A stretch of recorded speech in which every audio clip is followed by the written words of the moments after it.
want to play a game?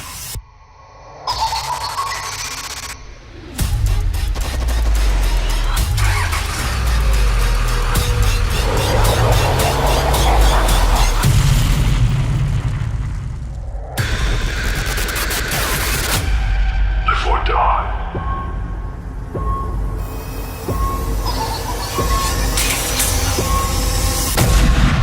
Make your choice.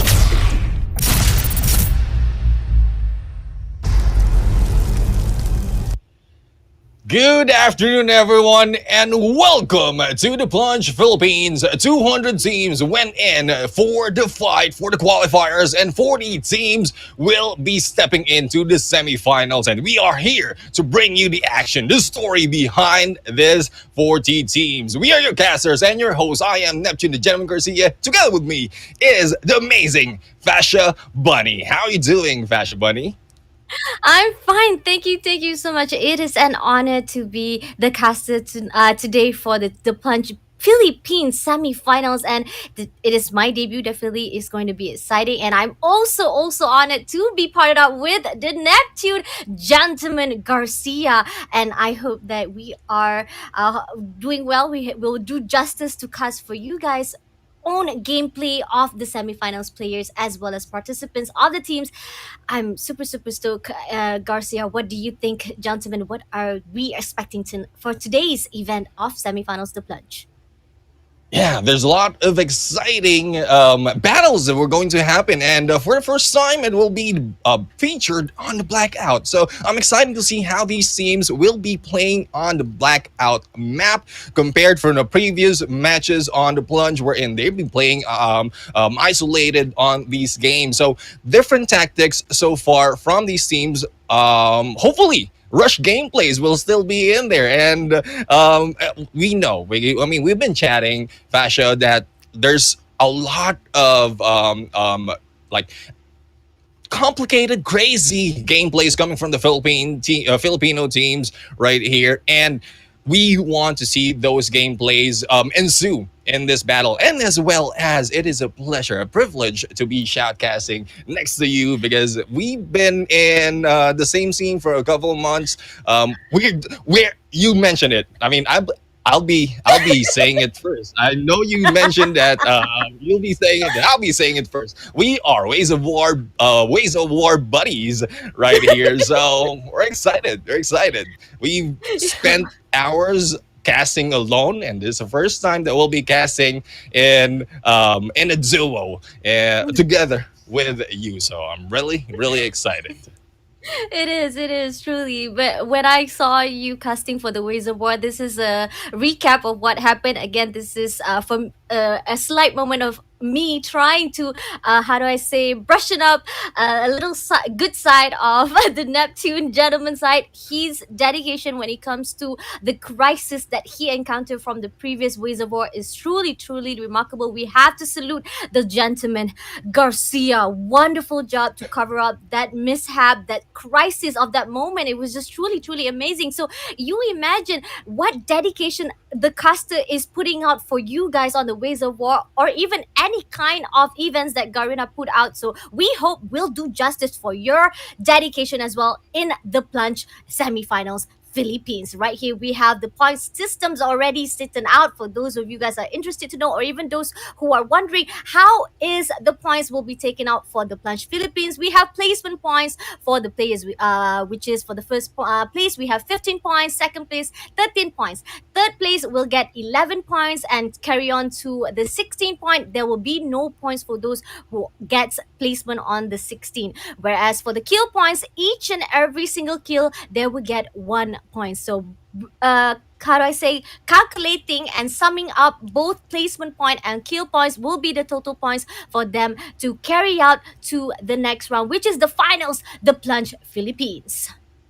Definitely. I mean, all these points, placement is good, but we want kills because we want to see them, some actions in there from these teams. And we know, we've seen a lot of teams right there. They might not be getting the first place, like number one, the winner of the match. But when it comes to the kills, they just cover up with the points. But let's check out what will be. I mean, while we're talking about in there for the point system in there. Hopefully, everyone is ready to calculate their points. But looking into the prize pool breakdown, this is what makes it exciting, Fasha, because the Mhm. games right here is not just for reputation, though it is important, it's also for the prizes. Coming in from the bottom, 11 to 15 will be taking 1,000 CPs, 9 to 10 will be taking 2,000 CPs, 7 to 8 will be taking 3,000 CPs, and 5th to 6 will be taking 5,000 CPs. Going from fourth place, they will get 8,000 CP, and not only CPs, they will also go back with 10,000.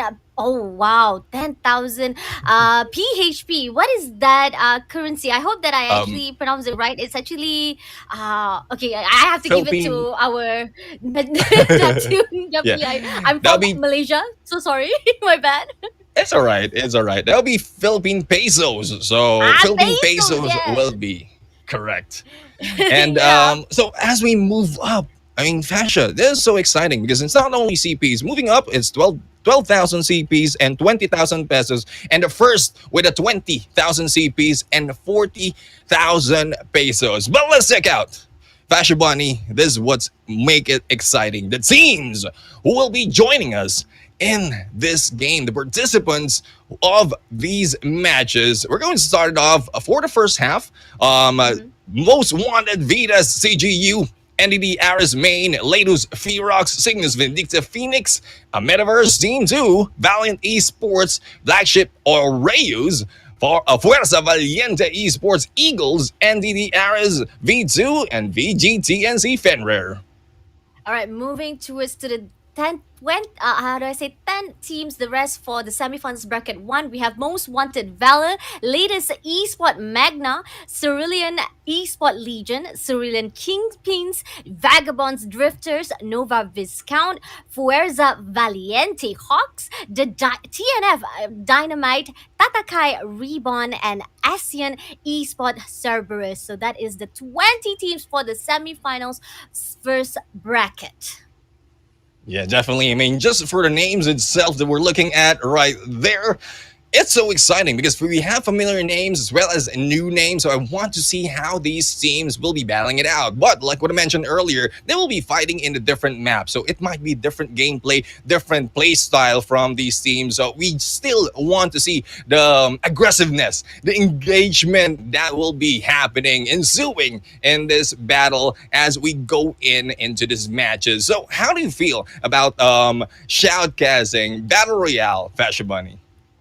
I'm super super stoked because this is actually where my ground started out for casting field. So Ampy is good. Ampy is fun, and I love casting Ways of War. Definitely is one of my first debut when it comes to Ways of War. For those of you who do not know Ways of War, you guys have to check it out on the ESL, or for the Ways of War for PH. They will also have their own platform, and you guys will be able to actually join in for the last season for this year. Sorry, last season for this year, which is Ways of War season 9. So check it out, guys. Please join in for you guys to even create a great platform for the MP scene, for those who are in the amateur scene, guys. Those who wants to start it out, want to be a pro, Ways of War is where you want to start off. But continue on or carry on to what you were asking just now. Battle Royale scene is a different kind of scene when it comes to MP. MP, you guys, you got to see those 5 players getting together one by one versus team, one team versus one team. But this is like 20 teams in one whole map, and they have to be the one who actually conquer that whole entire map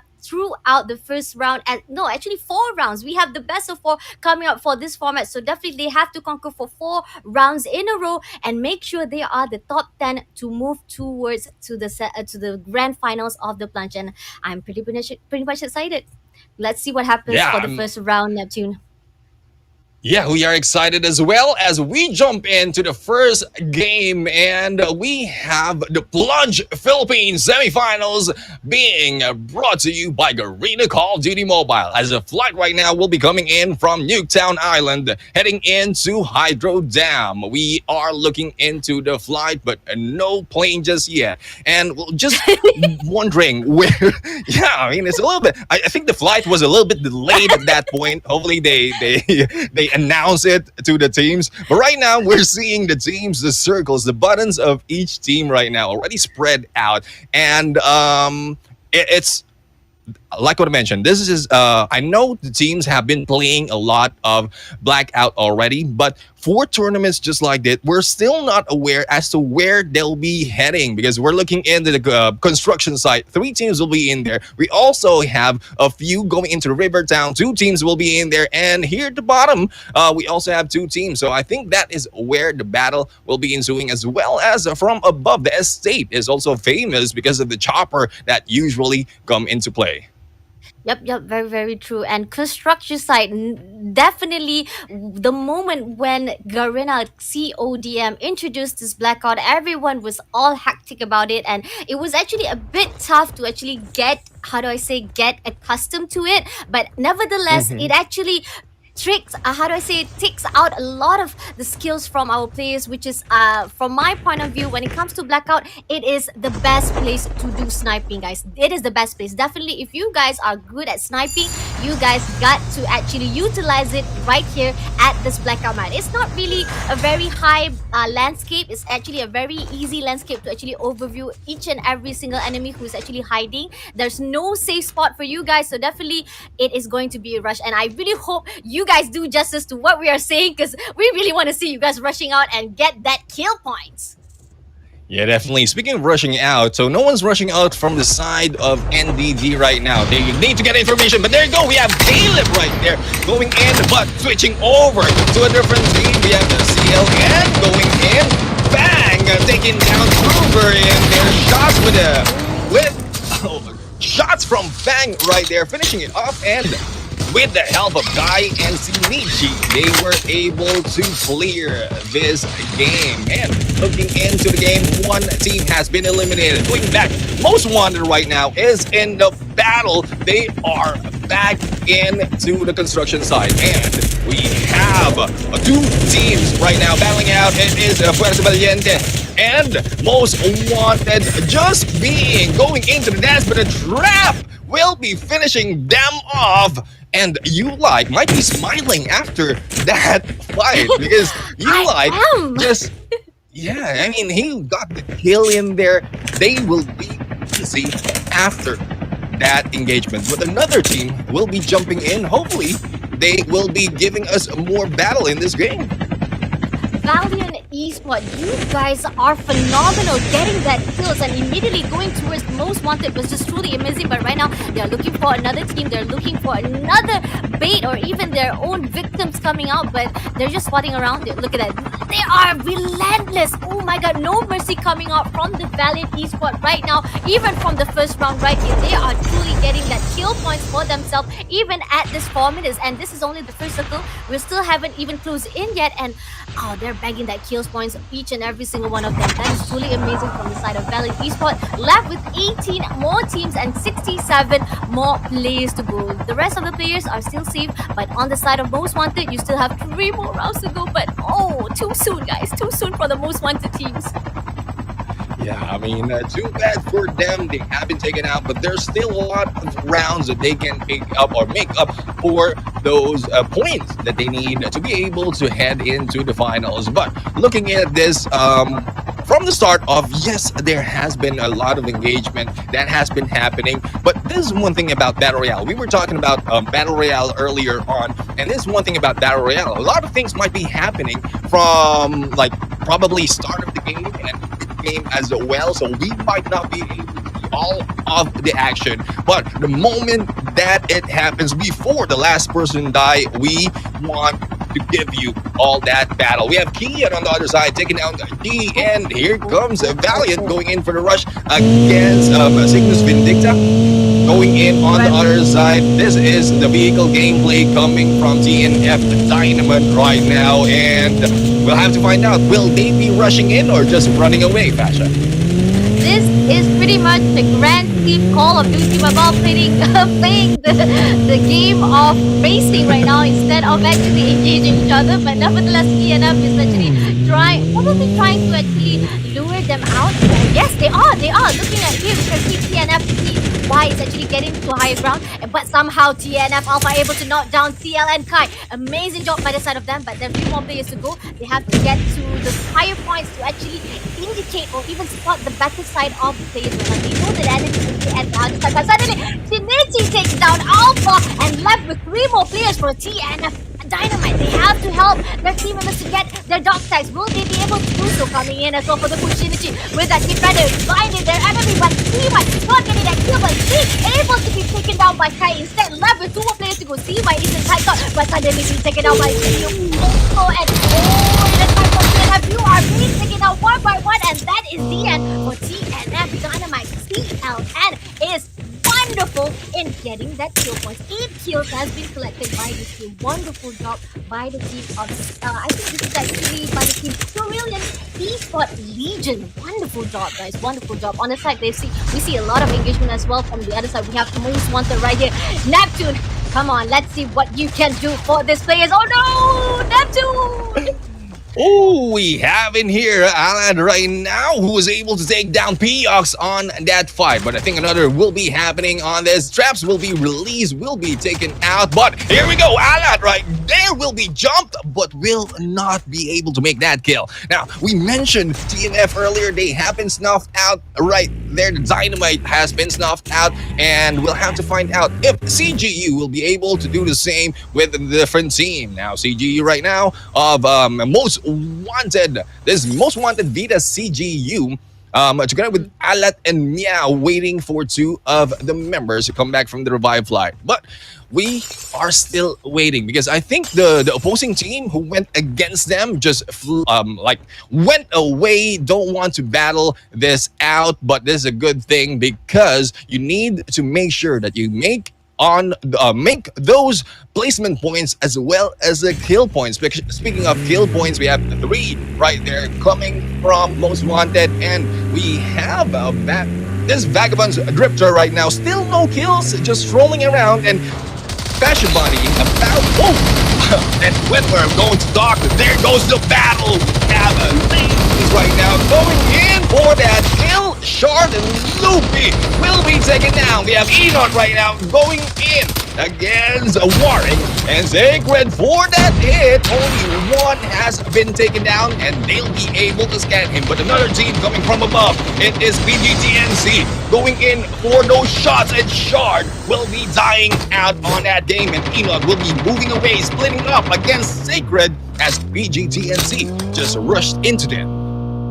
They were corner out. They were actually engaging BLK first, but suddenly out of the blue, there's 2 teams coming in for the push as well. Oh no, we have the latest right here. 2 more players to go, Sacred as well as YNDT, and they're closing in right here with the team of PGTNC Fenrir. Are they going to switch on? But right now, we are moving to another camera point of view. We have the VBD coming in for the push, fighting with the team Most Wanted and being taken out by an instant, able to support Kotaro with that last kill, and Jabi is out of the game for the Most Wanted CGU. We saw how they were trying to survive, 2 more players to go, but somehow not enough time to make sure they are able to actually survive longer for the first round because the VBD strikes them down and immediately shuts them down in straight away kill them and not giving them chance at all. Wonderful job for the side of VBD, guys. We have 16 more teams to go, but I feel so bad that we actually switched side from the team of PG, but right now we can see, there you go. We have the PG TNC moving in with latest. Sacred has been taken down by Mina right there. Wonderful job. Come on, Observer. I want to see the fight right there to the latest side. Please, please. I want to see, because there was so much hype from that area side of the firing range. That was truly, truly amazing. We saw how the latest was actually engaging the BLK, but suddenly come out of blue. I'm not sure what happened, but they saw the fight and they want to join the party. There were 2 teams wanted to join the party as well. So there was like four four. I think there was like a four sequence of teams fighting together at that site. It was truly amazing, Neptune. Yeah, definitely. And I've heard this before. I think it was from yesterday. The best party would be a third party, and that's what PGTNC did in that game. Metaverse Team 2 right now going in for the rush, and it might be Enoch who will be the target. I'm hearing the gunshots coming from PGTNC. This is where those engagement happened. This is where PGTNC was able to take down Leno Sacred, and Enoch is just hiding out. Now, looking into this game, I think this will be a rush by AMB right now against PGTNC Yaddle for the kill against Waz. And we'll have to find out where are the rest of the teams. There are now this area right here is a good place to make the engagement because you'll be able to hide out on those corn crops and not being seen from afar. You'll be able to hide out, wait for your chance to go for those dog tags. But here we go, we have Dance right now going in for the dance against Loopy. It might be a backstab right there. It is Yato who will be going for that kill, but one more member will be left. And if I'm not mistaken, that is still Enoch who has been standing, who has been waiting for a chance to get those dog tags. The question is, with a lot of teams who is jumping in this area, will he be able to do it? Plus, the circle is short. It's getting smaller. And this is one more thing about this game. Once you've been left outside of the circle, it's very difficult to just run against that circle because you might be taken down. But here we go. We have Yado right now trying to force them back, and Glad will be taken down in there with that snipe, but it is their chance to go in for the kill against Enoch. Right now we are seeing another chase of the helicopter versus the rally car right here, but I want to focus on the fight just now. If we remember what happened to PGTNC was, he just came back from the dead and AMV did not give a chance at all for the side of Team PGTNC was, and that was the end of it. He was just coming from the gravel side. Oh my god, that was sad. But on the side here right now we can see CLN coming in from the push, and they're about to meet TP and US. Are they going to fight? Are just rotating around? Okay, they're just rotating around. They're just passing by to see, okay, is there an enemy right here? Alright, there is an enemy. We're just gonna be alert. But no, on the pedal.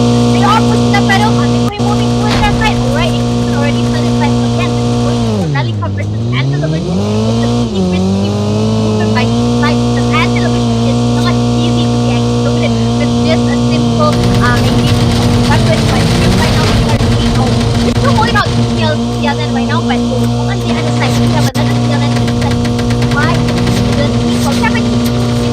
So definitely there's two clans that has the same team, but coming here we have we are actually chasing after the Natakai recon, and they are not giving any chance to the Natakai who actually ran away with that car. A lot of the gameplay from our team today is actually just that vehicle movement. Definitely vehicle is one of the best tactics when it comes to actually circling around the blackout map. Like I said, the blackout map is not the same as isolated map, and again you already said it as well. This is actually the first time we actually have the plunge in the blackout scene, and it is a very thrilling and exciting moment to see what is going to happen because we have this update of this map from the second anniversary, and it was I feel like it's like from my point of view, from my NYSG region, there were so many teams that were actually really up to their task to actually conquer the map in the nick of time. That was truly wonderful. And even those who were actually the one who actually dominated, isolated the map, they cannot do the same for the blackout map. What do you think about Philippine side? Are they the same as the MYSG scene as well? Well, the blackout, like what you mentioned, there are a lot of differences with the gameplay that will be happening. The rush might be, it is possible because of the vehicles and the chopper gameplay that we've seen so far, they will be able to rush in. But because of the distance of the compounds coming from the blackout map, it is very difficult to go in for those rush gameplays, jumping in from one compound to another and taking a team out. So it's more of the sniper that has changed, the utilization of the sniper that has changed, and as well as this SMRS. I mean, with the long distance in a clear view of the enemy, you'll be able to target them with SMRS. Exactly. Even during the update again, like I said, I this is all the Mhm. recap from the second anniversary. The update was just truly amazing. The features were so nostalgic. Like I said, they first introduced the blackout map. We were able to actually learn a new map. It feels like me learning back CODM the first time, me playing the CODM for the Yeah. first time, and not only that, SMRS was back on track. They were able to buff it back for the season, the second anniversary, which is the season 8. But somehow this season they suddenly nerfed it back. But nevertheless, do not fret. Those who are one of those who are fans of the SMRS or the rocket launches, you do not have to worry. The only nerf side of the SMRS is actually from, I think, around 300 to 290. So still the damage is still there, but somehow right now we have Kingri able to down Primo. Moving towards to the side of the team TKR. This is actually by the team Tatakai. Reborn close by to a lot of teams right here. They're actually very safe on the side of their with that smoke bomb. They're trying to be in a safe spot. They want to do an engagement, but they do want to make sure that they have a really good safe gameplay, safe gameplay. Yep, that's the right word right there. Mhm. But nevertheless, they are still far away from the area side of the enemies. And right here we have the team CLN, Cerulean Kingpins inside of the building. This is going to be a dangerous spot because for me, when it comes to blackout, you don't want to you don't want to stay in the building too long, or else you might actually Yeah. be cornered out. Is that true, Neptune? Yeah, definitely. In these teams right now, they are using the vehicles, just waiting for the marker of the footsteps. And if you stay there too long, you might just be hearing the sound of the car, and there with the surprise hit. Now, looking into, we have a CLN against CLN right now. Kai is trying to go in for that hit against Caleb. On the other side, the rest of the teams are just running up the hill, and here is another team of CLN just trying to take them out, but no one has been taken out just yet. Shinichi moving back a little bit, getting those loots, and hopefully they'll be able to step back into the circle. What will CLN right here, Kai and Fang, be able to gatekeep them on their way? And we'll have to find out further, because a lot of teams hearing those gunshots will be rushing in, and this is what I'm talking about. The craziness of the PH team going in those rush gameplay. And there goes Jess Cutie dying out from a suicide. And we have, I think that was the zone, the circle that killed him right there. And the rest of the teams from CLN will be snowboarding in. Now, unlucky for some, there's only a few snowboards available in this map, and very minimal way to get out of that circle. Yep, definitely. But right now we are seeing CLN and Zarkan able to down one by one. A lot of engagement from the side of CLN right here, moving into the zone. Definitely a lot of players already meeting each other once the circle is actually closing in. Again, this is also another feature from the second anniversary actually, because we saw how the circle is much more faster for this season. So definitely it's actually really pushing towards the engagement side. And there's a lot of people actually fighting at the firing range. I'm not sure how we're going to observe that. That is truly amazing. But right now we are seeing Zakon be taken out by the vehicle accident, and somehow we are seeing Cute able to actually damage that with that trap master. Wonderful job from the side of Cute right there. But somehow they are going to take down TKR. Will they be able to do so right now? Moving into the Tatakai, they are one by one being taken out by the team of CLN. Is that the end? Is that the end? That is the end. One more player to go from the side of Tatakai, but somehow Cute did not get that last kill. Somehow Tatakai able to eliminate CLN instead. And right now we are seeing Yanelo is trying to get Dumps back on his feet. That was amazing, but somehow there was a third party engagement as well. I saw someone was using the rocket launcher towards the side of the team CLN. That was a third party definitely, but it's too bad from the side of CLN. They were actually doing well. The idea was there, the gameplay was right there, but somehow when it comes to a weapon fight, they could not win against the team of Takakai. But right now we are seeing BBD Peanut able to down CLN Synergy and able to eliminate CLN Fang as well. One by one being taken out, but Balin comes along as well, coming to pushing and able to down BBD. Oh my god, Neptune. Let's see what can you do for the players right now. The Philippines is at the stake for this sixth circle. Neptune. Oh my goodness, battle happening in there will be epic. We've seen how much people was in there, and hopefully I'll be able to do some justice in this game. We have Benz right now going for the kill against Savvy and Neil right now just hiding out in the smoke. We have three members right here from a Metaverse Team 2. And Dance, if I'm not mistaken, is only going solo. And where is he hiding? Will he be able to hide out that long? But no! There goes Darnell for the final kill. And the winner of our first game will be Metaverse. And that was I would say that was surprising. I really don't know that we're up into the last moment because a lot of things has been happening from switching over from that engagement, from that battle. I mean, that was a rumble that has been happening in there, switching back and forth. In that moment that the zone will be closing in, only a few remain, and that was really, really, really exciting, Fasha.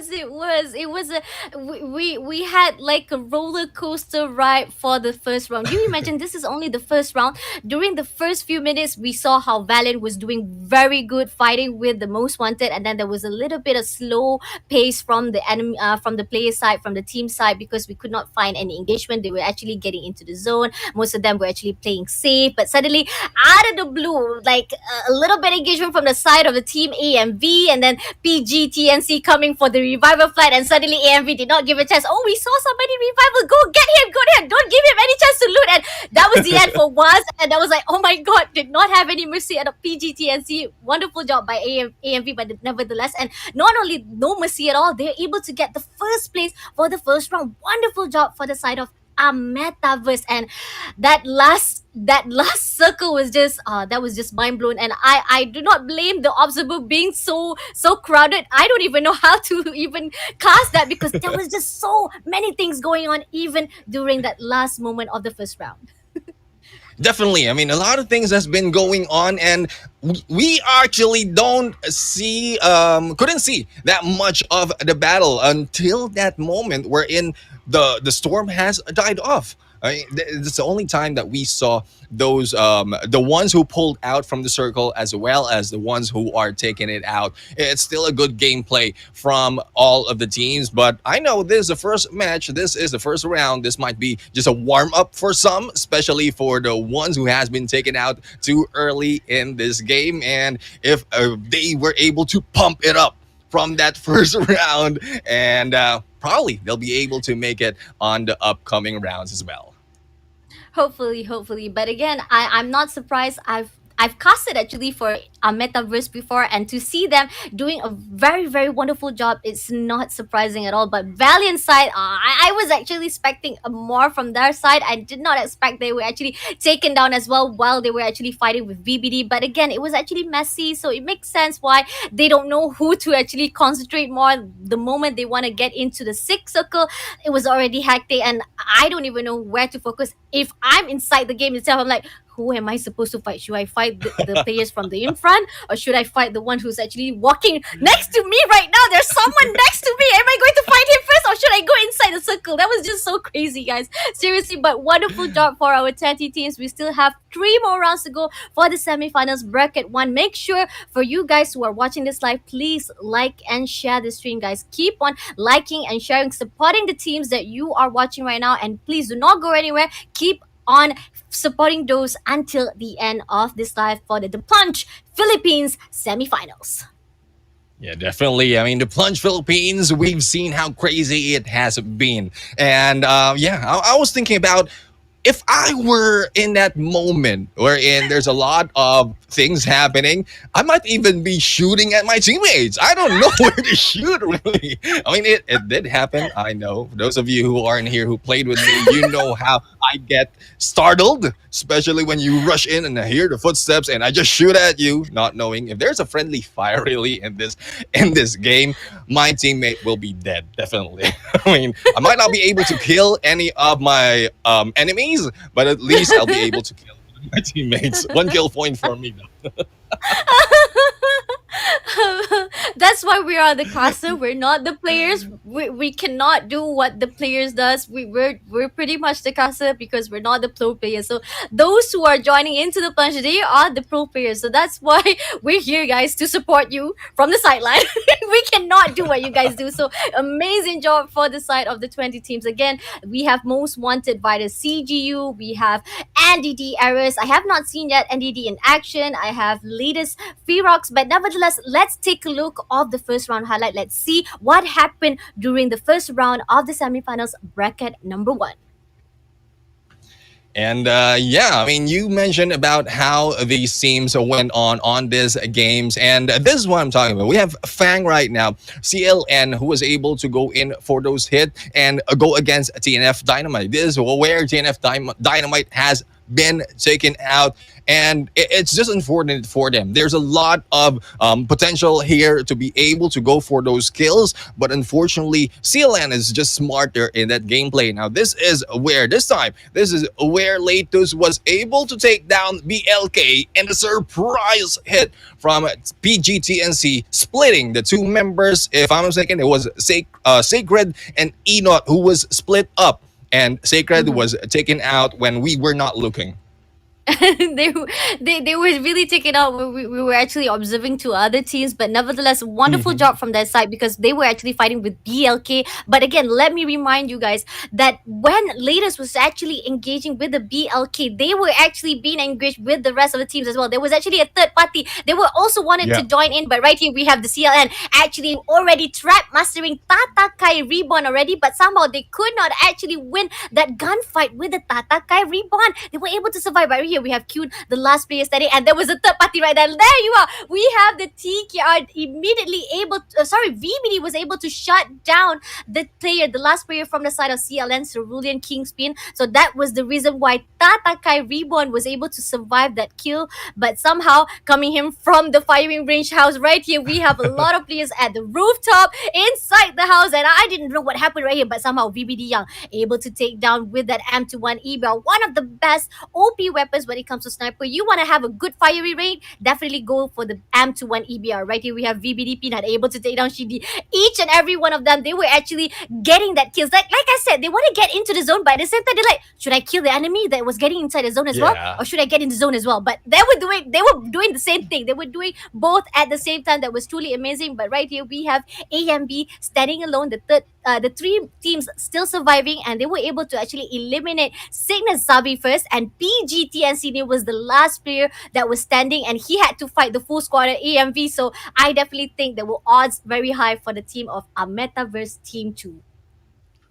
Yeah, definitely. I mean, a good game from those teams, and well, we were looking about that few moments where Peanut was gatekeeping some of the teams from entering the circle, and that is a good gameplay. But unfortunate for them, there's a lot of things that has been happening, and that ends for the highlights. And looking at the winners, we have our first winner on the first round. We have a Metaverse Team 2 going and taking those points, and we'll have to find out in a bit or later on how many points they were able to gather in this game. Like what we mentioned, Fashabani, it's good to be able to get that plus 15 points for number one, but the kills are important because that will be able at that point you'll be able to jump your team onto the first place or probably higher onto the top leaderboards with those kill points, despite of not being able to be the winner.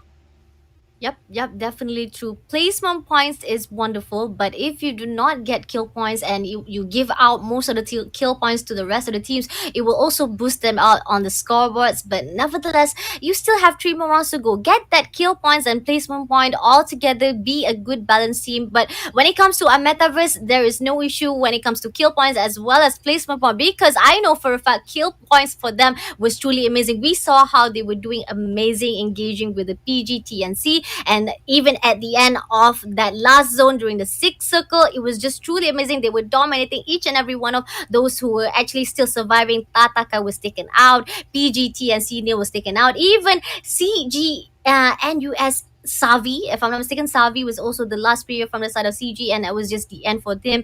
And each and every one of them survived full squad. This is the best part. The best part is everyone was only solo player. AMV stands full squad. 4 players still surviving at the last zone. That's the best part, and that was the most impressive moment or gameplay from the team of our metaverse, because not many people could actually survive full squad at the last zone, and it was just truly amazing from the metaverse team. Yeah, definitely. I mean, surviving 4 man strong in these games, how crazy it is very difficult. Now, we've seen a first round of the battle for the Plunge Philippines semifinals. I know you're a little bit heated up, excited to see the next round, but we need to take a quick break. So me and Fasha Bunny will be coming back in a bit, and later on we're going to show you more of the excitement as we come back.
welcome back to the Plunge Philippines Semifinals Bracket 1, brought to you by Garena Call of Duty Mobile. I am your caster for today, Fasha Bunny streaming page, accompanied by the Neptune gentleman Garcia from Philippines. I'm actually from Malaysia, so we are Malaysia. How do I say? A combination of Malaysia with Philippine right here for the Plunge Philippines. I'm super excited. The first round was won by the Metaverse. Second round, what are your thoughts for the second round, Neptune? I still cannot say who is going to win because, like what I mentioned earlier, it might be a warm up from some of the teams right there from coming from the first round because this is the first time that they are going into the plunge on the blackout. So they're just warming up, getting a hang of their positioning as well as their rotation. So hopefully another team will be taking on the first spot right there on round number 2 and moving forward because we want a lot of teams or most of the teams right here to get those chances of taking the win and taking those points, being able to step into the finals. Yep, definitely. But right now, we are already ready for the second round of the Plunge semifinals bracket number 1. Flight path is from factory to estate, from the north side, sorry, from the south side to the north side. Very balanced flight path, definitely. So everyone have a chance to go from the right side of the flight path or from the left side. But definitely, most of the teams will go to the right side because most of the spawn side of the helicopter is actually from the turbine as well as firing range right there and the estate. But again, I have to admit that construction site, whether or not there is a helicopter or no helicopter, there will be engagement right there because I'm not sure, maybe because the construction site there's a lot of levels that you can actually loot it out, and but it's, again, even though it is a popular space, it's also a very dangerous spot for you to land a Neptune. So but again, look at that, we are seeing right now in the map, and there's still teams going to the construction site. We're about to see engagement from the side of construction, from the side of estate, as well as factory yet again. And Nuketown also is one of the popular side as well for the blackout. And I think familiar names will be stepping into the construction site. I think it's already on their playbook that they know more of this area. NDD will be stepping in, and if I'm mistaken, it's CLN who's joining them. So this Team Bravo and Team November. Yes, this is November. This month is November right now.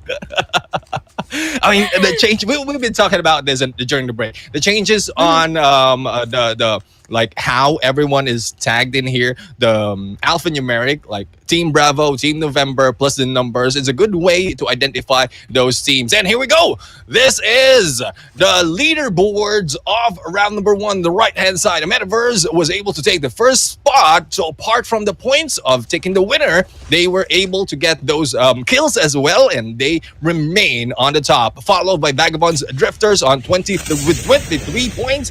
Tatakai Reborn with 17, PGTNC Ferrer with 16, tied off with Cerulean Esports Legion and Valiant Esports Cerulean Kingpins. Cygnus Vindicta Phoenix, latest Ferox, and the RSV2 will be taking the top 10. So the top 10 is the target of these teams to be able to step into the finals. As we look into the game right now, we have Fuerza Valiente going against TNF Dynamite. Now, will the Dynamite be snuffed out early once again in this game, or will they be able to explode against Fuerza Valiente in this battle?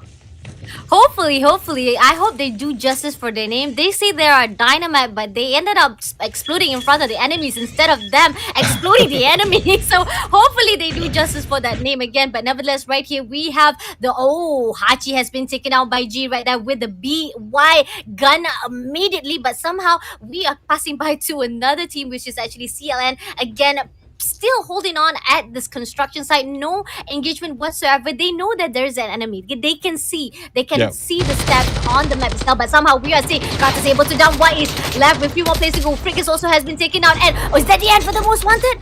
We have 1 more player to go. We have Zimpy still surviving right here, hiding inside, but somehow Gojo coming in for the push and able to down Zimpy, and that is the end for the most wanted team. Wonderful job from the side of the team Fuerza Valley. Valiente, Hawks, wonderful. But somehow we are seeing TNF also has been taken out. Zaput also fighting with another Fuerza Valiente esport. Right here we also have BBD Young has been taken out by, has already taken out Clan Shinichi, and explosion right there. Trapmaster also being used by Clan right here. CLN, who's going to win this thing? Is it going to be BBD or is it CLN? Oh, being taken out instead, VBD Peanut. And is that the end for the team VBD? Oh no, that's not the end. I think CLN was taken out by VBD instead. So one team also has been sent by the team of VBD into the lobby. Yeah, I mean, the warm-up is working. Early into the game, two teams has been taken out already. And Latus right now, this time, Latus is making a smart move. They are taking the chopper. Unlike what happened earlier, they were taken out, they were split up with a chopper. They'll be able to get away just in case there's a third party or just an opposing team that they choose not to engage. So this one thing about this game, that the choppers, the vehicles are really important into this gameplays. But with the chopper on the map, it's easy to identify as well where the teams are coming in or coming from. So it makes it a little bit more balanced, and there will not be any surprise hit from above, especially coming from this team. And a Metaverse Team 2, the winner of round number 1, just rolling it out from afar, heading over into Array, looking for the enemy. And this gameplay so far works. If you'll be able to hit one and make them fly off, they will be just flying away, saying bye-bye as you shoot at them. So the vehicle gameplay has been utilized so much, especially in this compound, on this area wherein everything is a little bit too far. But I think a team will be going against each other. A Metaverse and PGTNC and Yellow made the mistake of jumping out and being shot by 4 members. And will Yellow survive this fight? No! We have a Metaverse just moving away because they know they might be jumped from above seeing that chopper. So still, good play for the side of PGTNC. They were able to survive that hit. Actually, for Yellow, they were able to survive that hit, take those loots, and then just fly away. They might be chasing against a Metaverse, but they don't know that it is a Metaverse that's in front of them. Later, so Yui, on the other hand, will be taken down right here, and Yanello was the one who will be taking that point. Now Yuki taken down by Yellow. Nello in there. Hitchendo will be killed by that explosion. And we know, Fashion Bunny, how balanced it is. You can use the vehicle as an escape, but it can also be the death of you. Yes, definitely. I agree. The moment that we are seeing the balance, the fact that there were a lot of issues where during the previous series or previous season, a lot of players were actually complaining about how is it difficult to actually explode the vehicle. It's very difficult. But now for this season, a lot of explosion coming from the vehicle side will actually give you a little bit of boost for your game fight. But right here, Valiant coming in for the push, going to go straight to the team of ASEAN Esports. Cerberus, will they get the kill first? Oh, but somehow Boba been taken out by Kirito instead. But right now, 3 more players to go. They're going for the kill. They're trying to revenge for their players. But right here, we have Kaizen going to do a backstab. But somehow, Dalis also has been taken out as well. 2 more players. This is a failed engagement from the side of Valiant. We saw how amazing they were for the first round, but suddenly for this second round, they are doing a mistake. Kaizen also being backstabbed by Kirito right here. Kaizen is trying to run away with that motorcycle. Will he be able to run away as fast as possible? Or will the team ASC immediately shut them down? But somehow I feel like Kaizen will have a chance to actually run away safely. He also needs to get his teammates dog tag. There's still few more chances to go for him to actually get it. The team's dog tag and revive them back into the room because there's still more times to go. But nevertheless, we also have ASC here. We'll hold it out. They're definitely going to actually probably wait for the player to come in. We'll probably wait for Kaizen to bait him to get the dog tag and say come get it, and we'll definitely destroy you immediately. But I'm not sure. I'm not sure. We'll see if ASC wants to hold on to this dog tag, or will they move straight into another zone and get another engagement from another team.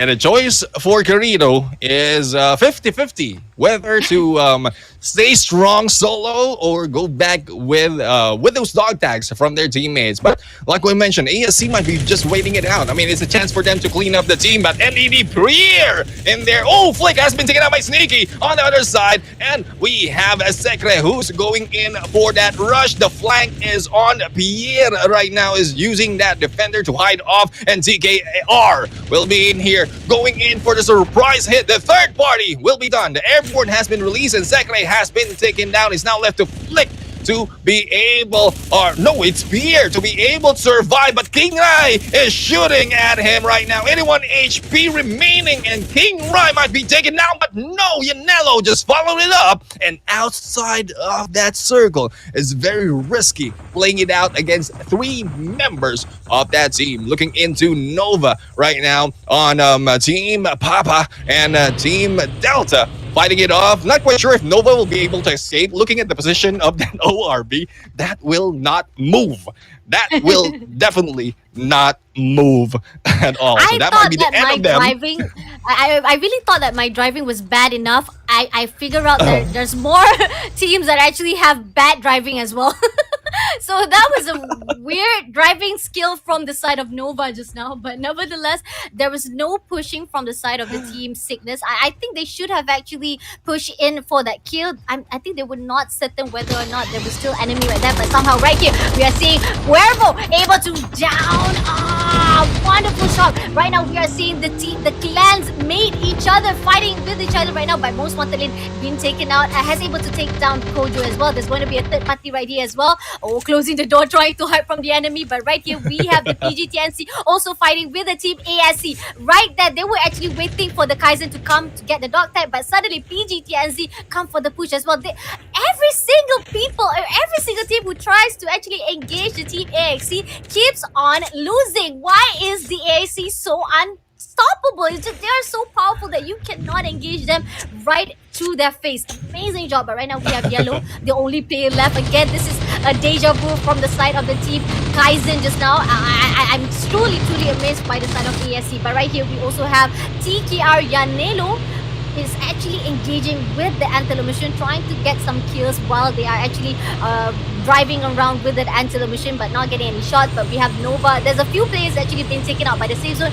Again, guys, this circle is very fast. You don't want to waste your energy. You don't want to waste your life upon your own safe zone. So you gotta make sure that you get in as fast as possible, because the safe zone is not as slow as it used to be. The new series or the new season coming up, the update is making sure that you guys make the most out of this map and making sure that you get in as fast as possible. Right here, we have few players coming in for the push, but there's still no engagement. They're actually close by inside the area, but no engagement yet. The map is very big for the teams right here. We have 14 teams still surviving, and yet they are still surviving. Right here, we have CLN overlooking for the team Most Wanted.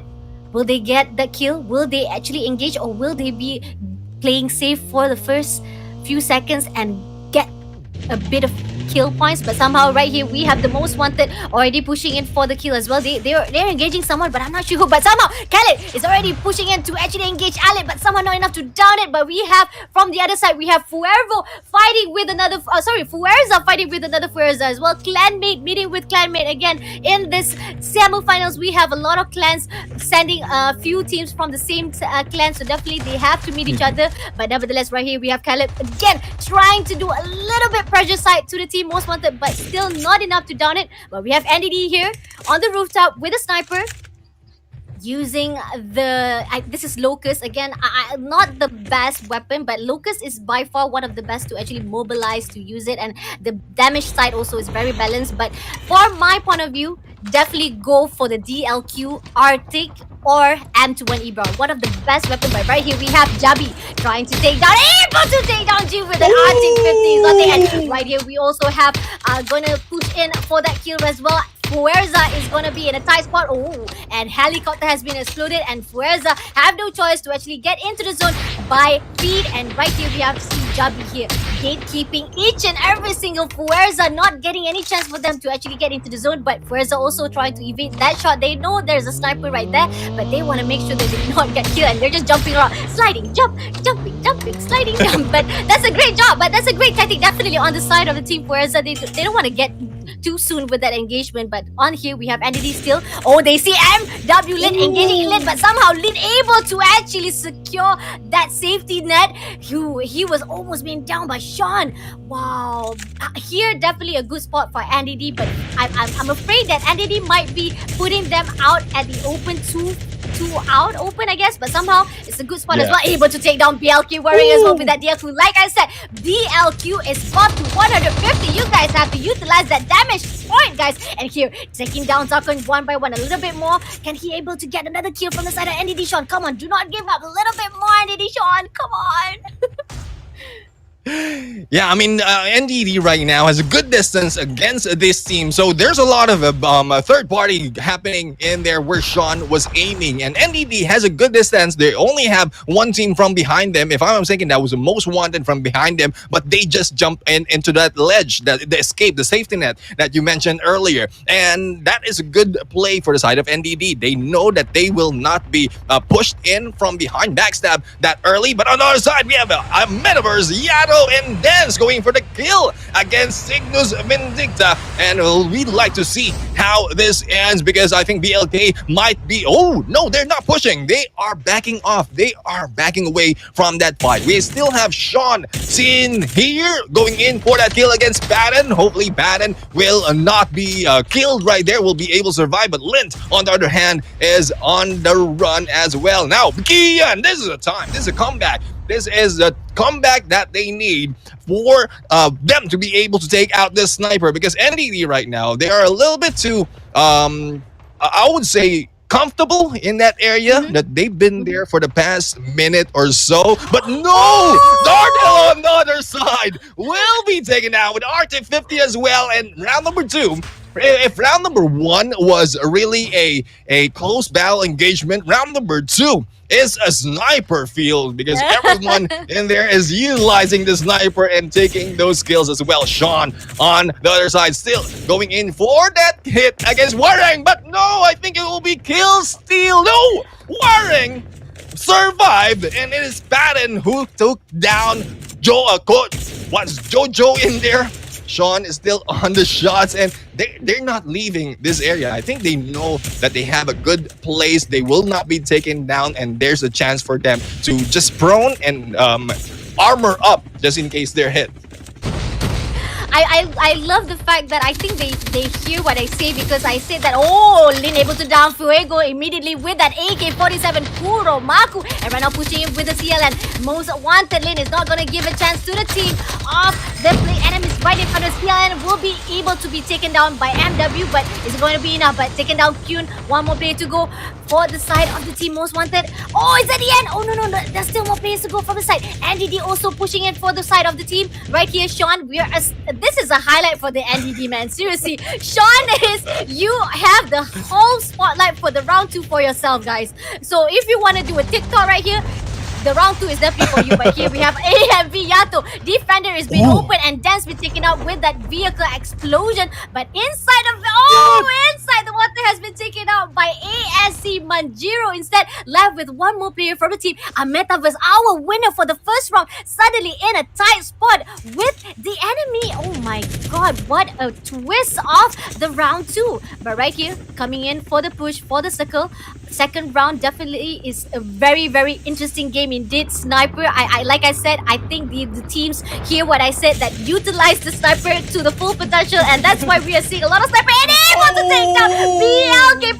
Finally, that persistent by the side of Andy Sean. Keep that up, guys. That is what we want to talk about. You guys do not give up. Keep on pushing for that kill with that sniper, even though the first few points or few shots were not able to take down the enemy, but in the end you were able to take down. But here we have Sean. Armor plate has already been destroyed.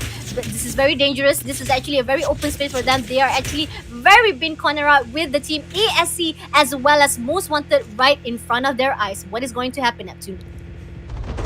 Yeah, I mean, NDD right now, good gameplay, but not that much kill. Oh, ASC has been taken out. Kirito is in there, has been taken down with the AK-47 Mirage. We have a Later Shard right now who is just armoring up, who's ready, but the backstab is on. Kruger has been killed, and the shots against Shard will not let him live. And there you go. We have a Keiki right now going in for the shots as well. Keiki's the only one remaining on this team. ASC, as I mentioned earlier, has been really indestructible. But so far, right now, with only one member remaining, I think the placement will be the target with 14 kills. Now, NED right here, trying to take as much kill as possible. They got a good position earlier, but they don't have much kills to show for it. 2 kills, good positioning, good gameplay, a little more of an improvement on the gun skills probably. I'll have to find out further as we move along. We have a Meow right now meowing along, and those scratches will not work. Yanello will be fighting back, and Meow will be saying meow meow to fight in for later. Now, NDD is now left with 2 members remaining. The push is on, and this might be the chance for them to go in for the kill. We only have 4 teams remaining and 5 soldiers left. And if we look at the numbers game, Yato was able to survive that fight earlier on. Valiant, Ducky, and Keiki is in here. It is now a 2v1v1. And Keiki is going in for a push, but unfortunate for him, the defender will be in there. Paquito was able to go. No, Yato was able to take down Paquito with that War Machine. And Yato right now is going in for this rush out in the open. War Machine switching over to AK-47 with only 3 soldiers left. Ducky has a good position, will not be seen, but Yato, I would commend Yato being able to survive solo after that hit. And there goes Ducky being hit. The defender gameplay is on, and will Yato survive? There you go. But no, Pixie will be going in for the rush and will be running into the circle. Pixie has been taken down, and it is still a Metaverse going in for that hit in and out of that circle with a War Machine. What a good play. No, I have to ask Yato, what was he thinking? He wanted to actually katana the enemy. I think he was actually panicking, but nevertheless, that was actually a very, very interesting move by him. He didn't know what to do. He's actually out of the ammo, and he forgot that he has the War Machine, and he was just evading each and every single movement from the side of NDD Pixie. But amazing job when he had tried it. I have War Machine in my hand. Why am I not using War Machine? Come out with the War Machine. Boom! Straight away killed Pixie, and that was the last kill from the EMV and making them the winner for the second round. Yet back to back, guys. This is second round, and they are dominating semi-finals bracket 1 amazingly. A Metaverse, what are you eating today? Please let me know, because I want to eat the same food as you and be as good as you guys. Wow, amazing job, EMV. that was the second round, and I'm just funny but yet amazing. That katana is just out of nowhere, guys.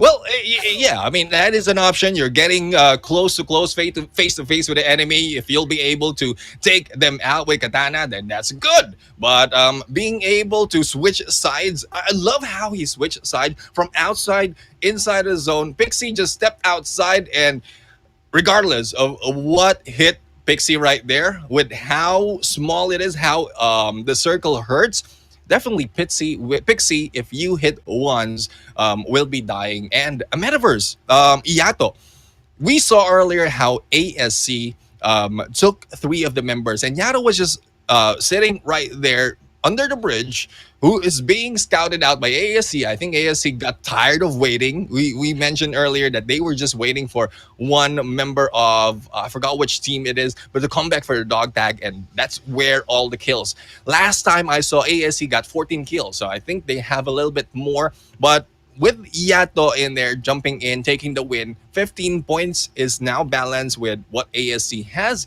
It's more of how many kills how many kills did a Metaverse Team 2 did in that, and will they be able to maintain the top spot that they have in this game?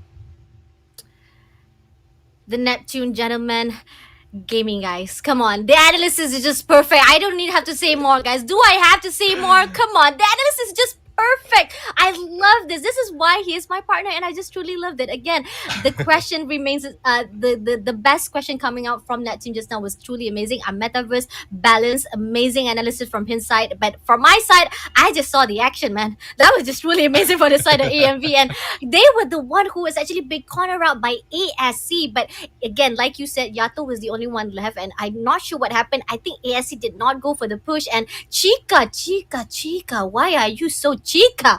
Come on, you were already safe inside that building, inside that.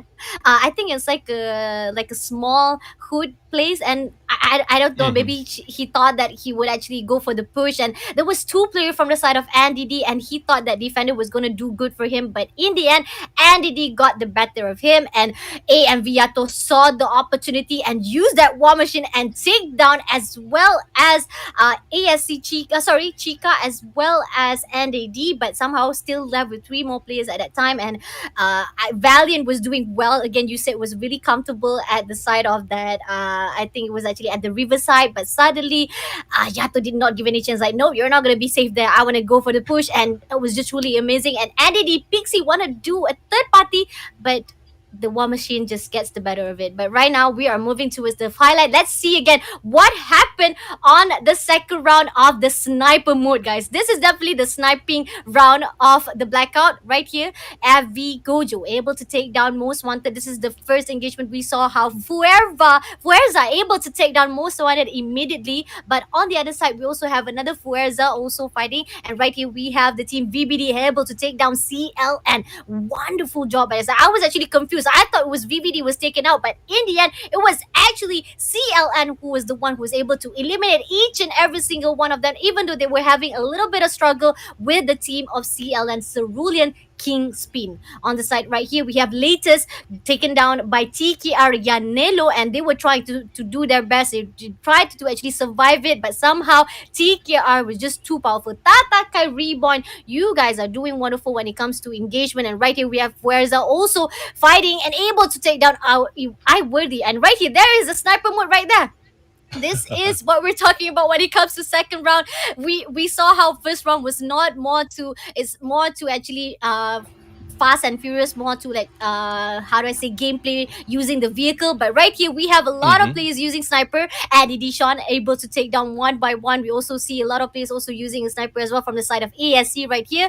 And on the side right here we have Latest Sacred fighting with the team of ASC. And this is what I was talking about. ASC, each and every single one of them, whenever enemy tries to actually engage them, they're able to eliminate them. But the moment they meet with Latest, they have a difficulty. That was the moment that ASC was left with only one player, and we have Kiki here trying to survive, trying to secure the kills, and able to actually get back himself a little bit of kills from the side of ASC, but still he was not able to push in towards the top 7. I think they were able to get to top 5, but here we have Andy D Pixie being taken out by Most Wanted as well. Another side of sniper from the team Most Wanted, and like Neptune said just now, Meow Meow wanted to get for the push, but somehow Meow Meow did not scratch enough with that claws.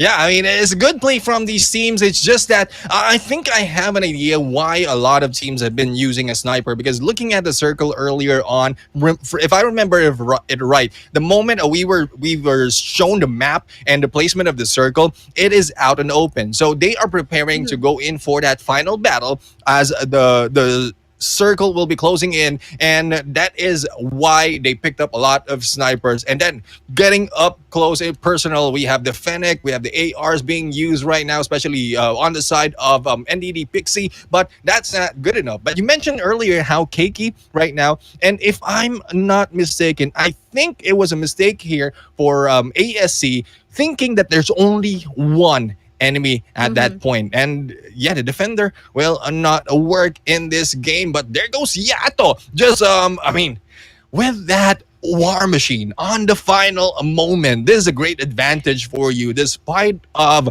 the situation going so low. But this is now a 1v1v1. Three members of one member from each team was able to go in for the hit, and Ducky is not. I think Yato has heard the footsteps before jumping out, and there goes a melee hit, wherein Yato just lessen the HPs and finishing it up with that War Machine. I mean, still, Yato going in together with the Metaverse Team 2, back to back winner on 2 rounds of this game. Really, really amazing from these teams. And, well, it's just me. But like I mentioned earlier, I want to see other teams take up this scene, this screen. But if they don't want to, then I think a Metaverse is dooming them justice because they're giving us great gameplay at this point.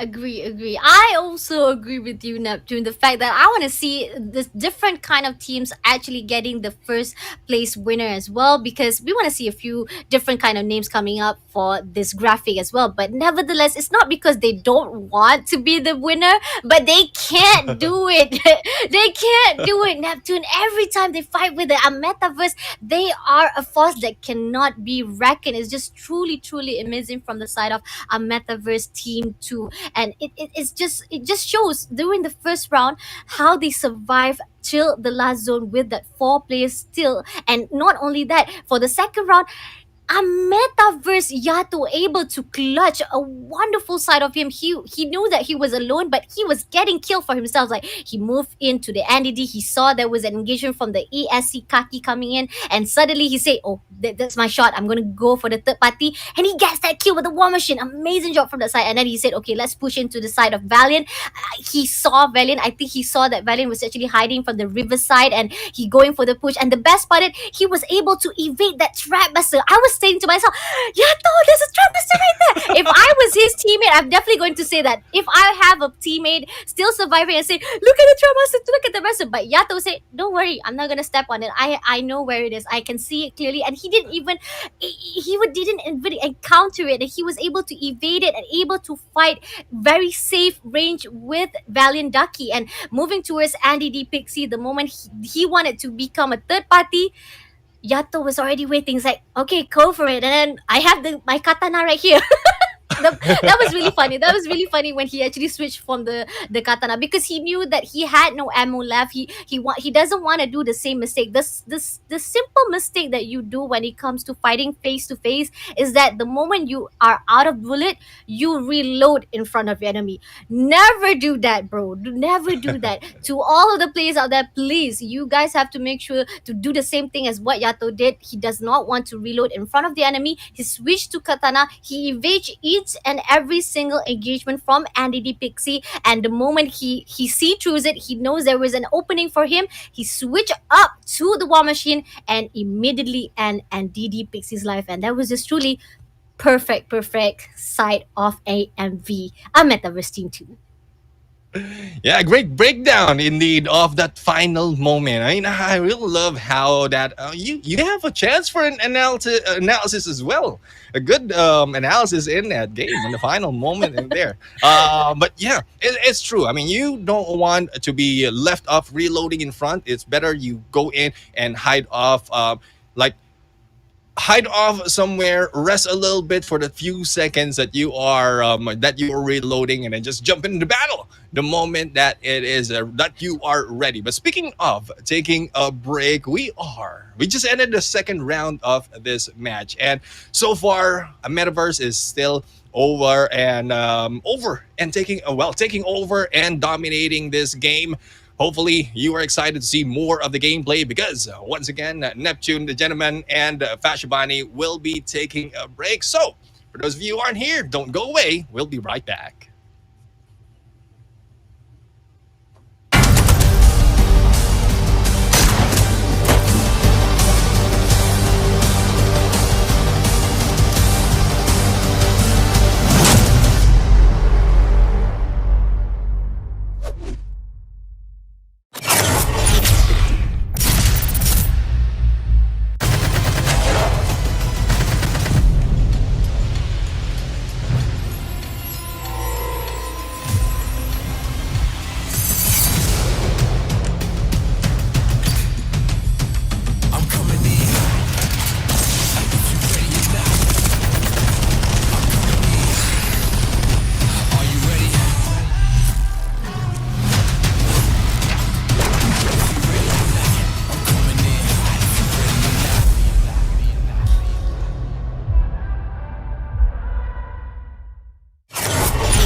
Welcome back to the Plunge Philippines semifinals, where we've already seen 2 rounds of battle. 2 rounds where in the metaverse, Team 2 was able to dominate and take the first win. We are your hosts and your casters for today. I am Neptune, the Gentleman Garcia, and together with me is our play-by-play Fascia Bunny in here right next to me. I'm really excited to hear your voice, especially on those gameplays right there.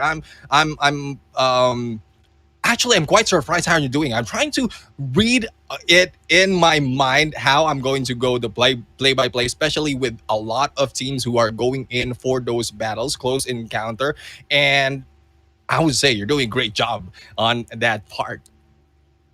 Thank you so much, Nathan. And again, your analysis is just superb. This is why we are put together. We have the balance. I have the play-by-play. You have the analysis, and together we are a good team. Say, come on, let's say high five right here. Can we do it? Can we do it? Can we do it? Yeah. Wait. Not synchronized. Not synchronized. But nevertheless, right now, if you guys just join in, make sure to like and share. And just like the previous, the Plunge MYSG, we have the viewership rewards coming up after this, so make sure to stay tuned till the end, and please support the Plunge semi-finals bracket. We have 40 teams competing to get to the grand finals. You are the one who support them to give more passion, to give more fighting spirit for the teams to get to the grand finals. So please keep on commenting, keep on liking, keep on sharing this stream till the end. Share it to your uncle, your auntie, your mommy, your daddy, your niece, your nephew, everyone, guys. Come on, enjoy the show, guys. And if you guys haven't had your lunch, get your water ready and your food, because we're gonna enjoy a great show for the semifinals Plunge Philippines. Definitely. And let's check out. I think we already have a cue from a production team that we can see the leaderboards right now. And as we look into, this is the second half of our leaderboards. I'm going to start off at the bottom, where in TNF Dynamite are really being snubbed off on this game. No points from them after 2 rounds. We have Most Wanted Valor, and this is where they are usually being taken out early. NDD Aris main right here. They have 1 kill point and 2 placement point. Not really that much, but hopefully with the next 2 rounds they'll be able to make those work. Novo Viscount, Lados Esports, Mag9 here moving up on the leaderboards. Hopefully they have more points moving in, because they're less than 10, together with Black Sheep Aureus. Really difficult word to say. Aureus, Black Sheep Aureus. Now 13, 14, and 15 points right here coming from Cygnus Vicdicta, Phoenix, Cerulean, Kingpins, Latest, Ferox, and Fuerza Valiente Esports Eagles. That completes the second half of our leaderboards. Fasha? Yes, that is only our top 20. Moving towards to the leaderboards, I feel like I'm interested to see who are actually leading for the top 10. Hopefully, definitely, a metaverse is right there because placement point wise is amazing from the side of a metaverse. Yeah, I am right, guys. Our Ooh. metaverse team is leading right here for the second round as well as the first round with 54 points. But let's go through from the down. We have Fuerza Valiente Hawks right there at the 10th place with 17 points. Not far behind with Cerulean Esport Legion at the 9th spot with 18 points. We have Most Wanted Vita CGU with 23 kills. Tying with PGT and C Fenrir. When it comes to actually engagement, I feel like these two teams have what it takes, but when it comes to placement points wise, it's quite delayed a bit. But sixth place we have ACN Esports Cerebrius. Fifth place we have Valen Esport. Fourth place we have NDD Ares V2 doing better than the other NDD Ares. There's two NDD Ares supporting for the semi-finals bracket one with 25 points. Vagabonds Ripter at the third place and second place Tatakai Reborn with 35 points, leaving behind each and every teams with 54 points. Our Metaverse Team 2 is doing wonderful for these two rounds, guys. Wonderful job. Definitely, definitely. I mean, despite of, I mean, if you take out all those wins from them, they have a lot of kill points already. They have 24 kills, if I remember it right, and they're the highest killers in there on this game. Plus the placement point that they have, so 54 points, a little too far. But this is not just a place. I mean, this is a moment to go in for top place. This is a moment for them to go in and take the top 10. So for those in the top 10 right now, hopefully you'll be able to maintain it. And here we go. At the bottom of the screen, one thing that we are really very excited to bring to you is your chance to win as well. Now, here we have the first question of the day. Name the first Battle Royale map for Call of Duty Mobile. All you have to do is put in on the comment section with your answer, your in-game name, your open ID, and hashtag take the plunge. So 4 lines of text that you need to put into. Make sure that it is in there. Everything is in there. And there's no need to message the page because once you are selected, they will bring those prizes to you straight in game.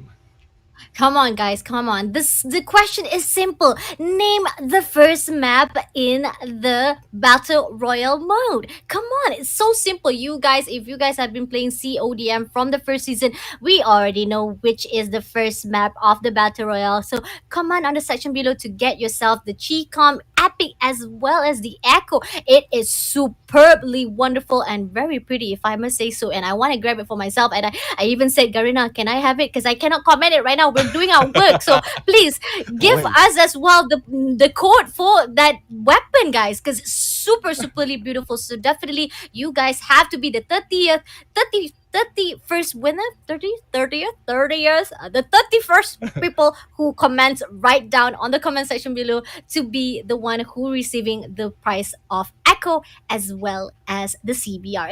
Oh, sorry, Chico, my bad. My bad. So sorry. It's because the CBR has just came out, and definitely CBR is very beautiful. If you guys just found out, if you guys haven't found out, but I think you guys already know, one of the newest weapon coming out, which is CBR4. It is very beautiful. The skin is just wonderful. But we have to keep on focus for the plunge because this is going to be the third round of the match, semi-final bracket one. What's it gonna be for the third round? Yeah, and here we go. Moving up north, coming from Asylum, going in, heading into the estate. The flight is on. So, construction site is still available for the taking, as well as turbine. A lot of teams are going in for the turbine because looking at the first 3 maps that we had, turbine always has a chopper. And some of the teams right here just taking advantage of the chopper gameplay, getting around with that, as well as taking all those utilities from the airdrops. So the green and the purple airdrop or I would say, is it purple or pink, Fashabani? I mean, whatever color that is, the two airdrop is now different. So the green is where you get all your abilities, armoring up with those kinetic armors, and then Mhm. the purple or pink will be where you get your loadout, and the loadout advantage as well will really bring into you on the battle. But there you go, we have TNX Sync going in for the kill against iWorthy. I think this is the time for them to bring the prestige back to their team. Alpha JJ right now moving up above, and this is the same place that they landed from the second round. So hopefully they'll be able to live and be able to survive this fight against Fuerza Valiente. On the other side, we have Ducky, the surviving member of Valiant earlier from round number 2, is just rounding it up, going against Nova, and the jump is on. I think a little bit short in there. Bulbog, a little bit short on the jump, will be hiding out and will be flanking, or no, probably moving away to escape this battle. And that's just a few seconds into that game. So they probably haven't looted that much, thus the movement away from that area. But here we go, we have Alpha JJ going in against Shiro, and Alpha JJ a good getaway at this point, and Shiro will be picked up, but I think a backstab might be happening coming from Alpha JJ. The rest of the TNF Dynamite is a little bit too far. Saput, Sai, and Zing is not moving in just yet, as Piox will be moving up. And there you go, the backstab once again, Alpha JJ. Really, I think Alpha JJ is pissing off Ashiro right here. A double hit, and there goes Sai for that Echo gameplay against Durfla, and Durfla will be eliminated. Back into the construction side. The battle of NDD is still on, Fasha. The battle. We have a lot of engagement even during the third minute, guys. Amazing job from the side. Right here, we are seeing the third round is getting a bit more spicy. TNF finally showing up, giving a bit of justice for their name. Again, I want to see them a bit more explosive, and they are doing just an amazing job, but still not enough to down the Fuerza. There's still a few more players to go from the side of Fuerza. So again, 20 teams still surviving at this 3 minutes, but NDD here still picking the construction side, very close by to the team Cerulean's Kingspin, and here we have Valiant also close by to the team BLK. What's it gonna be? Are they going to actually push in towards the team BLK? Are they going to go for the kill, or are they going to play save it? But I feel like they want to go for the kill, because safe side definitely goes out to Team Valiant. They're actually cornering it out, but no engagement yet. We have Kian getting out, and right here we have Varek already moving and able to down Daki. Slow rotation from the side of Valiant right here, but we have Echo all be taken down by Kaizen right there. Amazing job by Warren moving towards, but right here we also have another BLK Valiant coming in for the push, but somehow, even though they were the one who wanted to go in, but somehow BLK is already waiting for them, and we have Warren here spraying with that AK-47. Is it going to be enough? Oh, Black baited, able to down Olahis. Last, more players to go. I think there's one more player from the side of Valiant. They were running away. They did not want to actually secure or get that kill point. So in the end, Valiant was actually the one who had a mistake engaging the team BLK. That is actually a very peculiar way. I feel like we saw how Valiant was doing wonderful for first round and second round, but suddenly this third round, they made a mistake when they're engaging their own enemy. And right here we have the leaderboard right there. We're actually recapping again. I think you guys already saw it, but for those who did not see it, right now we have the leader, which is by a Metaverse Team 2 with 54. Very far behind, actually 20 points far, with Tatakai Reborn 35 points. I feel like Tatakai did not we did not give him did give them a little bit justice for the spotlight, because they were doing wonderful as well when it comes to kill points. They were doing wonderful with engagement. But Vagabonds Rifted, this is one of our, I think this is one of the previous names of our winners of the Plunge season 3, which is wonderful to see them back again for this the Plunge. And there are certain names also very new inside the scene of the Plunge, and to see that our metaverse is actually getting a lot of kill points, like, you know, more than Vagabonds did, it's actually making me questions like, is Vagabonds will be able to actually defend their title, or will we get another king for this season? Yeah, I mean, that left to be seen later on. Like I mentioned, it's more of placing top 10 in this game to be able to step into the finals. They might be holding back.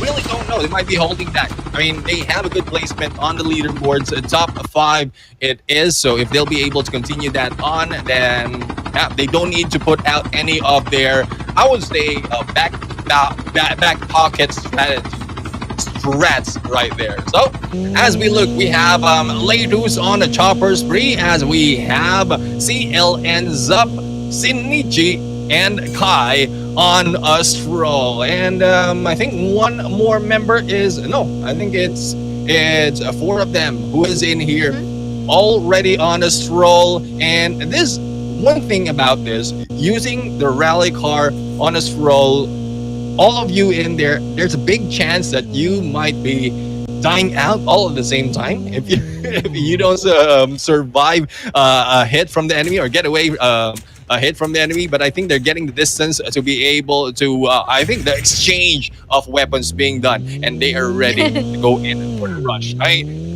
Blackout is a good play to be able to get your distance and then do all those things, and hopefully they will be able to give us a good gameplay. No kills just yet, as well as from most wanted 20 teams. It's a little bit too slow. I think seeing the leaderboards right there from before we started the match is they get the question as to how their tactics are working, and if it's not working, I think they're taking it slow, and they probably want to get for those placement point and then just choose the engagement that they're going into.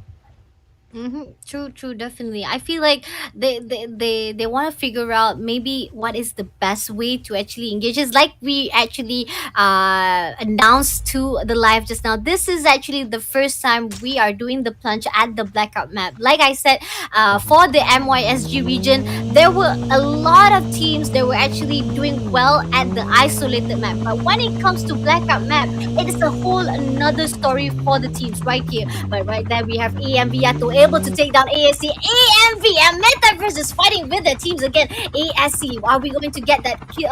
Are we going to go to that? Hopefully Observer will also get to that kill point, because I want to see the action right now, because we are seeing Most Wanted is just passing by, flying by with the helicopter. Probably they're just going to get that safe placement point. They don't want to have any engagement, but nevertheless we have Puerza trying to get a little bit of engagement from the side of TNF, but TNF Dynamite is running away, and still no kills. You imagine 9 minutes to the clock, and yet no players or no team is back out.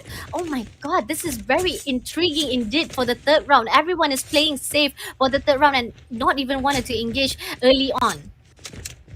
Yeah, definitely. I mean, for the first two rounds, yes, there are a few instances wherein a lot of teams are jumping in together, but they are being smart. I mean, if you go in on the same area, yes, you're familiar with that compound, with that area that you're jumping in from the flight, but if you for the first two rounds and you're not surviving the engagement on those areas, I think they need to back up a little bit, not really go in early engagement, loot up, get those airdrops, get those loots, and just prepare for the battle. And probably we'll be seeing more of the sniper gameplay from this time. And as we look into Loopy right now, as you can see on the lower right, I'm seeing a sniper M21 EBR right now coming from Lado's Loopy, and we know how dangerous that is. 3-hit delete or 3-hit knockdown coming from M21 EBR, very deadly weapon in your arsenal. But here we go. I think a chopper,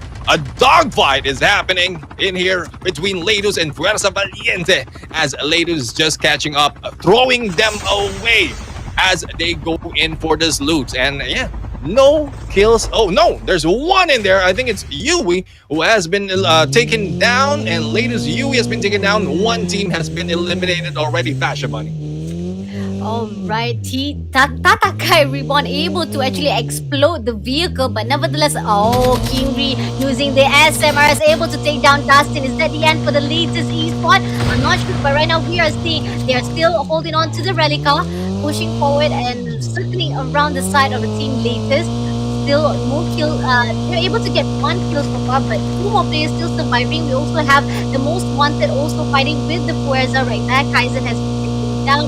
Valiant has been taken down. Oh, sorry, it's actually Valiant versus the Most Wanted, and Bobo has been taken on as well right here. And I feel like right now we're not doing justice, guys. Come on, Observer, go to the fight scene. Go to the fight scene. We want to see those who are actually in action, because right now we're not getting the actions right in the scene. Most of the times right now we're seeing they are actually, oh, the tank is out from the Ooh. bank, guys. Here we are at the Plunge, and everything can be used. War Machine, Trap Master, the tank, and you guys have to use it to the full potential. But nevertheless, right now we are seeing CLN using the Arctic Exotic, trying to get a push a little bit side. Oh, come on, do not miss a shot, Shinichi. You can get that shot. It was actually a very clear shot to the Tatakai Reborn, but somehow not getting enough points to down them. But nevertheless, CLN has to actually go in for the push and use the rally card to circle around again. I'm going to actually go for Yuki, able to hit with that card, finally able to down, but somehow are they going for the push? Yuki, come on, let's see if Yuki has been taken out, but no, I don't think Yuki was able to take down. He was able to evade that fight and ran away from the side of CLN. Oh, that was really a safe call. Wow. Amazing job by Yuki, but nevertheless, that was actually a really, really risky moment for Yuki. But right now, we have few latest also has been taken down. Yuki is the only hope left from the side of latest, and I don't think CLN knows this, so that will be a chance for the team of latest to survive even more for this third round.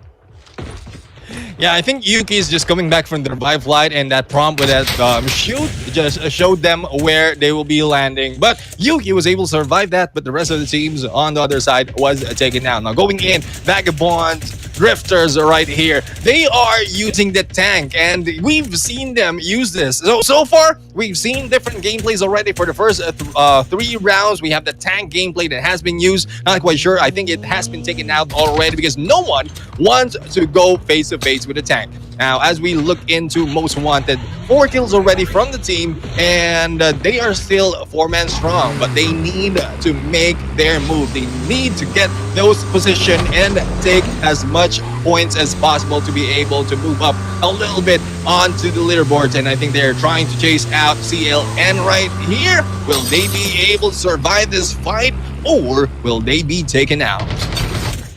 Right here we are seeing the team trying to engage with the sniper VBD Young, coming for the push but still not getting any shots landing to the side of Most Wanted. We also have CLN also very close by to the team Most Wanted. Will Most Wanted actually engaging CLN first? Oh, defender has been opened by the side of CLN, but somehow right here VBD are able to take down CLN Cute with that M21, but somehow going for another kill right here. MW Lin is jumping around trying to evade that shot, but somehow we have Jubby here going in, trying to look for the enemy. Were they able to actually immediately clear out CLN? I don't think so. We have one more player from the side of CLN as well. And here with the SAMRS, again, like I said, even though this season hit has been nerfed to 300 to 290, the damage is still there, guys. You are still be able to use that, but somehow VBD Young still looking for the victim of his sniper, but somehow not getting a shot, but able to down Kai by the side of PGTNC. Yellow has been taken on as well. A revenge from the side of CLN Spang right there. And oh, this is a lot of teams right here. PGTNC has to be really careful because there's too many enemy around the area side of this area. And I feel like they are too open. They're even too open from the side. But right here we have Andy D Twix able to take down by Was with that sniper. Are they going to go for the push, or are they going to go for the safe pace? Because again, there's 15 team still surviving and 47 player still fighting in the battlefield. I think this is the longest game that we've seen so far. I mean, 15 teams still alive, and third circle already, and it is closing in. We'll have to see more of the battle, but like what I mentioned earlier, they are being cautious. They don't want to be taken out early because after this, they are going into the fourth. Oh, but no, really, the Yang on the other side going in for those kills, and M21 AVR really is deadly.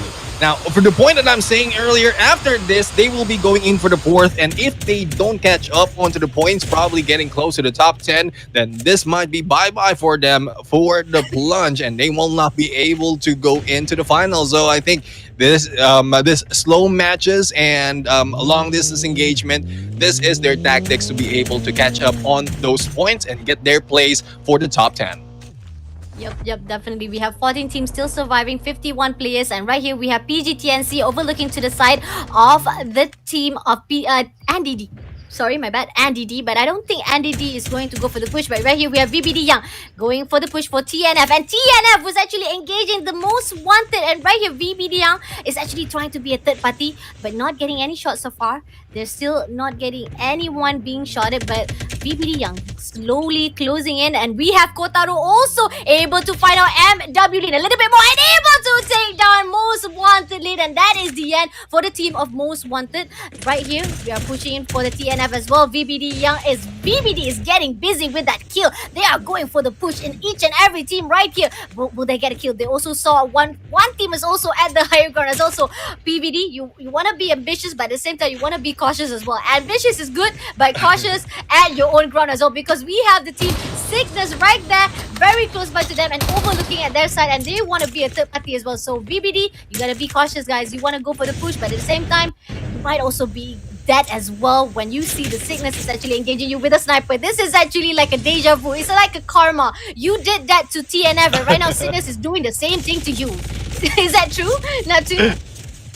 Yeah, it's probably the same thing, but there you go. TNF just pushed back, taking down Peanut out of the picture. But Kotaro right now is trying to go in for the kill against Sai. Sai is snowboarding away, but Saput for the backstab. No, it will not work. Saput will be taken down, and Kotaro will be surviving. Ming, on the other hand, will be running in. They need to get close, and I think this is the push of Most Wanted, or Vagabond's Drifters against Most Wanted. But looking at Cygnus, we have the tank gameplay, and they are taking the high ground. A good position, a good vantage point to be able to do some damage if it will not explode that easily.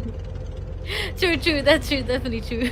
Because the fact is, tank is good to use, but somehow we have BBD Young able to take down MW is right here, but somehow looking for the other side. There's also Sickness right here with the sniper as well, so BBD Young has to be cautious to get into the zone as well before they've been gatekeeping by the side of the team Sickness. Right here we have Sickness with the sniper as well as a tank. There's so many weapons on the side of Sickness, but yet no kill points for them. They have the weapons in their arm, but yet they're not doing any damage. I'm not sure what are they taking so long, but somehow right here we have the team ASC coming for the push. Andy Dishon has been taken out with the Nova Gas, and right here we have Sickness going to be being cornered out by the side of the team Andy D as well as ASC. They were taking too long, sweet times to actually engage, and right now Andy D coming for the push. 3 more players to go. We have Primo here. Armor plate has already been destroyed. Savi able to down Andy D. John.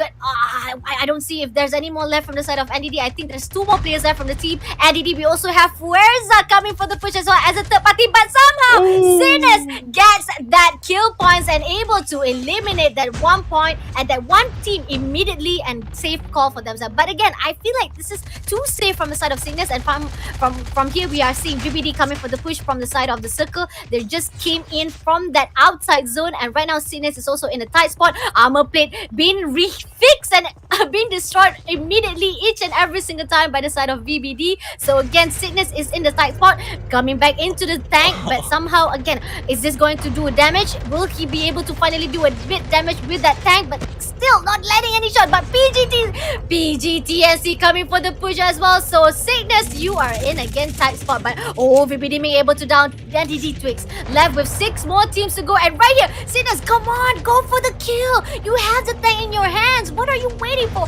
What are you waiting for? But Primo able being taken down by Kotaro instead. 2 more players to go. Right here, we have Chiz is being cornered out with the team VBD as well as PGTNC. He does not know where to go, but somehow Sickness, right, that counter has been taken down by VBD Young, and that is the end. We have PGTNC also coming for the push as well. We have VBD here waiting, being very cautious because they know there's a lot of teams right here on their side, but they're going to flank from the right side first because they know there's TKR right there.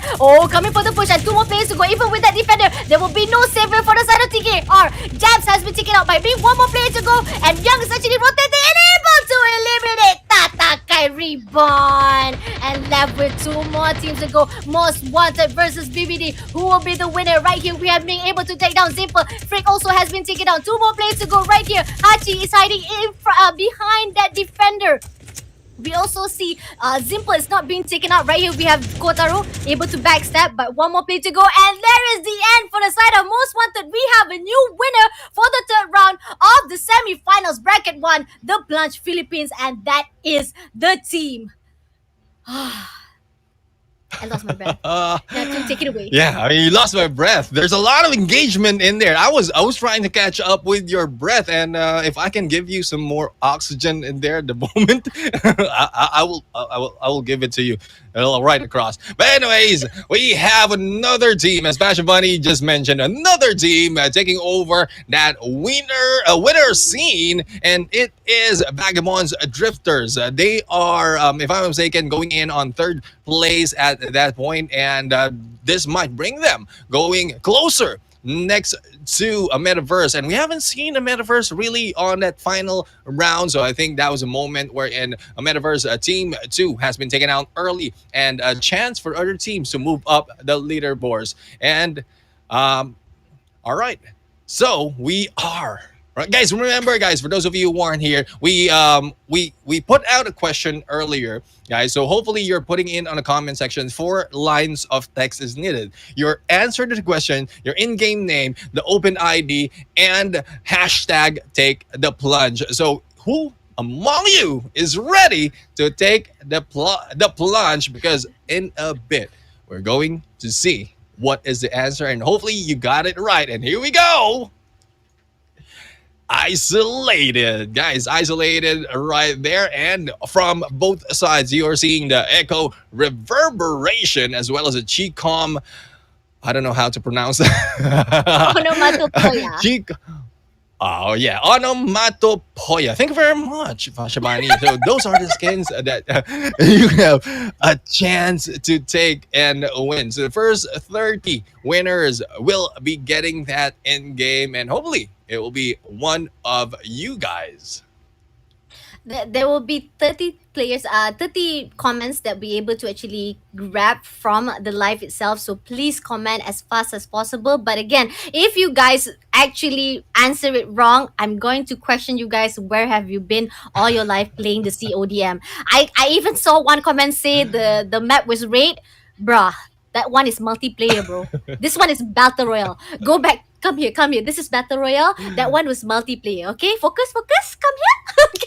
All right. This is the Plunge Battle Royale semifinals, Group A, and third round. It's just a wonderful sight. We have 2 rounds been dominated by our metaverse team, and for the first time, the third round is the winner for the side of Vagabonds. And I have to be really cautious when it comes to live. Sometimes when I say something, it comes true, man. The first round I asked about the sniper and say, guys, come on, guys, this is actually a blackout map. You guys have to utilize the sniper. Second round, suddenly, boom, everyone is using the sniper.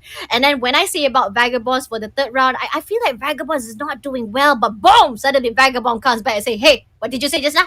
I'm like, I'm sorry, Vagabond.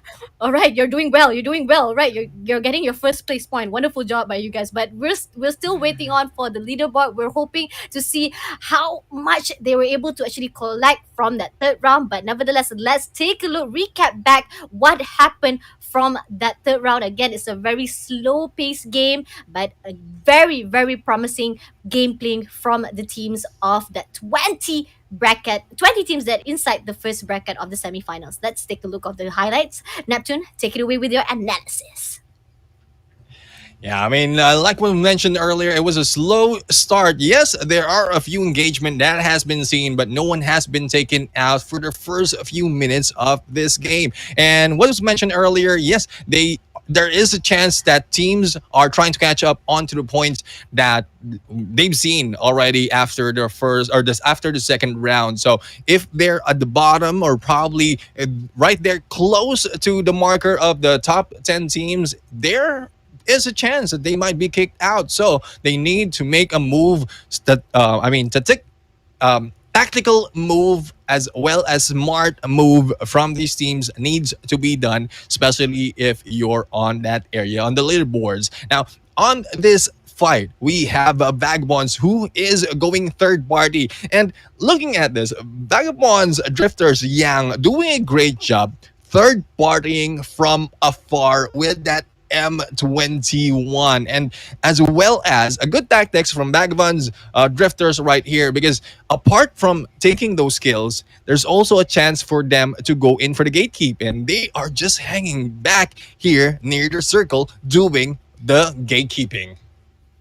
Yep, definitely on here. But I remember the side where Cygnus was also overlooking that side. And this is the funniest part. They already have a good weapon at their side. They have the tank Mhm. already on their hands, but suddenly they're not using that tank to the full potential. They could have actually used that tank to do a bit damaging from the side of, maybe from the side of VBD, or even those who are actually from the other side. PGTNC was actually right behind them, and yet they were not even engaging. Each and every single team was actually around their side. I'm not sure what was Cygnus was waiting for. Probably they're waiting for the side from the god to say, "Hey, shoot now!" But suddenly they're not shooting. They're still not shooting. From somehow the sign was not there. They did not get the signal, and in the end, we saw VBD taking down Cygnus immediately because they were cornered out by PGTNC as well as VBD, and that was a chance for BD to even collect more kill points for them and pushing forward. The circle was actually closing, and we have Most Wanted also being taken down. And the best part, I feel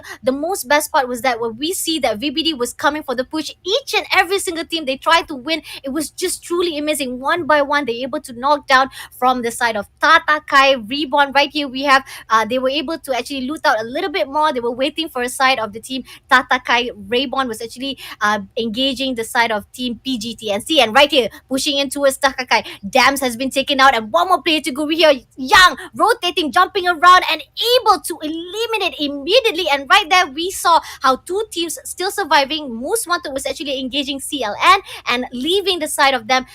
Full squad actually was full squad by the Most Wanted. They have the better odds, they have the higher odd, but suddenly VBD was just so dominant at that last circle, and VBD Kotaro was actually doing that backstabbing, was just truly wonderful. And Most Wanted could not fight that weapon. They could not win that weapon fight with the team VBD, and that was the reason why Vagabonds Drifters is the first place winner for the third round. Wonderful job. I asked them where they were, but suddenly they come out strong. It's just truly amazing. Thank you, Vagabond, for answering my question, but I will be much more cautious right now if I say something, because it might come true after this. Can you say that I'm going to get 1 million pesos, Oh! Pashabani? Because it might come true. I mean, it might come true. I mean, if casters has casters curse, you have the casters blessing. We have the Vagabonds Drifters taking number one on round number three, and yeah, I mean, you have Angel's tongue right there, Pashabani. It's good in the ears as well as through on the side. Pashabani in there, or I would say, you don't do fortune telling, or you just say what's going to happen. I don't know. I just say things that comes across to my mind.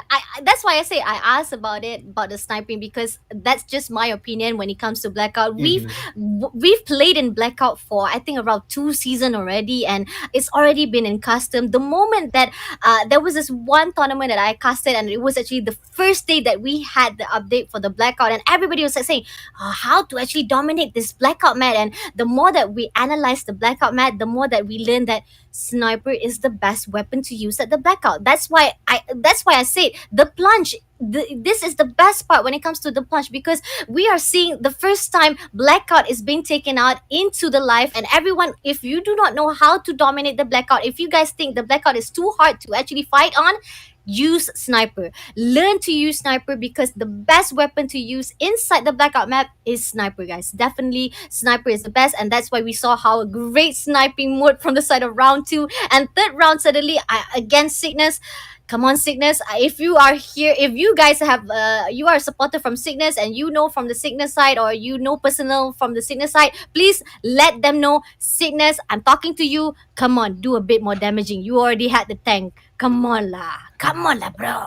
But on the side of the team VBD, you did a wonderful job. I asked you guys a just simple question. I don't know whether you guys were going to defend it, but you answered it very well. So thank you so much. But right here, we're about to take a little bit more break before we end our last round of the day. I'm sorry, I usually cast on night, so we are about to end our last round of the semifinals bracket one soon. But before that, let's take a break. Come back soon, guys. Make sure to come back for the second round of the viewership reward. There will be more questions coming up soon, so please stay tuned. Keep on liking, keep on sharing, and we'll be back. Neptune and I will be your caster for the semifinals, the Plunge Philippines. See ya.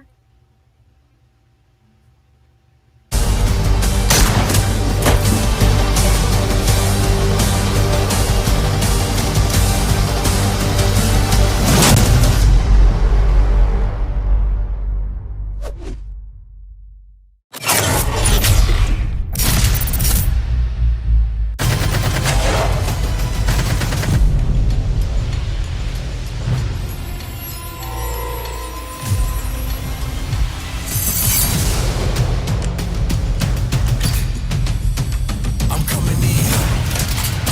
If you ready or not, I'm coming in. Are you ready? If you ready or not, I'm coming in. If you ready or not.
And welcome back to the semi-finals, bracket A and bracket B, the Plunge Philippines, brought to you by Garena. Call of Duty Mobile. You are with the wonderful caster, the Neptune Gentleman Garcia from Philippines, and I am your also partner caster, Basha Buddy Streaming Fish from Malaysia, and we are doing wonderful for the third round. It's just truly amazing. Two rounds been dominated by a Metaverse team two, and for the third round, it was win by the team VBD Vagabond Drifter. So Neptune, say what do you think about what happened to the third round?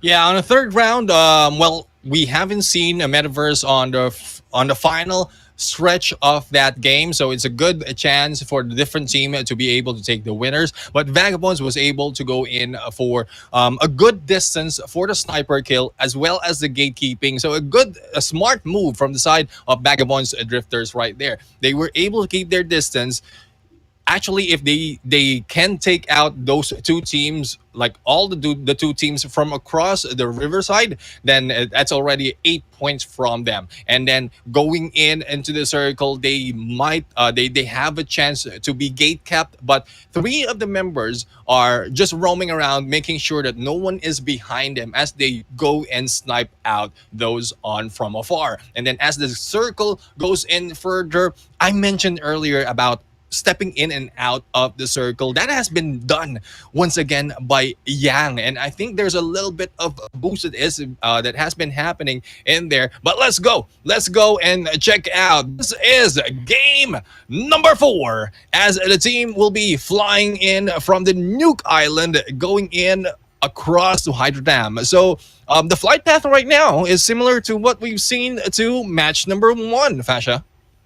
All right, the flight path is balanced. I love the fact that it's very balanced. There's a really good space from the right side as well as the left side. But again, I have to say the construction side will forever be the popular space for the team of NBD, as well as I think from the team of Cerulean. Kingspin, yet again, look at that. They're not giving up. They're sticking to that place. They say this is my spot. This is definitely my spot, and you are in my spot. But again, engagement side from them is very slow, and I'm not sure. There are certain times we're not able to get a little bit of a passion or even a bit of fiery motion from the side of the team and NDD as well as the team of Cerulean. But nevertheless, we are jumping in. Hopefully they'll be a bit more aggressive this time. But Nova, oh, right there we are seeing latest fighting with the team Nova. Viscount right immediately, they are taking down. Valiant also is fighting with Nova. Oh, what is happening? Is there a third party from the side of other places? I'm not sure, but nevertheless, Dawn able to down Ola. He's right here. Moving here, we have TNF also at their same spot. Again, this is their favorite spot when it comes to the side of the factory. Is the I think it's factory of fracking tower. I think it's factory. Yes, this is factory. Factory is the best place when it comes to we want to see TNF in action, because like their name Dynamite, we want to see a little bit of explosion fight from them, and they were able to actually clear out Fuerza wonderfully. But somehow the third round right here is a little bit slow, 2 seconds in a minute, and yet no engagement yet from the side of the team Valiant. Valiant is actually still making their way out from the estate. They still want to go to the same spot, but yet the moment they see there is an enemy right there, they don't want to engage it. Right here we have Dala has already been taken out, Bobok has already been taken out, and there's so many teams right here at the estate, and I'm not sure what's going to happen, Neptune. Yeah, I mean, we have a metaverse as well as Nova in there, and we'll have to find out further what is going to happen as Valiant, as was mentioned earlier. Oh, there you go. The battle is on. The metaverse Yato right now exploding, and Dance was able to take down Yui, and here comes Yato for the hit, but the Echo gameplay of Henlo will be taking him down, but on the other side, response by Dance and Glad taking down Nova, Dawn, and another member, and the metaverse is still strong. Alive with 4 members. Yato has been picked up, and there's only one left in this area. I think it's coming from Ladus. Will he be spotted and will survive, or will he be taken down by Dance, who is just roaming around from the roof? Yento is actually very, very in very dangerous mode, because even though he's actually in a safe spot where no one can see him, but the moment if the team EMV actually scatter around and they try to loot around and they might open some room, they end up actually meeting Siento. But nevertheless, right here we are moving to PGTNC again with their helicopter gameplay, and again I love the fact that PGTNC always find a way to go, but somehow come here and pushing with the Siento right here and able to take down Siento. That's why I said you can hide from the enemy's eyes, but the moment they come in for the push and they wanted to go for, wanted to look around and they open the room and suddenly they see you, you will have no chance to get out of the room, because there's no window, there's no door anymore. So you end up being cornered out from the side of AMB. And Metaverse from the beginning of the round is getting more vicious and more dominating. But on the side here, we have the team AMV Yato coming for the push as well. We have Valiant Kaizen being engaged, and he is being cornered out and has been sandwiched by the team Metaverse, and Kaizen has been taken out. Is that the end for the Valiant? We still have 19 more teams. I'm not sure if Valiant has been taken out, clearly one whole squad, but I know for a fact Latest has no chance anymore because Siento was the last player, so definitely that was the one team was taken out to the lobby for this last round. This is the last round, guys, the fourth round of the semifinals bracket 1, and we have been so amazed by the fights of these 20 teams, and hopefully we'll be able to get a new winner. But if our Metaverse keep it up with their momentum, with their viciousness even till the end, it might be the win for them. But nevertheless, we have Cygnus right here again. Come on, Cygnus, you have the tank.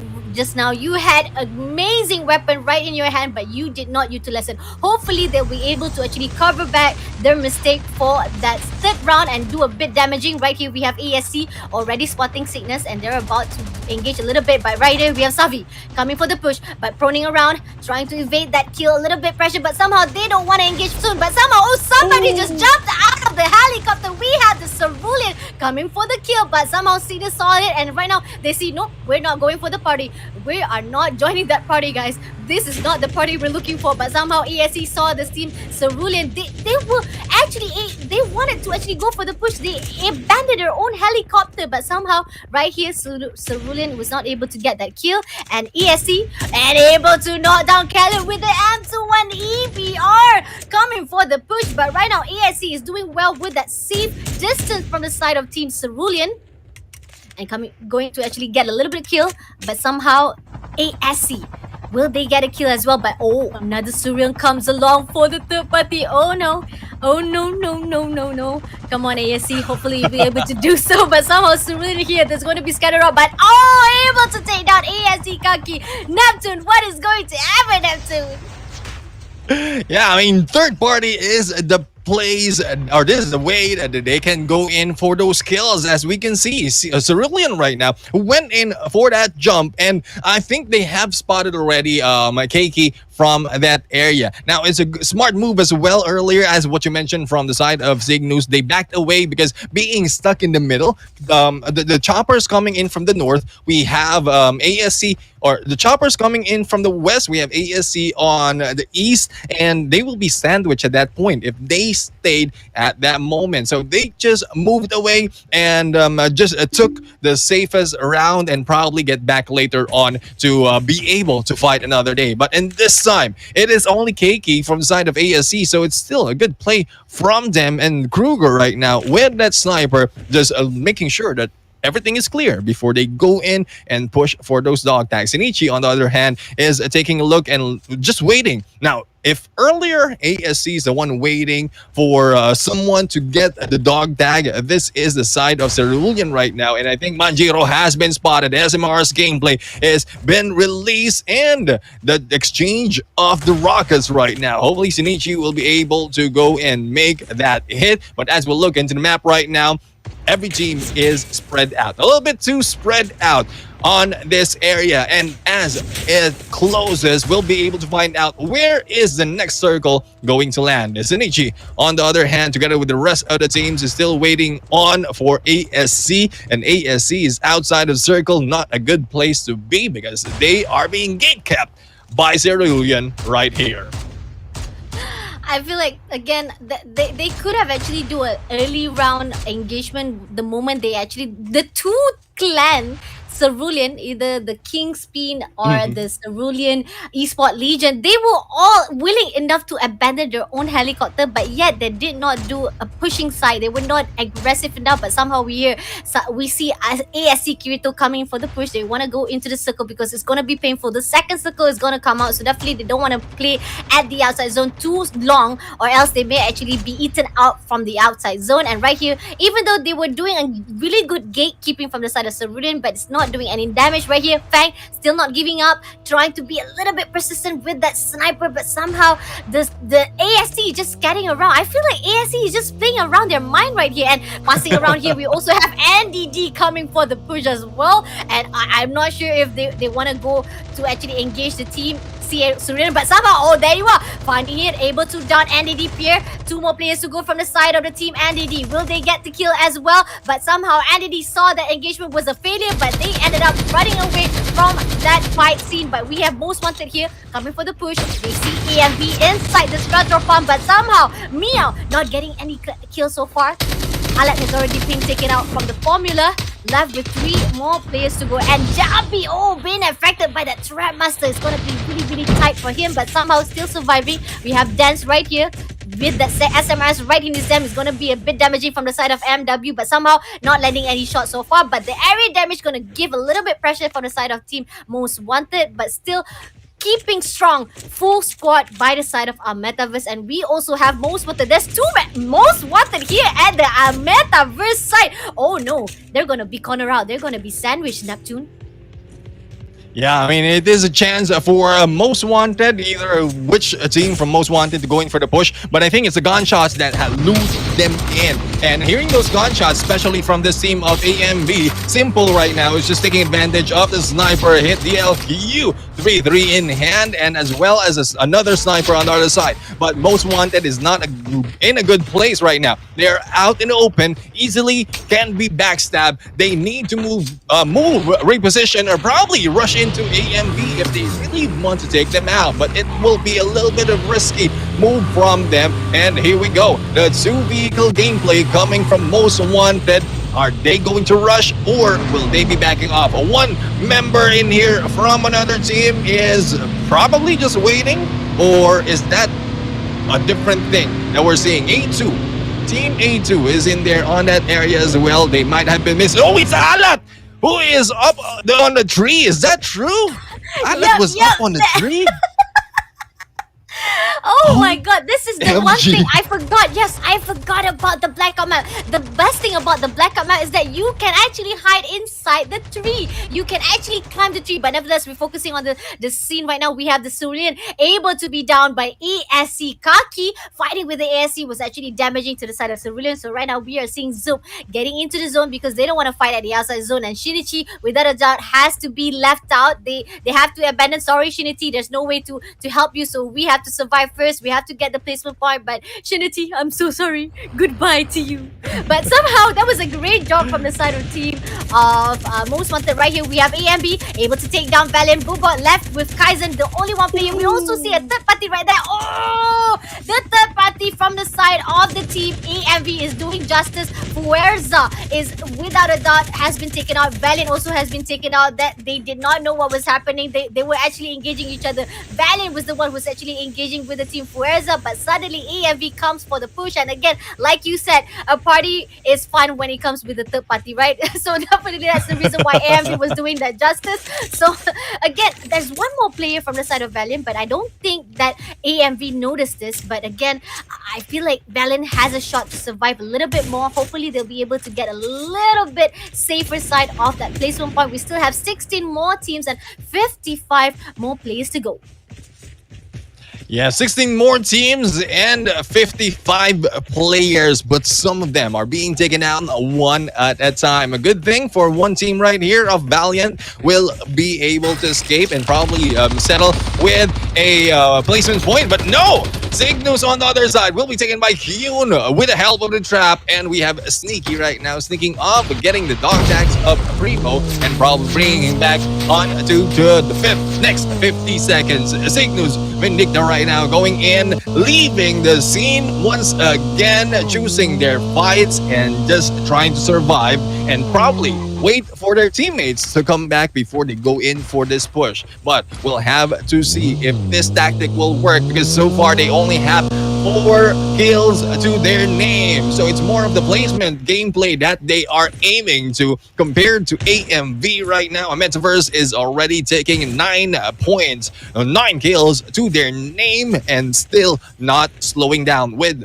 13 seconds remaining onto the revive flight. I'm not quite sure how many will be added onto our soldier count, but the more there is for the soldiers, the more exciting it will be for the battle. And hopefully we'll be able to see more great gameplays from these teams, Fasha.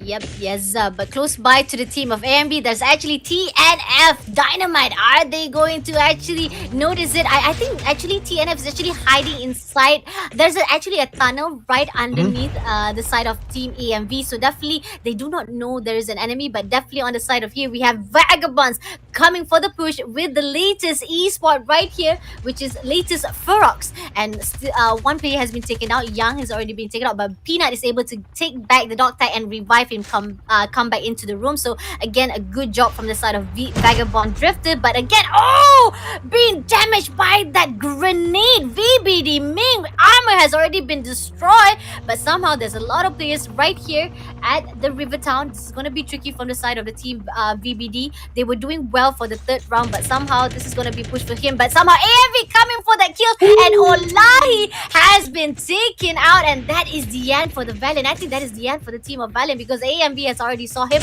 and right here we have AMV already spotted the TNF hiding inside the tunnel. Oh no! Again, like I said, I know that you guys want to hide. You want to have a good safe gameplay. But somehow, if you hide too long and you hide at the wrong place, you might be cornered out. And AMV already spotted, but BLQ coming for the push and able to knock down BLQ Abu. But Glad has been taken out as well. 3 more players to go from the side of AMV right here. We're also moving towards to VBD, still choosing to stay right here on the rooftop. They know there's so many enemy around their area. Latest giving a little bit pressure with that SMRS gameplay, but somehow not damaging enough to down anyone. We have here Serene also coming forward with that push. We have the team VBD has to go into the zone sooner or later on. They are about to meet each other because nevertheless we have Latest right here very very comfortable on the side of the rooftop as well. So again, I don't know whether or not the team of VBD is going to engage, but BGTNC also right here. Oh, there's so many teams, Neptune. I don't even know what's gonna happen right here. Is it going to be a repeat of that first round? Yeah, I mean, the flight is similar to the first round and probably the placement of the team as well. A good gameplay right here to be able to go in for that push, healing up plus armoring up. But I think Vagabonds Drifters took a long time going against Latus right there. I mean, Latus is a good position already. They've wasted a lot of ammos as well as a lot of utilities trying to take them down. But this time, this is the chance that they are going in for the push. I think it's a little bit too late because there's a lot of teams who's already surrounding them. So if they just went in for that push earlier on when there's less teams, a higher probability of them surviving. We have Kruger who is just hiding out in here, and if I'm not mistaken, Kruger is the only one remaining for the team ASC. Now, if Kruger's footsteps will be heard, another point might be added to VBD Yang, or 1 point will be added to Vagabonds Drifters, because looking at the top of the screen, no kills just yet from this team despite of the effort that they went in earlier on. Yep, definitely. I feel like this is a very different situation from the third round. They were very aggressive, but knowing that this is the last hope, this is the last chance for the teams, the 20 teams trying to get into the grand final. So it makes sense why everyone is doing a safe play. But somehow here we have Sydney still surviving, full squad inside the rally car. Driving around the side of this area map, and they know there's so many enemy inside this river town, and I'm scared for them. Definitely, I'm really scared for them. Hopefully, they know what they're doing with that rally car, because it's about to explode. Just a few more shots towards the side of rally car, it might explode, and they might actually be exploding with each other. They might die together, just like how Titanic died together, guys. Seriously, don't do that, man. Seriously, you don't want to push in with that Larika too long, or else you might be engaged. But right here we have BLK right surviving that blasted grenade. That was actually really scary, but somehow we are seeing Most Wanted coming for the push. Barring Honorable has already been started and also has been taken out. Left with Kian, the only hope left from the BLK, and right now we have full squad from the team Singers coming for the push as well as a third party, and Kian saw the situation and running away from that war zone, but somehow we have Singers here able to down MW Jabi, left with few more players from Most Wanted hiding inside this building. Give a little refraction with that bomb as well as the Frank. I think it's a flashbang if not mistaken, but somehow Primo able to take down with that grenade. Amazing job. But we also see Andy D Sean able to take down VBD Ming with that cluster grenade as well. But Cygnus Primo able to take down Most Wanted Lin, and that is the end for the Most Wanted. We are seeing Cygnus finally being aggressive at the last round with 9 kills in their hands, Neptune. I think your blessing is coming through. We have Cygnus really popping off in this game. We have Kian right now from Black. Oh, Kian is in here going solo, going in for that gatekeep against TNF Dynamite. And if I'm not mistaken, there's only one more member for the side of TNF Dynamite. But this time it's a 1v4 situation, and Kian will not be surviving against Savvy at that point. That makes it 10 kills already for the side of Cygnus. And ladies right now already rushing in for the other side. Shard in there with defender gameplay and trying to back up, armoring up, but stuck in the middle of everyone else. He will be taken out. Enoch on the other side trying to go in for that snipe, and Loopy, if I'm mistaken, has been picked up as well. They have a good position right now, but a proper wall bang might take them out, or a proper grenade as well might take them out. So not really that good. They don't have the advantage, the height advantage compared to Cygnus right here. But Latus, if they survive this hit, there's only 4 opposing team against you, then you might be able to take this win. 5 more teams left and 13 more players surviving. They are playing at the petrol. We are seeing a war zone at the petrol station right away. Right here we have Clan trying to wallbang right here. Shinichi doing his best to actually give a little bit pressure to the side of the team Cygnus as well as NDD, but somehow smoke bomb. The circle also is closing in. The 6 circle is closing in. There's no chance at all. They're about to meet each other. Zoom has been taken out by NDD. Sean, 2 more players to go. Shinity coming for the push and trying to down Latest, but somehow been taken out by Latest instead. 3 more teams left. We have Latest Secret coming as well. Right here, trying to rotate flanking to the left, but somehow been taken out by Sinus as well. Sinus coming forward, push with full squad right here, and he is able to take down the last player from the NDD. And we are seeing finally the comeback from the team Cygnus Vindicta Phoenix as the winner for the last round. Wonderful job. I feel like my heart is being blessed. Every single thing that I say is always been answered. I'm scared, but at the same time, I'm so happy that Cygnus answered my question, finally being aggressive at the last round. Yeah, I mean, I have a question to ask you. Hopefully, you'll be able to. Can you say within the stream that I'll be getting $1 million? Because so far, round after round after round, everything that you say is spot on. I mean, good prediction right there, and a good response as well, because this is why we love calling out the teams from these games, because if you're not performing, we will be calling you out. If you respond with wins as well as the kills, then we know that you're watching. I mean, we know that you're watching us. You're also supporting the stream as well as trying to find out things that is happening from outside the game. So that's a good perspective as well, looking into the game and also looking from outside of the game, getting the perspective of others, the advice of others, as well as to how you can be better, as well as motivate yourself to go in for those wins. And congratulations to Cygnus Vindicta to being able to take the 4th round in this match. And Fashion Bunny, I'm going to ask you this. With this game, comparing for the first 3, what do you say? What do you think is different with the 4th round? The 4th round, it's not really different as the first round. It's the same as the first round, because we saw how the first round was actually a roller coaster ride, much more safe play, but then there is a little bit of engagement. But at the end of the zone, that's when everyone was actually coming together, sticking at the end of that last round. There's no chance at all for you guys to actually run away from the engagement. You guys have to fight, and we can see how the team VBD was taken down immediately from that equation. They were trying to survive. NDD also was actually cornered out. They could not go anywhere. They tried to actually flank to the left, but Cygnus coming back for that push, and they were just doing well, fully surviving, like how AMV was doing during the first round. It was like a different team, but same tactic, just how AMV did it. Yeah. But it's this time it's actually for Cygnus instead. But wonderful job, guys. Really, really amazing. But to answer your question, to say that I'm actually a fortune teller, I think this is only for the blackout. It only actually applies to the battle royal. If I say, maybe if I say the word, it might not work. But I really wish all the best to our Neptune gentleman gaming PH. Hopefully, he will get 1 billion pesos. Hopefully, God.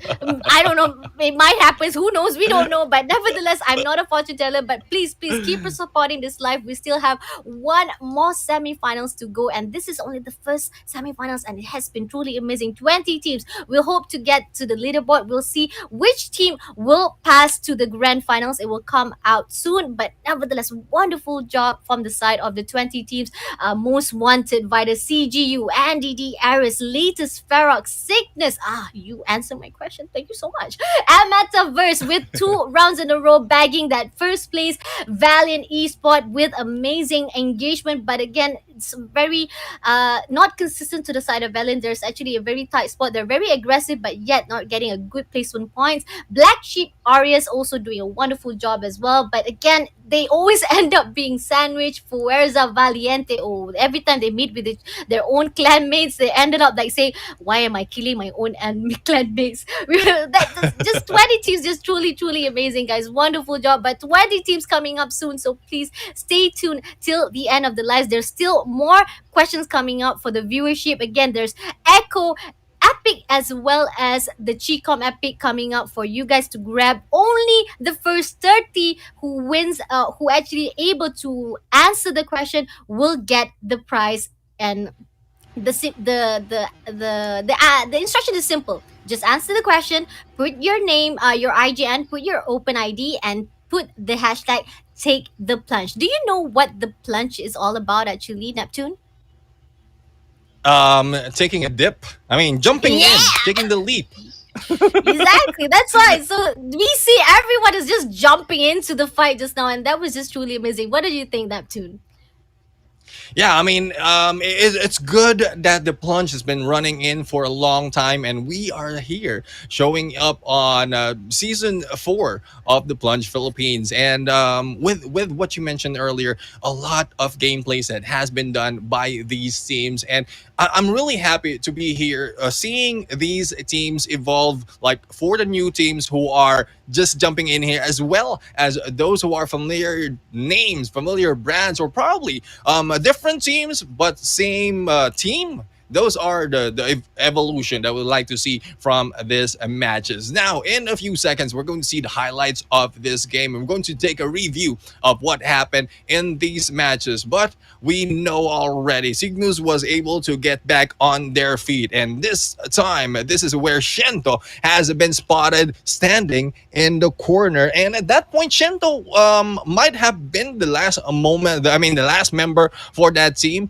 But being knocked down after that hit by AMV, then there might have been revived, or a few members revived from a few seconds ago. Now, this is where ASC was able to gatekeep CLN at some point, and they backed off. CLN just backed off, and ASC was jumped in there by a different team. Now, on the other side, another team of CLN right here going against NDD, Ares, and we've seen how well these teams move, as well as the engagement that they've done, clearing out NDD Ares in that fight. And this is a Metaverse Yato taking those distant shot with that AK-47 Frostband.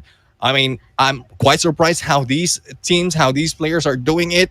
This is why, like what you mentioned, Vasha, the reason why they are in this tournament and we are shoutcasters, because it's very difficult to take those long shots, especially with the AK-47. And this is where a Black Sheep just backed off. Kian was able to take a few hits, but will be backing off because they saw Cygnus Vindicta right here, and you asked them to put up a great show, utilize all what they have, the weapons that they have. So Cygnus used the grenades in there to take out Most Wanted on the other side, and at some point, the vantage point, the position, elevation that they have from above gave them a quick preview as to how to approach this battle. And taking that distance, not really rushing in that quickly, gave them the advantage and gave them the win in this round.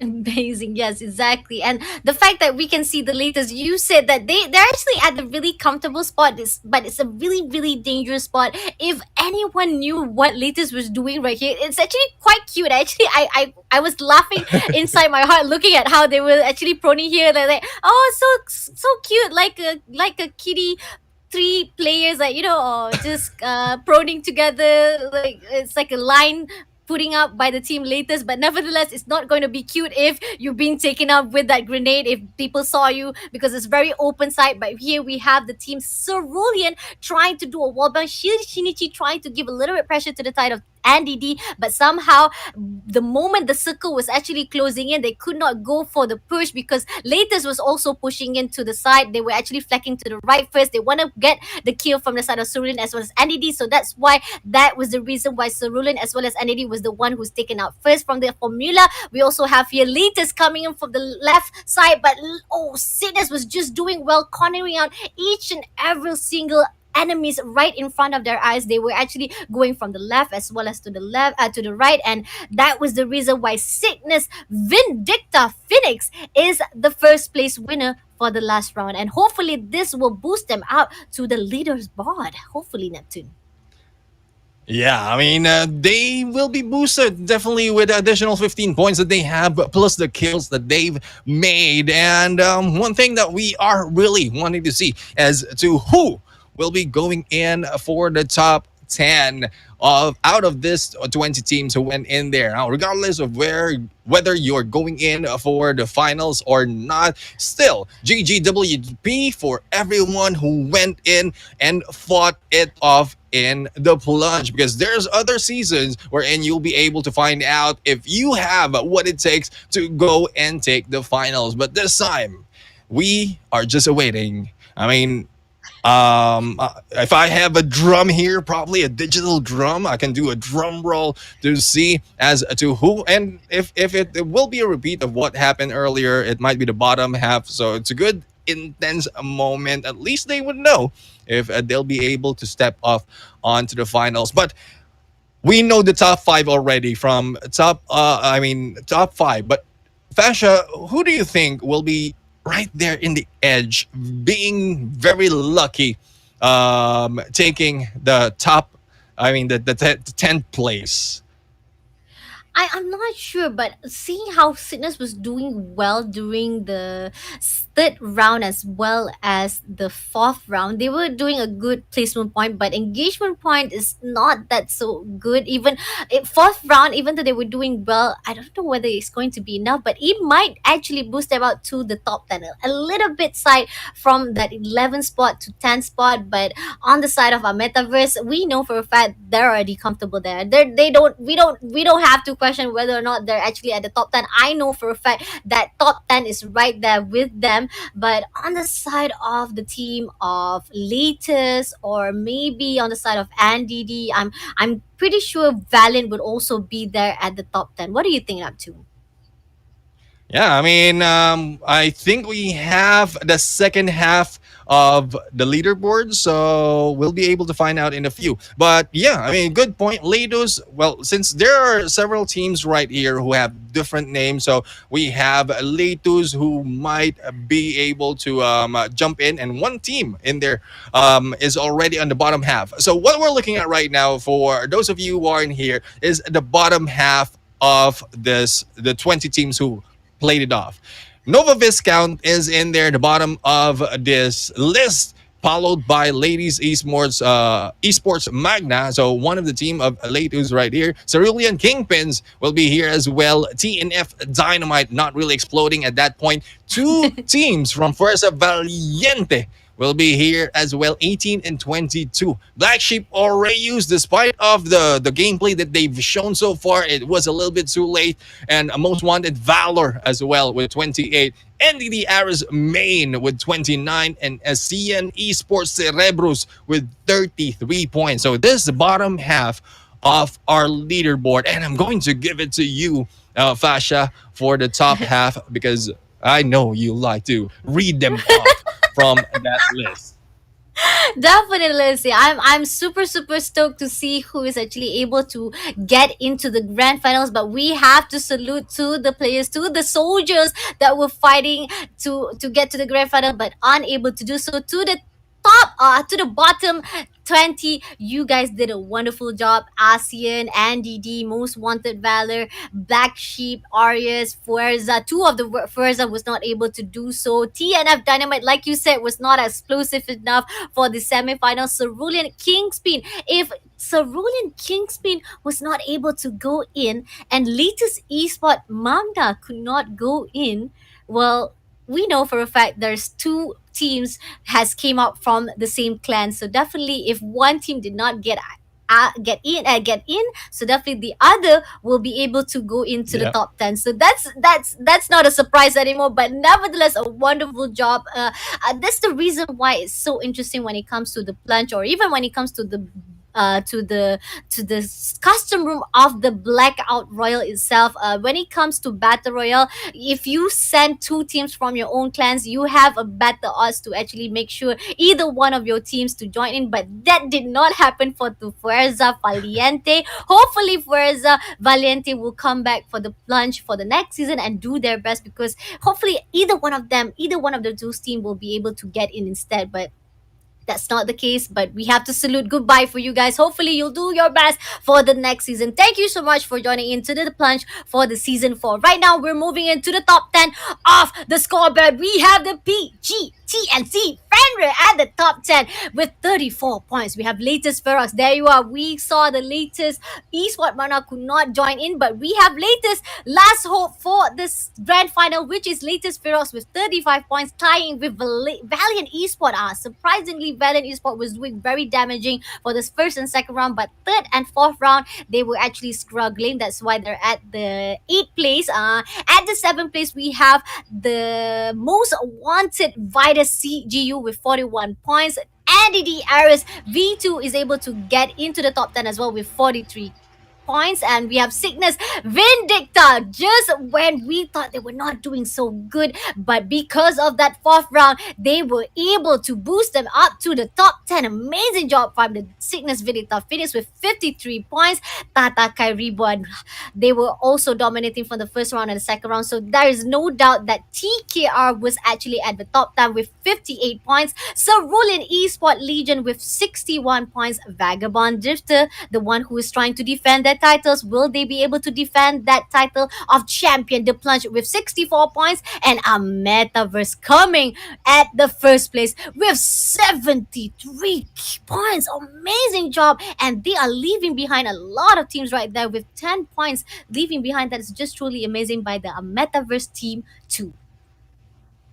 Yeah, I mean, definitely good point for all the teams who are in here, who are on the top 10. Congratulations for them for jumping in onto the finals. And that is more exciting gameplay because they've shown us already in these matches. That's just the first half of the teams who will be jumping in. In a bit, we're going to see the second bracket of those who are stepping into the semifinals and also waiting for their chance to go in for the finals. But as we have seen 4 matches already, Fasha, we have seen who is the first 10 teams stepping into the finals. We're excited to see the second half. But before that, of course, we like to give you a little bit of suspense at the moment because that's what we are here for. We want to give you a little bit of a 10 bits moment. If if you're Filipino, you would know the 10 bits moment. But anyways, Fashabani, a great job in there. And there's a lot more happening in this tournament. The Plunge Philippines semifinals. We are your hosts. Together with me is Fashabani, and I am Neptune the Gentleman Garcia. We are going in for a quick break before we head over to the next batch of our semifinals. So, see you in a bit.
Welcome back to the Plunge Philippines semifinals. We are here right now going to see for the second bracket of this match. Not quite sure if it's me or I'm. All right. But, anyways, for those of you who aren't here, excited to see this battle.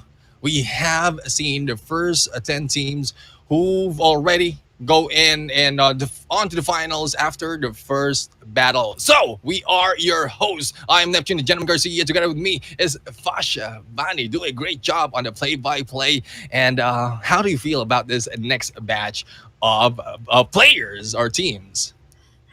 I'm super stoked. The first semifinals bracket was doing wonderful. We see a lot of amazing gameplay, the back and forth, the flanking side of the enemies, especially the sniping side. I did not expect that they were answering to what I was saying. And again, to utilize that sniper inside the blackout map is a truly amazing skill. So you guys gotta do what you gotta do to survive, guys. Do what you gotta do to get that kill points as well as survive. But nevertheless, I feel like second bracket is coming up soon will be even much more hectier, because the fact that I miss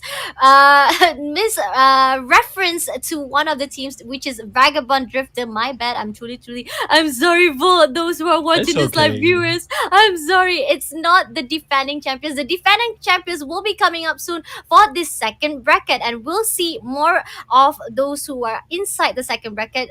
But inside it is actually Vagabond Drifters. All right, we'll move on for the first team. We have VVV main V1. We have Kingspin Esport V2. We have Shooting Esport Philippine. We have AAA Taurus Retaliation. We have NRX 69, one of the established teams. We know for a fact that this is one of the best teams that definitely will be up for grabs for that the Plunge Grand Finals place. We have a Metaverse Esport again for this. This is actually a Metaverse, the main team of a Metaverse Esport. Dovahkiin Marcus. We have Nova Monarch. We have Cerulean Blackfire and SDPH Apocalypse V1. Carry on, Neptune. Yeah, and next on the list, we have Insurrectus Emperors, Boss BH, Vikings Esports, Vagabonds, Nomads, Cerulean, Exercitus. We also have MVP Gaming V1, NRX 432. Another team coming from the NRX brand is NRX Esports Philippines 420. And the defending champion in here from Vagabonds Esports, Pulang Araw or Red Sun in English, as well as Most Wanted Vivre V2. And that completes the list that we have for the second bracket of the Plunge. A lot of familiar names. The defending champions will be in there as well. And I'm really excited to see how is this going to start and end in this match, Fasha. Yep, definitely. And like I said, I actually referenced the wrong team on the first record, which is Vagabond Drifter. They are actually the sister or probably just the family clan. That's why they're still the same brand from Vagabond, but not the defending champion. We have to give the correct reference, which is Vagabond's Esport was the one, the first ever. They were able to firstly grab that King Spot Championship during the season 3. That was a wonderful job by them. We have a new king for the season 3. Will be are we going to get a new king for the season 4? Or are we gonna get a little bit of fight from the side of Vagabonds Esport? I'm not sure, because there's a lot of things going on from the first round just now, or first bracket, which is Metaverse was doing well, but we have another Metaverse also on this second bracket. Will they be doing the same amazing gameplay as they did as their friends or their sister team from the first bracket? I'm not sure. What about you, Neptune? What do you think?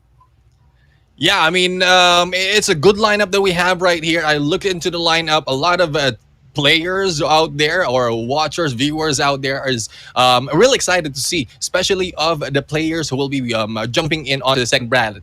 So let's check out, guys. Earlier we gave you a first question, but right now we have another question for you, a chance for you to get epic guns in this game. And this is the question: what is the place that is located in the isolated sky. So once again, for those of you interested to take the plunge and take the chance to go in and answer the question, all you have to do is put in your answer. The first line will be your answer. The next line will be your in-game name. The next will be your open ID, and the fourth line will be hashtag take the plunge, because that is the complete details that you have to put in the comment section to be able to get a chance to win. And this is the questions that we have right here. 30 winners will be chosen, and that's the format that you have. It doesn't have to be in line as long as all of those details are available, so that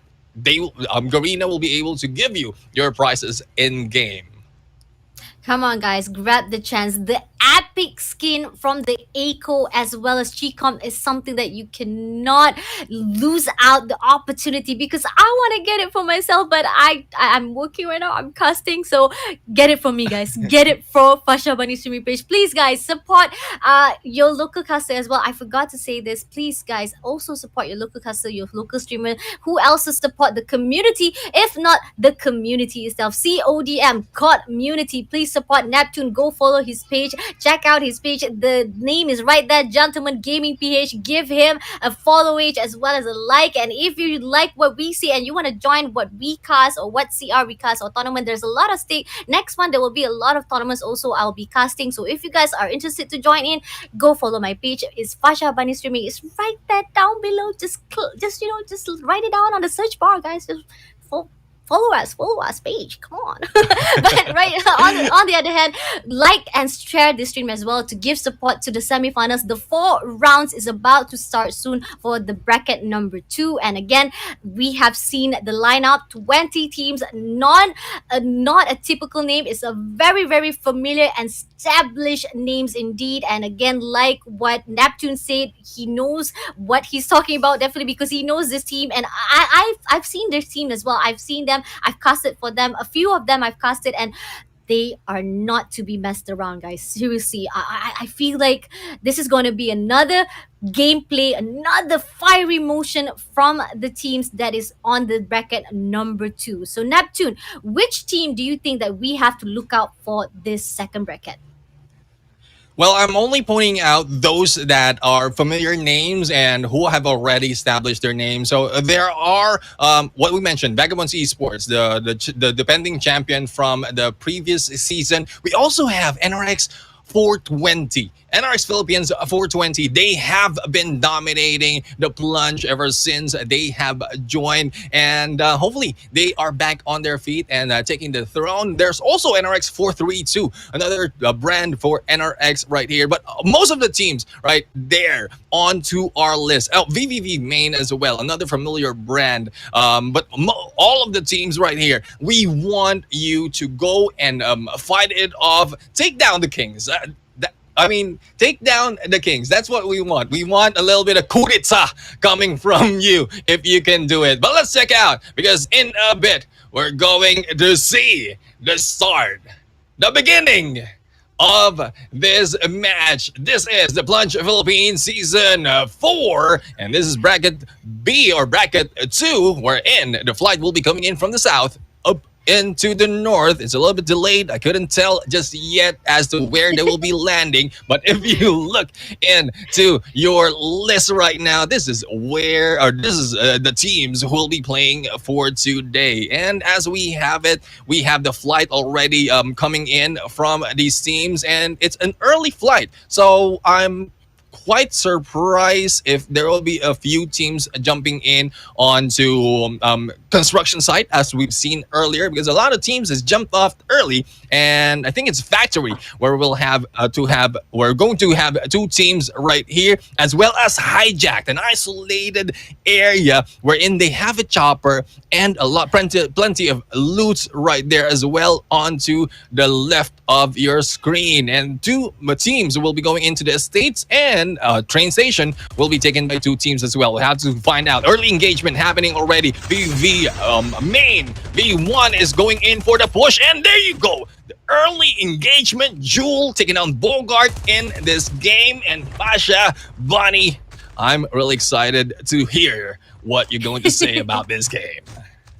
All right, VVV main VI. That was amazing shot by them. But right now we are moving to the hijack. We have two teams as well. We have SDF fighting with the team TSV. Kira able to take down Ligyu and Ray almost able to take down, but somehow being backstabbed, taken down instead. He was the one who's engaged first, but suddenly he was taken down, probably because it was the weapon that was holding on from the side of the team TV. I'm not sure. I think it's SDF was the one who was able to down it. But here we have Kuzma trying to take down BVV Clicks. Will he get that kill? Clicks is running away for his life, trying to able to actually evade the shot because he's the only one left from the side of VBD. And right here we have SDPH. I really cussed up my words right now because the names are just out of my mind, guys. This is a tongue twister. But right here we have Quick Ryujin, the only one player left hiding. And right here is going to actually meet with each other. And Duda did not see Cute Ryujin. So that is the end. Right here we have Cute Ryujin still surviving all alone. And he was doing well. But somehow he is running away. We have one more player from the side of SDPH. We have Jian right here, able to revive back the whole team. But somehow he knows there's one more player left from the side of the team, Dova Kin Marcus. But are they going to actually engage each other, or are they going to wait for the revival fight first?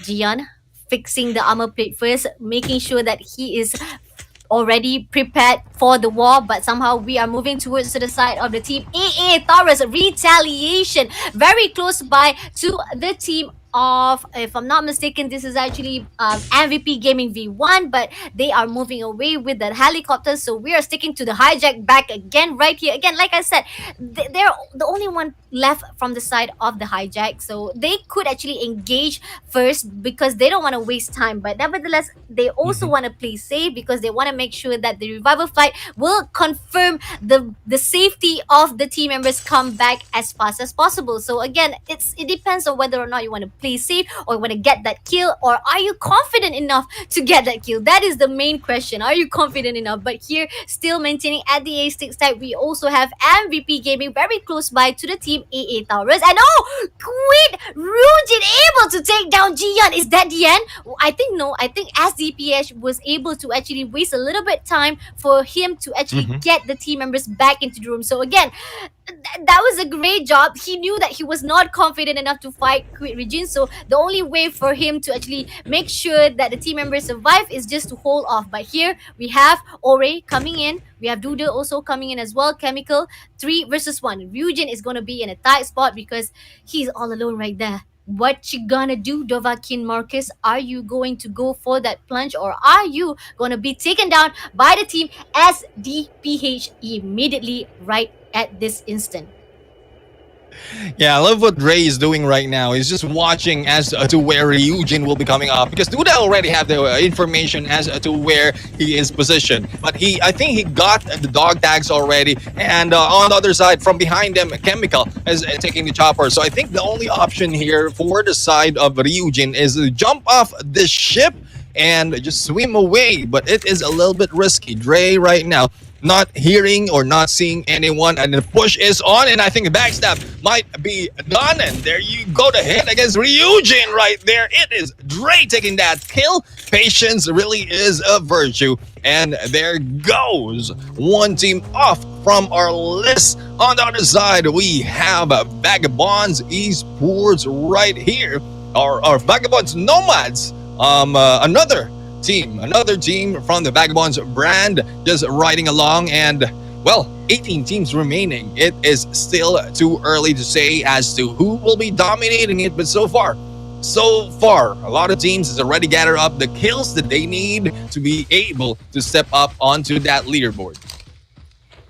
Amazing analysis, by the way. I agree to what you said, Neptune, that actually Ryujin should have actually jumped out of the ship and actually just swim across, possibly, because he could have actually evaded that engagement. He could have actually saved his time and survived a little bit more for the placement point. But I don't know what he was thinking. Probably he was just like, he wanted to get a dog tag. He was not able to get his teammate dog tag yet, and he was trying to play safe, but that cost him his life. In the end, not only able to actually revive his teammate, he was not even able to get or secure a good placement point. So nonetheless, right here we have the team of Vagabonds Esport being engaged with that FAJ. They're still riding around with this helicopter trying to spot the enemy. They were even able to get the airdrop for themselves, so a good utilities and weapons right in their hands. But were they able to get arsenal? I'm not sure, but here they see the enemy right across, right down their head, but they're just passing by. Still no engagement. They're being safe a little bit. Probably they're trying to figure out whether or not to engage. They want to actually figure out the space. Is it good enough for them to engage, or will it be a third party around the area? Because we want to make sure that the area is safe for you guys to engage. Because in the end, if you guys engage immediately to the side of the enemy, if there's an enemy who sees it or hears the engagement, they also might also join in the party, guys. So again, just like Nathan say, a party is not a party if there's no third party.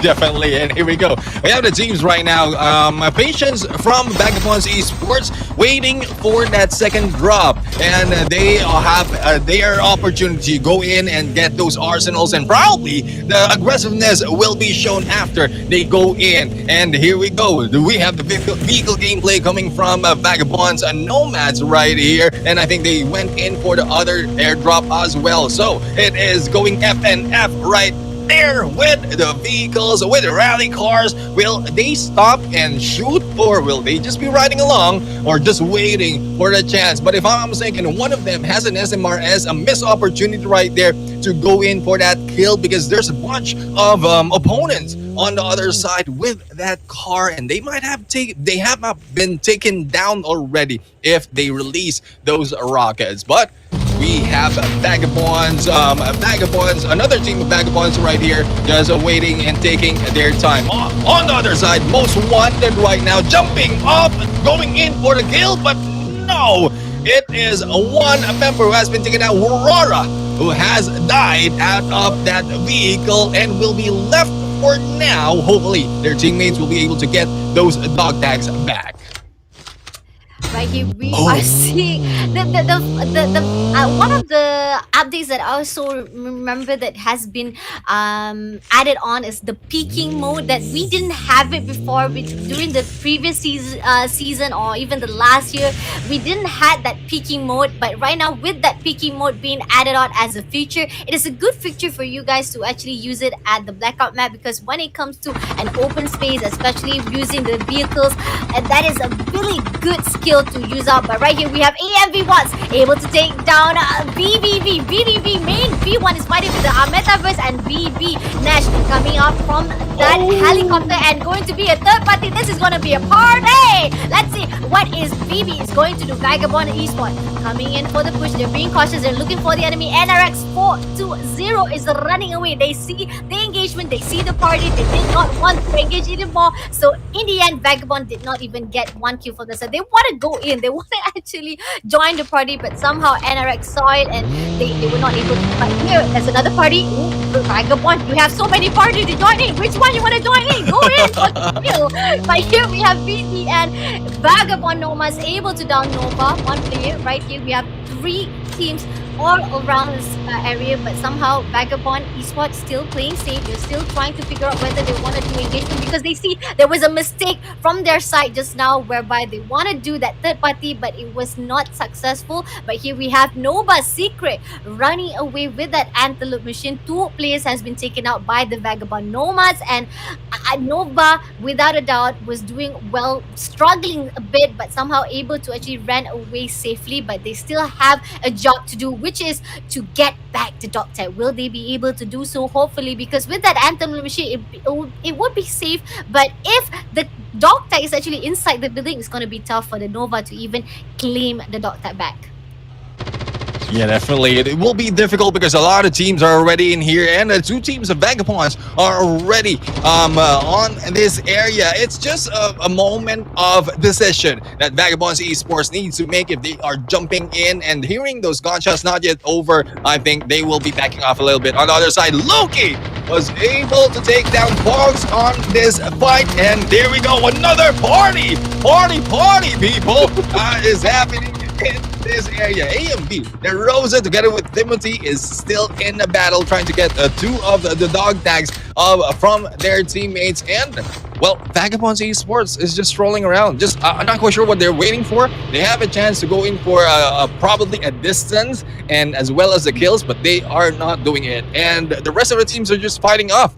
And Vagabonds Esports is becoming our eye in the sky right now as to what's happening into this gameplay. I think they're prioritizing on those utilities that they can get from the airdrop. But here we go. We have Nerosa right now going for the push. A B or well, CLN is just passing by, and the rest of the teams will be coming back, going in for the dog tag. So far, 18 teams still alive, and there you go, Loki going for the hit against Amico, and Mikasa has been taken out by another member in here. And I think this is what they're waiting for. Vagabonds Esports is just choosing their fight, making sure that they are going against one team and not jumping into a third party because you don't know as to who will be going in. But on the other side, CLN Reagan taking out NRX 420 Get. And if I'm not mistaken, Get is the one running away from NRX 420.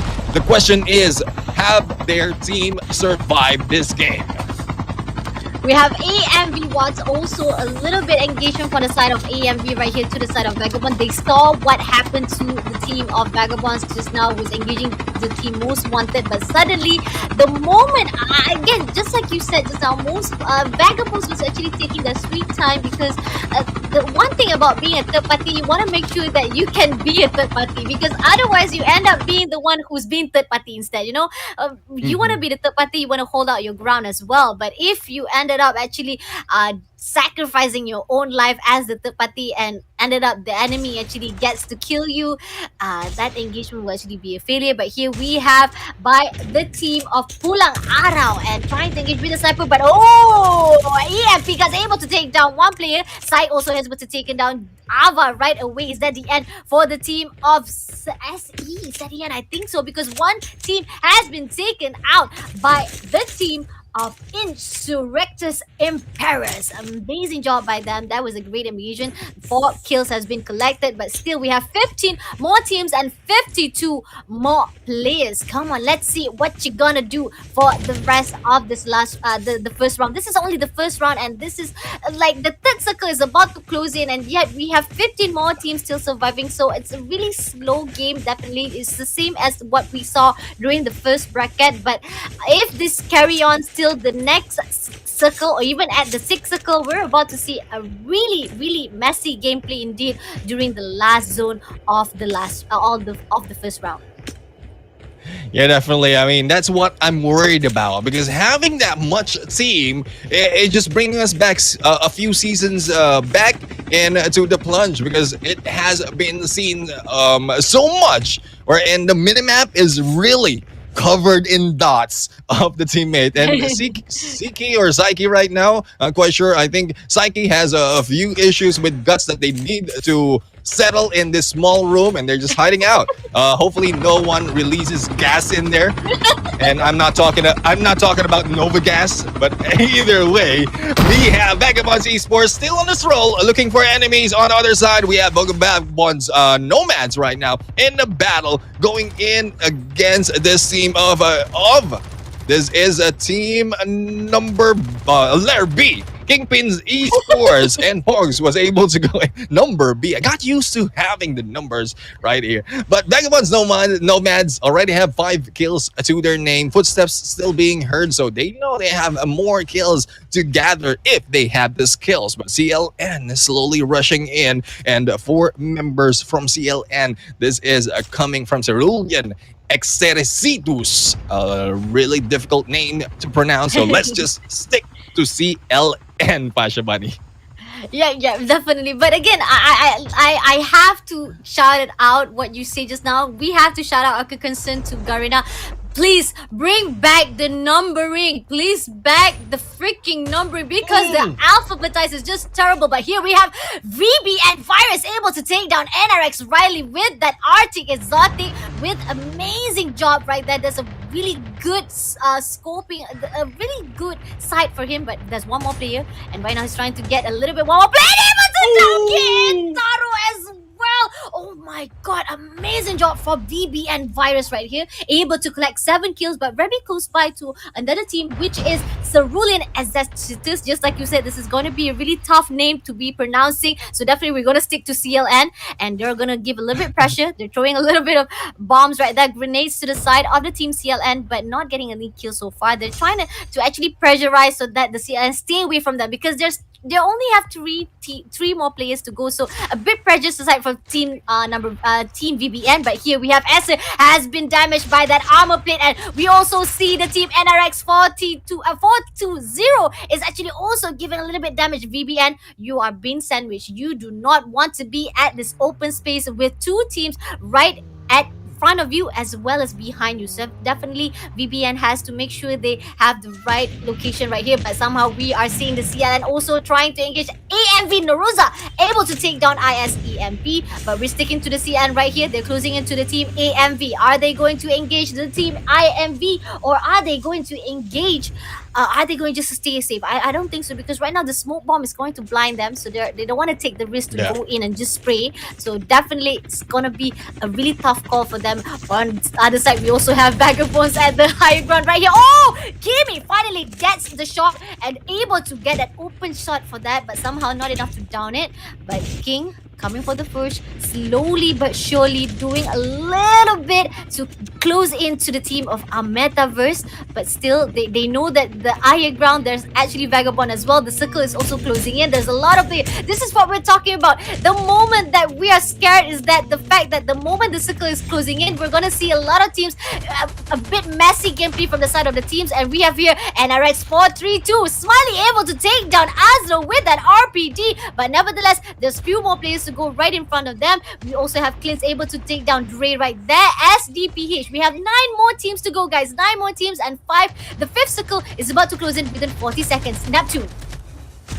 Yeah, NRX 432 right now, taking down one of the VVV as well as the Vagabonds and Nomads. We have Maestro on the other side from CLN, 4-man strong, trying to snipe down Smiley Swala, and that from afar, but they have the boulder to cover them. So a very good cover for the side of NRX 432. The question is, will they be able to maintain their position? On the other side, we have AMV Watts. A Metaverse Watts being hit a few times, and Maestro right now doing great job on the sniper. On this area right here, CLN will be in trouble as Blue, Nash, and Loki going in for that hit against CLN, and this is what I'm talking about. So Vagabonds Esports is a little bit too slow from the start, but once they chose their fight, once they know as to where to jump, they just clear it out that quickly. And we are seeing a lot of teams just going in for this hit. We have a Metaverse Watts and Rosa right now, who will be gate kept a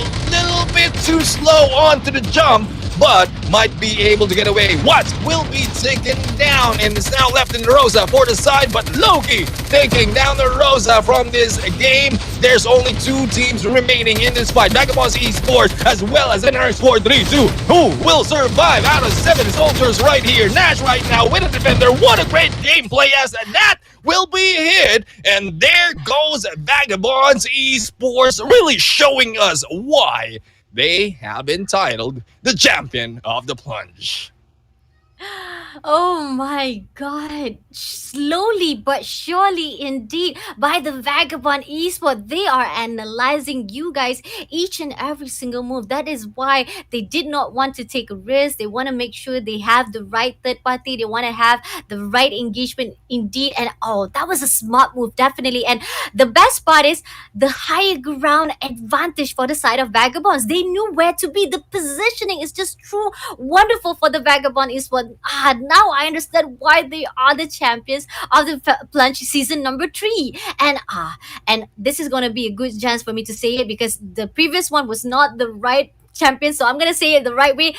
Are they going to be able to defend that title? Hopefully Vagabond Esport will do so, because the first round is been done by the team Vagabonds Esport. Wonderful job. But again, they were head to head with the NRXs now, and they were also full squad 4 versus 4. And to think they were able to damage that wonderful fight, that and the defense defended by the side of VP Nash, there was just truly wonderful. He got that double kill by the side of him, and that just tips off each and every single kills points for the team of Vagabond Esport. Neptune, I'm lost for words, Neptune.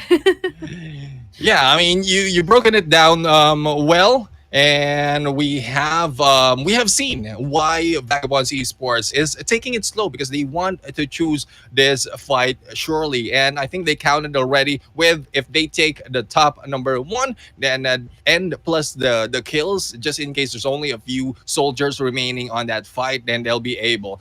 All right, now remember earlier, guys, when we ask you a question, and hopefully you'll be able to answer on the comment section, not through us. But anyways, on the comment section, guys. So we ask you a question, and the answer is ready. So are you ready as well to see what is the answer? Because if you are new to this game, you might not know it, but this time it is the aerial platform. It is the aerial platform. What is that? What is onto isolated skies is the aerial platform. But if we go to the blackout, I think the platform would be construction site. I mean, I would say construction site will be the platform right there. We just refer to the platform because it's not aerial; it's building though.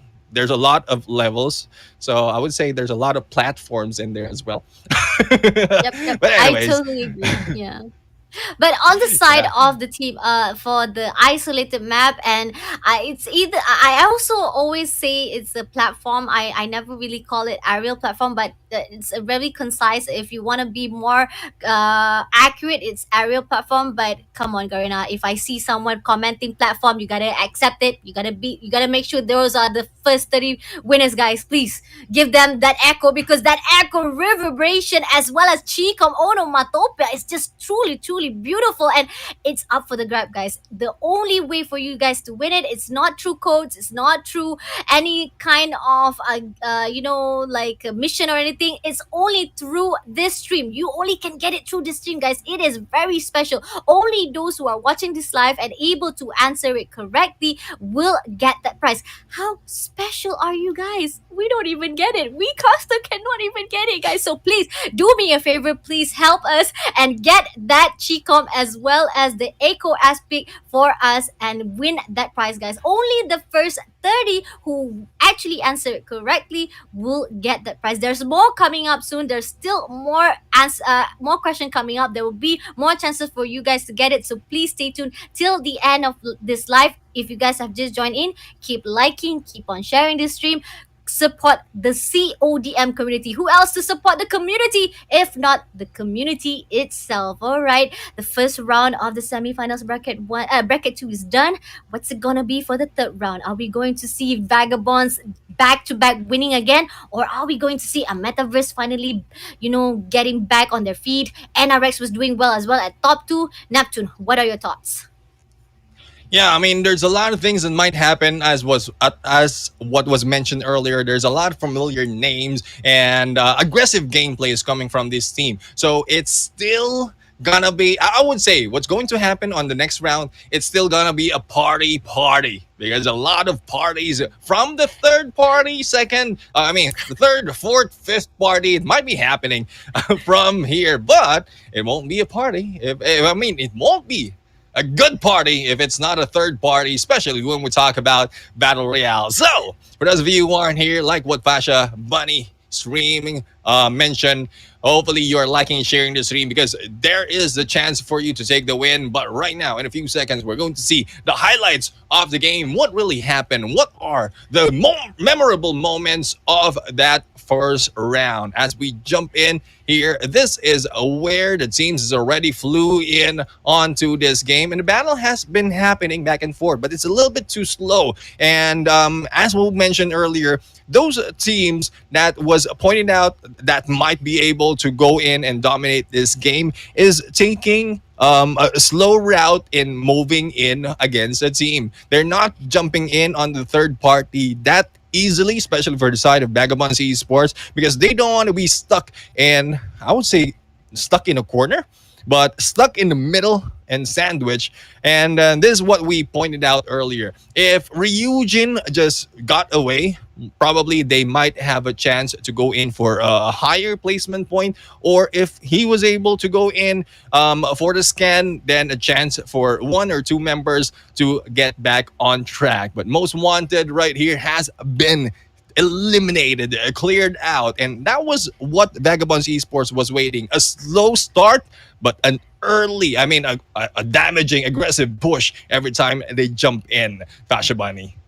Yep, definitely. And on this side, we have the Vagabond Nomads, which actually, they were actually at a really good spot, but suddenly they were actually being cornered out with the CLN as well as NRX. But here we have Virus able to take down one of the team from the NRX 4-0. Riley with that Arctic, exotic, wonderful job. And he was able to continue on, repeat the same amazing skill to the NRX, another player, which is NRX 420. Key and Taro. That was a wonderful job. A really good use potential for the side of Arctic Exotic. Like a three shot and well done for the side of VP. And right here we have the NRX Swala also taken down ISEMP Aslo with the RPD. But this is where everything gets messy. The circle was closing in and everybody was actually meeting each other for that fifth circle.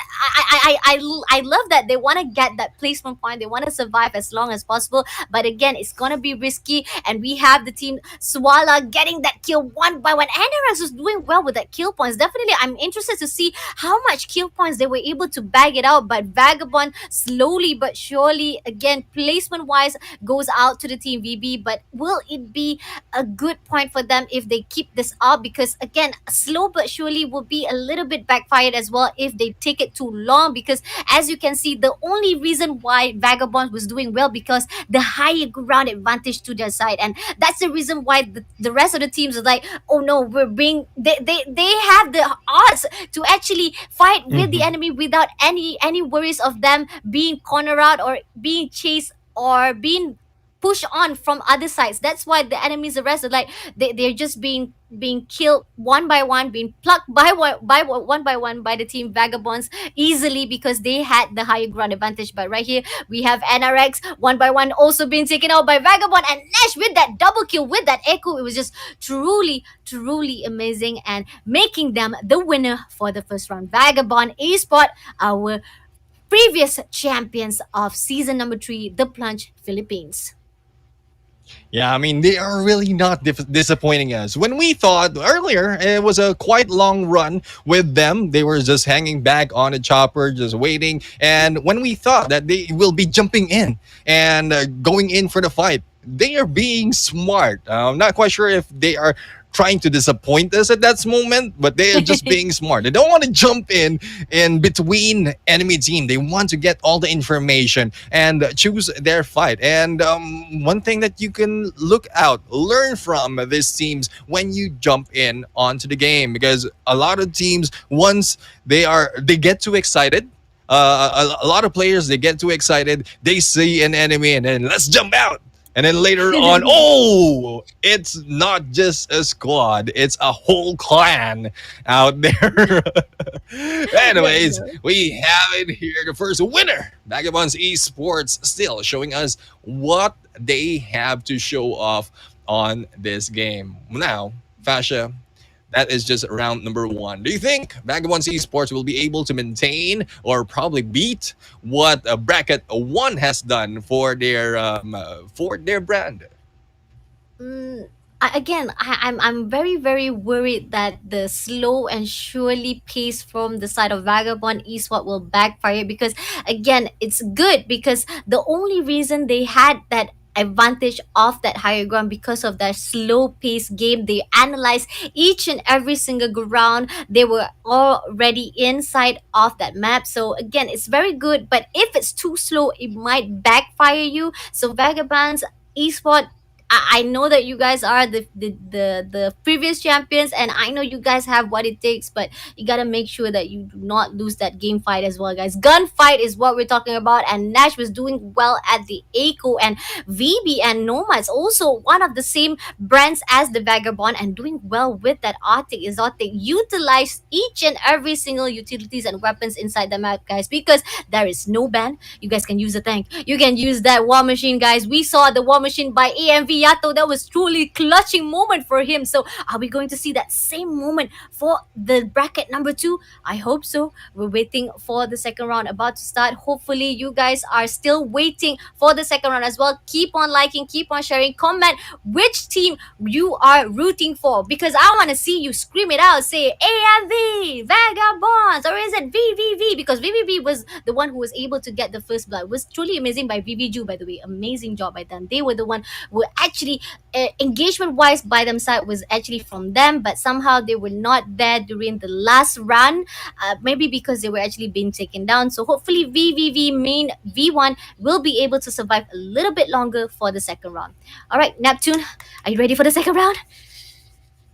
Well, I am ready, but unfortunate for us, we have to go in for a quick break. Like what I mentioned, we need to disappoint you a little bit, give you a little bit of that of that preparedness, the hype, the moment, the intense suspense that you might be hearing, feeling in this game. But anyways, for those of you who aren't here, hopefully you're liking and sharing the stream. Take a moment to take advantage of the break, because Fashabani and I, Neptune and Gentleman Garcia, will be back after the break, and we're going to bring you round number 2.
And welcome back to the Plunge Semifinals Philippines, brought to you by the Garena Call of Duty Mobile with me, Neptune, with me, Fasha Bunny streaming, and accompanied by Neptune, the Gentleman Philippines. And we have a really good salmon, a really special salmon. Not only we are giving you guys a really hot and spicy gameplay from the teams that are fighting at the semifinals, we are also bringing you one of the top players, which is Jabin, coming in for the interview. He- hello, Jabin. Hello, Jabin. All right. So yeah, Javen will be I'm casting with us on Javen will be casting us on this game. So let's welcome him in this scene and let's wait for him to jump in. Let's see how Javen look. And there you go. Javen from Blacklist International. How are you doing, buddy?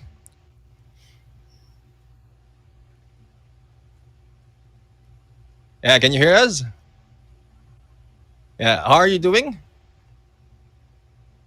I think the mic is not on. Test. Yes, I can hear you finally. What's up, Yeah. Jabin? How are you doing? How are you doing today? Oh, there's no audio from his side. Not quite sure. Production team. Not quite sure how if they can restart. I don't think they can hear us on the screen. But anyways, guys, for those of you who are in here who are interested to know, I mean, Jabin is a familiar name from Blacklist International. He's been in the tournament scene, and we're really excited to have one you have one person right here from the pro scene jumping in shoutcasting. And Fashion Bunny, we mentioned earlier that we're not really pro players. We're not really pro players, and it's a good thing that we have a pro perspective in this game. Yep, definitely. Because the fact is, the best analysis always comes from the player itself. Because if you are one of the players, you are getting into the scene, you are feeling the moments of that thrill itself. You know what it feels like to actually fight with the enemy itself, and you can actually cast even better, and you can actually, how do I say, portray even more the fight scene itself. Because when I say casting, I always say to my viewers, or even to those who are joining into my tournament, it's not about me casting, it's about me telling your stories. And the best part about it, it's about you, it's not about me. I'm just a storyteller, but the story revolves all around you. So that's the best part about casting, because we're doing justice for you guys. But nevertheless, there is a slight technical issue with Jaben just now. We're hoping that hopefully he'll be able to join in. We want to get this interview done, and not only that, I just found out that he will be joining us to shoutcasting as well. So that's gonna be even much more havoc, as well as interesting to see from the sideline of the players. All right, are we ready for the interview, Jabin? Can you hear us loud and clear? Yeah, Javin, can you hear us loud and clear? I think we need to switch over to a different mode. And right now, I've unmute myself from a different platform so that Javin will be able to hear us. So, Javin, welcome to the stream, welcome to the plunge. How are you doing?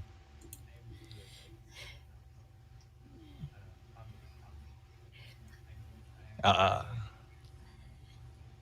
All right. So hopefully everything is great. You were able to enjoy the family outing, and well, can you give us the viewers, because so far we know you from multiplayer. Can you give the viewers a little bit of introduction of who you are and what do you do in the Call of Duty mobile scene?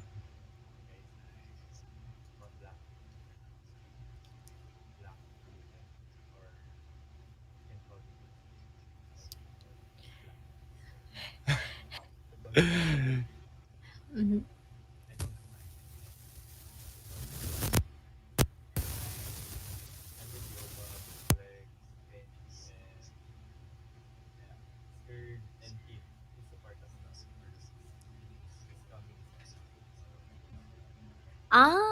There's the upcoming tournament. So, what are your preparation for the upcoming tournament for the COD? You are representing the Philippines, right? So, definitely there's something up for the grabs, up for your stake. So, it's gonna be really, really nervous moment as well. But what are your preparation for that tournament itself?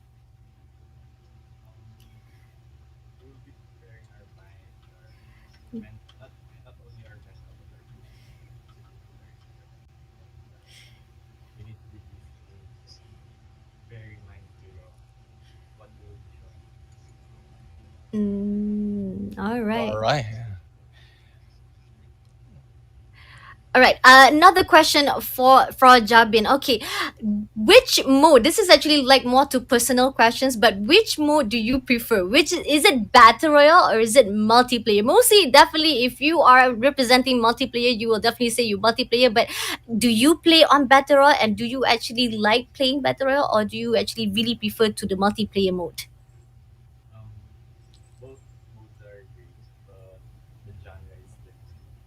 Mm-hmm.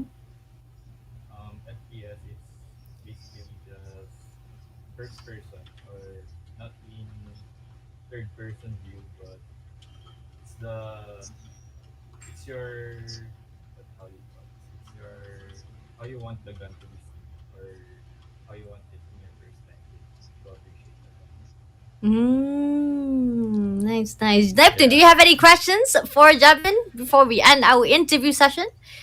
Well, actually, I'm just happy to have Jabin right here. Like I mentioned earlier, I mean, the perspective on the professional view is great because, like what we say, we're more of a shoutcaster. We tell the story. You mentioned that earlier. We tell the story from behind the scenes. We see it from a different angle, and Jabin right now here is a pro player, so he might be able to give us a lot of things. And guys, not quite sure. Let me know in the comment section if you are hearing Jabin on because we are hearing him right now. So let us know in the comment section if you are hearing him from the stream. And in a bit, I think we'll be switching back, and Jabin might need to reconnect. So we'll have to find out further what's how are we going to make this work. All right, so Jabin, once again, thank you very much for the time spending the time with us, being here, shoutcasting as well, and Fashibani. I know we are excited to see the next battle to go on. So, for those of you who aren't here, don't forget to like and share the stream because the three of us will be joining you, telling you the story of the game as we move into the next battle. We have Fasha Bunny streaming, Jabin Gaming, as well as Gentleman Gaming PH here with you, bringing you the highlights, bringing you the story from the Plunge Philippines semifinals. So there you have it. We have Jabin who will be disconnecting and reconnecting into our platform, and hopefully, if you guys haven't been hearing him, hopefully once he reconnected, he will be heard. And who doesn't want to be heard, especially in our perspective, in our position right now as shoutcasters? Definitely, definitely. And the fact that we're getting a highlight or a special moment for a pro player to shotcast with us, this is going to be interesting for the plunge. And I never thought that I was going to get another friend joining in us. I always say this is going to be a new friend. And I made a new friend today with Neptune, and it's fun to cast with him. And guys, again, if you love what we are doing, please support us. Go follow our pages. That's right there. You can just reach out to the search bar and click just type the names right there, the simple Gentleman Gaming PH, Fasha Bunny Streaming, and join in to our CR. Any CR that we cast will be at our page. Any updates about our tournament that we cast also will be on our page as well. So please follow us. Who else to support the community if not the community itself, guys? Are we ready for Jabin to join in? I'm not sure, but hopefully we'll be able to get it because the second round is about to start soon. Hopefully we'll get Jabin in the room as well to sharp cast for the second round of the bracket of the semifinals, the Plunge Philippines. Super, super excited to be here, Neptune. So what do you think? Will Yeah. this be a good cause for the semifinals number two? Are we going to see Vagabonds again? I keep on focusing on Vagabonds because because Vagabonds has been doing well for the first round, and even during the first bracket, which is we have Vagabond Drifter, they were not far behind. They were able to get top 10 as well. Vagabond's brand, or the clan itself, Vagabond, is doing very well at the semifinals, and they are carrying out their name very wonderfully. And to see what a wonderful brand they are, and to establish such a wonderful teams and players that are dominating the battle royale ground is just truly astounding. What do you think, Neptune? Yeah, I mean, there's a lot of things, a lot of stories that might happen in here. I know we Filipinos have a tendency of, when you're beat down and then you get back up, that's a good story to tell. I mean, if you're there at the bottom part of the list and then you jump back in, and like what I mentioned, it's not who's going in on the top one this time. It's just a place for the finals that they need to work into. So the semifinals, you don't have to show off all your tactics. As long as you go in on to the top 10, then you'll be able to move on to the next finals and on to the finals, and that's where you show us what you have and a chance to prove that you have what it takes to go in for number one. But this time, guys, I think Jabin will be skipping this round today, because we're going to start the game in a bit in the next round. Hopefully Jabin will be able to do in and reconnect and properly join us into the stream. But Fashion Bunny, I think we're ready to go in on round number 2. This is the Plunge Philippines semifinals. We are your hosts and casters, and are you ready to see the battle in this game? I am ready, Captain. Let's go.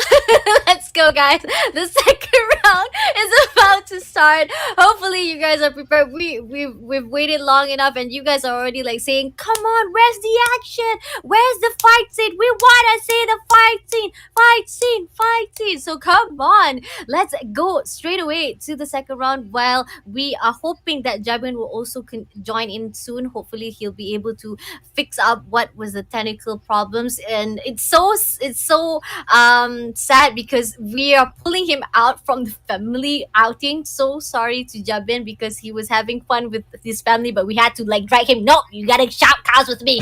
You have to shoutcast for the Garena right here with Neptune as well as Fasha Bani. But in the end, he's not able to do so. Hopefully it will be sorted out soon enough, and we'll get Jabin in the line with Neptune as well as Fasha Bani. Neptune, I don't know what to say anymore. I'm just ready for the second round. Let's go. Let's get it on.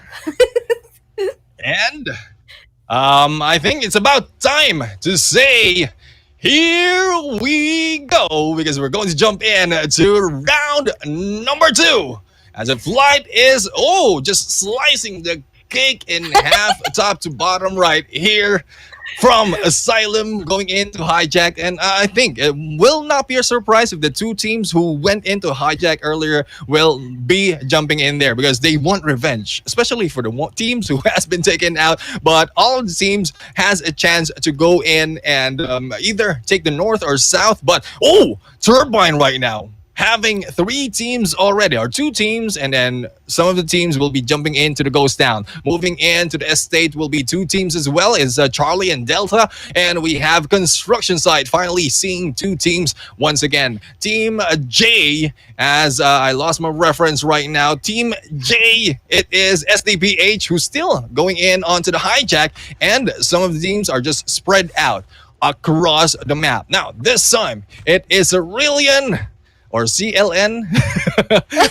It's difficult to say, but CLN and AAA will be in here battling it off, taking 2 hangers from this area, and hopefully they got that much loot and a chance to meet halfway and fight halfway to find out who will survive in this game, because so far that is a chance for them. But if you look on the right hand side, we are looking at the leaderboards right now. But before that, we have VB Jovic taking on Daza on this game. And Jovic on that BY15 has been taken down by, or was able to take down, eliminate Daza in this game. Sausage has been knocked out. And in this match, it is two members from Nova who is going in for the fight. While on the other side, CLN is back in play going against ISEMP, who will survive this game, Pashabani.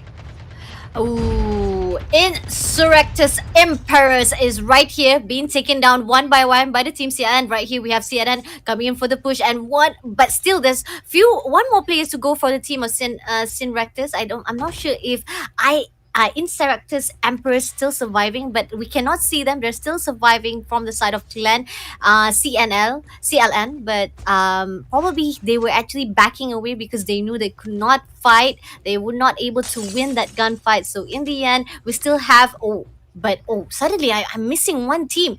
Were they able to eliminate? Because just now I saw it's only 20 teams still surviving, but right now we have 19 teams still surviving and 71 players inside the second round of the game. I'm not sure, it's probably a bug or something, but somehow right here we're moving towards to the AAA side and engaging to CLN King, trying to damage a little bit with that sniper.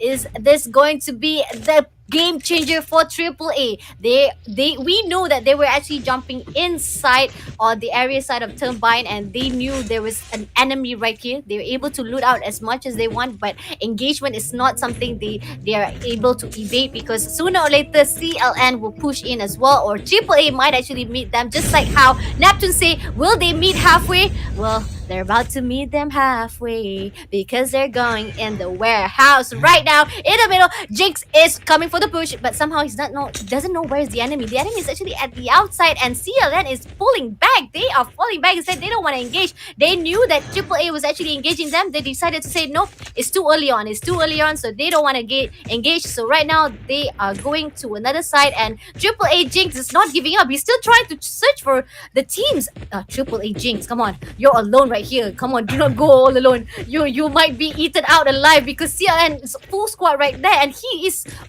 probably he wants to actually spot the enemy. He wants to be the information giver. But on the side of Newtown, we also see the team Dovakin Marcus with the team NRX 69. Yeah, But, we have so- NRX69 joining them in this game. And Dovahkiin right now, hopefully they'll be lucky this time, because remember how they ended up on hijack earlier, and Ryujin, despite of the effort of getting the dog tags, I really think Ryujin was able to get at least one dog tag, but wasn't able to survive. Just waiting it out for the revive flight to come back. But after SDPH just came back from that flight, it will be a long time, almost 2 minutes in that manner. But here we go. We have a Vagabonds Esports once again strolling around on the chopper. Will it be the same gameplay that we've seen earlier, Bashi? Yep, and they have both of them with the SMRS. Yet again, like I said, the moment that we had the new update, but they're coming in for the push. They're trying to engage the team. Dobakin, Marvicus. Oh, but they're not getting out of the vehicles yet. They're not getting out of the helicopter. They're just going to give a little bit pressure. But yet, they're also being punished for that engagement with that FAG as well. But a little bit more. That helicopter is about to explode. Come on, Vagabond, you're going to be in the risk. But they're still holding on to this helicopter. It's about to explode just a little bit. But again, Vagabond is taking the risk, and I don't know what's going to happen, but right now we are seeing Vagabond is still relentless to holding on to the helicopter. On the side, we have by the team Kingspeed Esport looting very safely, no engagement, no, not really safe, but still quite surely they're about to actually meet with another team, which is NRX 69. Moving back to the Nuketown again, we have SDPH inside the helicopter as well, just the same as the gameplay that the team of if I'm not mistaken, is actually by the team Vagabonds. Yes, Vagabonds Esport was doing the same rotation as well. They were actually using the helicopter to move around, to circle around the area just to spot the enemies. So SDPH took upon them and they decided to do the same thing as well. And right here, we have the Kingspeed Esport roaming around as well, using the vehicle. When it comes to Blackout, it's always about the sniper and the vehicles gameplay from each and every single team's Neptune and Neptune. Yeah. I mean, it's a good way of getting around, especially with the large map, the huge area that they need to go into. And it's an advantage as well, especially on the land vehicles that they're using. We mentioned earlier, just in case you meet up with a whole squad who is just standing around, a chance for you to hit them with the vehicles and then just get off and shoot at them quickly. Those are the usual tactics that we've seen in the vehicle gameplay. But on the other side, the disadvantage right there is just in case you go in, pass by an opposing team, and they heard your vehicle, it's easy for them to spot you, especially with what you mentioned, the sniper gameplay. They might be able to take you down, take out your vehicles, and you'll be left out in the open, out in a very disadvantageous point, and that might be the death of you. So we'll have to find out which team or which tactic will work. I think Loki has already jumped off already in here, trying to loot up as the rest of Vagabonds Esports is still in the sky, and hopefully Loki will be picked up right here and get back on track because they need to get more airdrops from this side. But I don't think Kingspin will be letting them go. But Fasha. That was a hit to the face just now, but somehow Luki was able to survive that shot because Kingspin was not like usually if we hit an enemy, usually most of the players will actually have that gameplay. The moment they're able to actually get one hit, they will straight away jump out of the vehicle and do a surprise attack.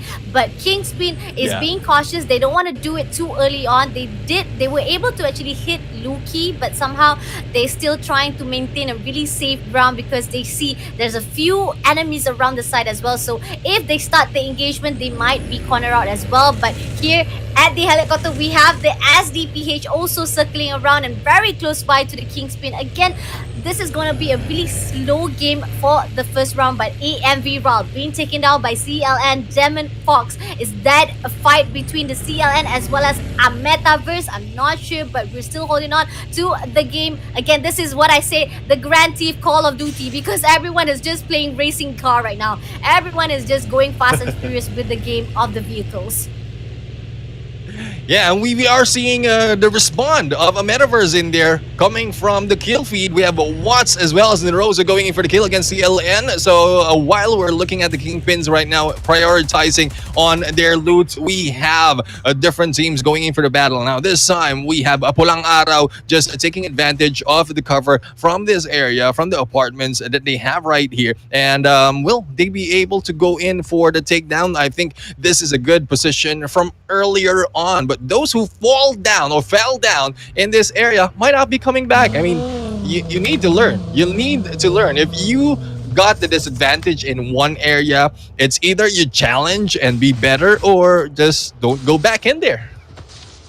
Yep, definitely. And I'm looking forward to see any engagement from the side of the teams right here. We have three. Oh, there's one team have to actually fight 3-player squad only. Maybe one of the players miss out their flight for the second round. Hopefully they'll be able to join in full squad for the next round, because you know if you are only fighting 3-player squad, the odds are a little bit lower because you are fighting a full squad players. But right here we have AAA able to take down, VB Vagabond able to take down AAA right there. One more player to go. Skunk is actually inside the building, hiding from the eyes of the enemy, still surviving. Vagabond was not able to locate it, and we also see there's one team very close by to them as well. But Skunk is doing a very good stealthy mode right there. But helicopter, that like I said, Vagabond, do not stay too close, do not hold on too long at that helicopter. You might actually be exploded instead. Vagabond is taking each and every single risk that we are seeing from the first round, taking it slowly and surely. Helicopter is about to explode, but yet that's why I said. But again, safe call by them. It was a really close call. They could have actually sacrificed their own life by that explosion, but nevertheless Vagabond is able to survive that explosion. But again, I feel like they are taking too many risks from the side of Vagabond. Right here we have VVV coming for that push right now, fighting with the team Vagabonds. They saw that explosion and right now they're coming for the push. Kira with a sniper in his hand. Ate, will that get a little bit pushy right now? Xiao has been taken but not landing any shot. But somehow somehow we are seeing BB also being engaged by the side of the team TSB. This is actually Dovahkiin coming for the push, and will they get that kill? Who will be the winner? Nash coming in and able to take down Kill with that Echo. Echo is one of the best weapon, even though we are seeing one of the weapons is being nerfed. Definitely is Echo side, and most of the viewers will say, who uses Echo? It's already season 10, bro. Who uses Echo? No, bro. Echo is still the best weapon to be used when it comes to close range.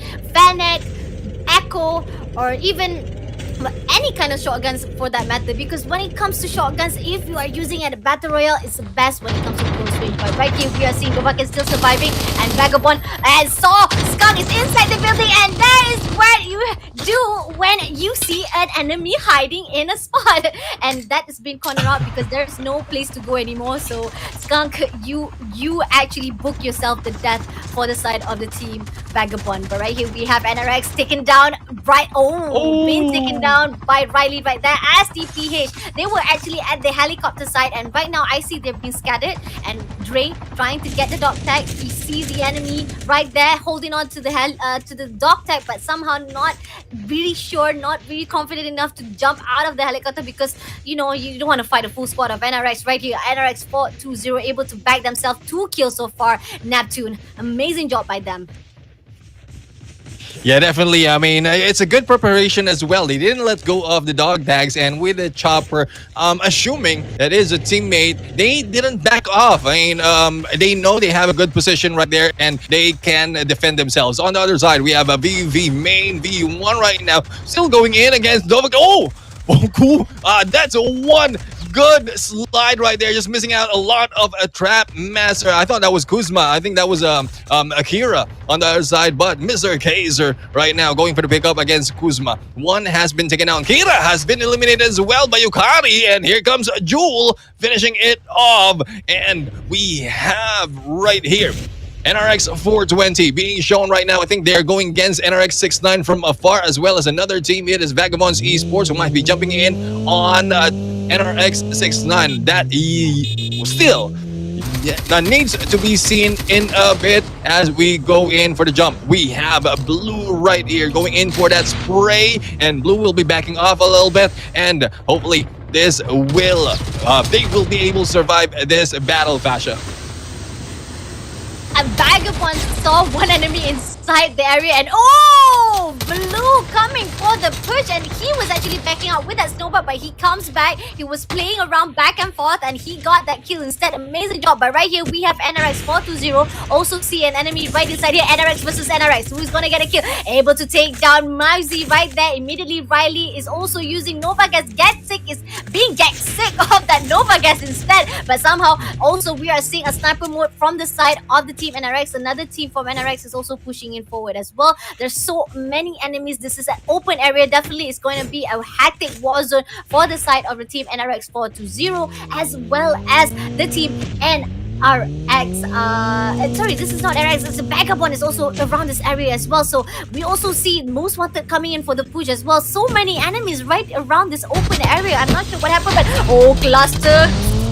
cluster grenade being called out right there, thrown around the area side. The Vagabond Blue with armor plate 10% left have to step out and fall back and try to fix the armor plates first, trying to find a place to hide from the eyes of the enemy. But we also have SDPH right on their head with that helicopter still circling around to find a better placement point. We have 13 teams still surviving and 45 more players to go. Still, we have the third circle is closing in, so it's still a really big map to actually move around. But for 13 teams still surviving, it's not really here.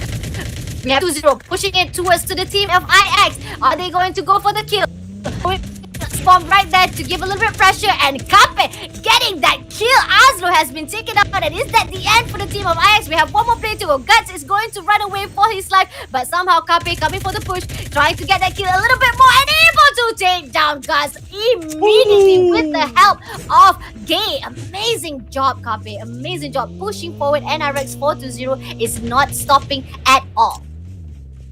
Yeah, definitely. NRX 420 right now. 420 is in here, not stopping because they already missed the chance for the first round. This is a chance for them to get as much points as possible. So they're starting with the kill points. And if they are great enough, if they are lucky enough, they'll be able to get a higher placement point as well. We have Riley, Cape, and Kitaro right now representing NRX 420. On the other side, earlier we've seen another team from NRX 69, but I think they backed off a little bit. But we'll have to find out if it's NRX 420 who will be popping off this time, or will it be a different team. On the other side, we have Shao right now trying to take down Skunk, and Skunk was taken down earlier on that manhunt going solo, but he survived and is coming back on this game. But this time, Shao still like bringing back on the revive flight, giving him a rest. Hopefully he'll be able to take that quick break.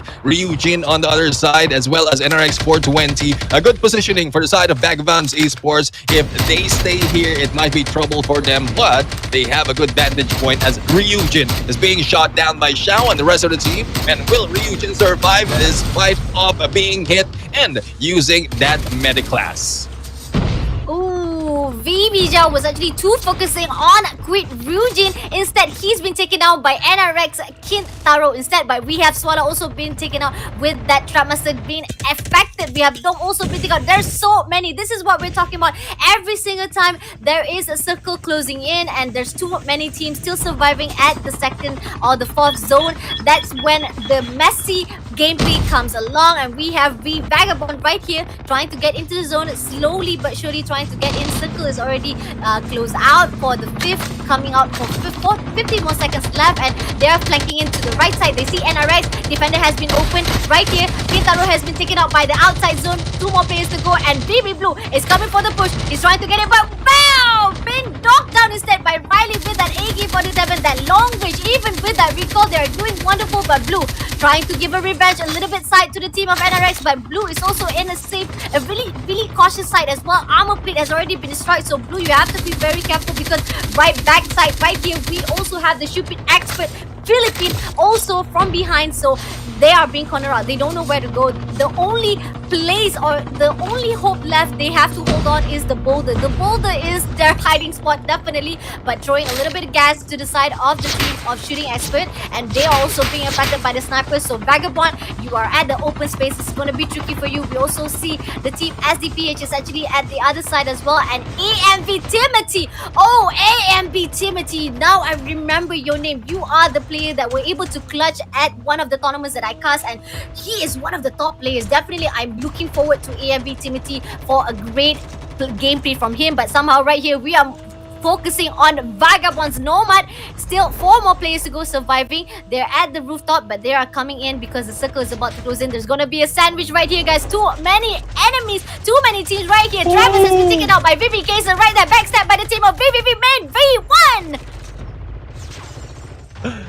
Oh my goodness, Vagabond's Nomad right now is in trouble. He is being stuck in the corner. But on the other side, we have Dre of SDPH together with Gian right there, just waiting for their chance to jump in. But Blue is still not yet done. Despite of having 3 members for the side of Vagabond's Esports, they are going in for the battle. They are going in for the hit. And AMV and as well as VBE, SDPH all in this same compound. The question is, how will they be getting away? They are a little bit too close to the zone. Just a few feet into the zone, and if that closes in the next 20 seconds, they might be running for their life. But despite of that, we have 5 teams remaining in this game, and hopefully we'll be able to find out in a few who will be the winner of this round, Fasha. Alright, we have a few players right on the rooftop. We have VVV Kira, the only player left, the last player. She knows that she's the only one for the side, but he sees SDPF going to backstab, and SDPF is coming up from that hole of that rooftop and using that opportunity to down it with 1 more player to go, but he also has to get into the zone as well. There's so many war machines by the side of VB Nash coming in, and VV Kira is going to go down at the zone, and right there, instantly Nash takes down AMV Ball and getting them their win for the second round. We have a Metaverse Esport. Amazing job, guys. Oh my goodness. The game play from that last round, that last final circle, really impressive for these teams. I mean, one surviving despite of being solo, the rest of the teams just holding their position, I mean, getting back on to the game as it closes. So we'll have to find out. You mentioned the metaverse, we mentioned VVV, we mentioned Vagabonds Esports, but a lot of teams in here are really popping off and showing their skills. So in a bit earlier, we've seen the leaderboards from within the game, and later on, we're going to see how these teams are faring when it comes to the battle. So, for those of you who aren't here wondering who will be the winners or who is already on the top 10 of this list, all you have to do is wait because we are waiting as well. But, anyways, those battles, I think I was looking at the disadvantage that Vagabonds Esports had losing that chopper. It has been mentioned earlier that the chopper gameplay has been utilized so much on the round number one. But what do you think? Has it brought them a little bit of difference in terms of performance losing the chopper, or is it still the same Vagabonds that what we like to see in these matches? Now, the best part about the second round is that VP Nash is taking out the skill that we saw from the side of AMV Yato with the War Machine, and Nash did it good so well, and we were able to get that last kill from the side of the team of VBD Nash. It was just truly, sorry, not VBD, that's Vagabond Drifter. This is VB only. Vagabond's Esport was getting that kills. They were the only one left with the team AMV, and on the side of VVV, I know that Kira doesn't want to get into that match up, that doesn't want to be corner out. So in the end, had to be sacrificed to the outside zone. It was too painful already, and especially it's actually at the sixth circle. Definitely is all out for the EMV versus the team VB. But in the end, with that War Machine in the hand, it's just the odds are very high to the team VB. You are slow and surely, but when it comes to pushing and aggression,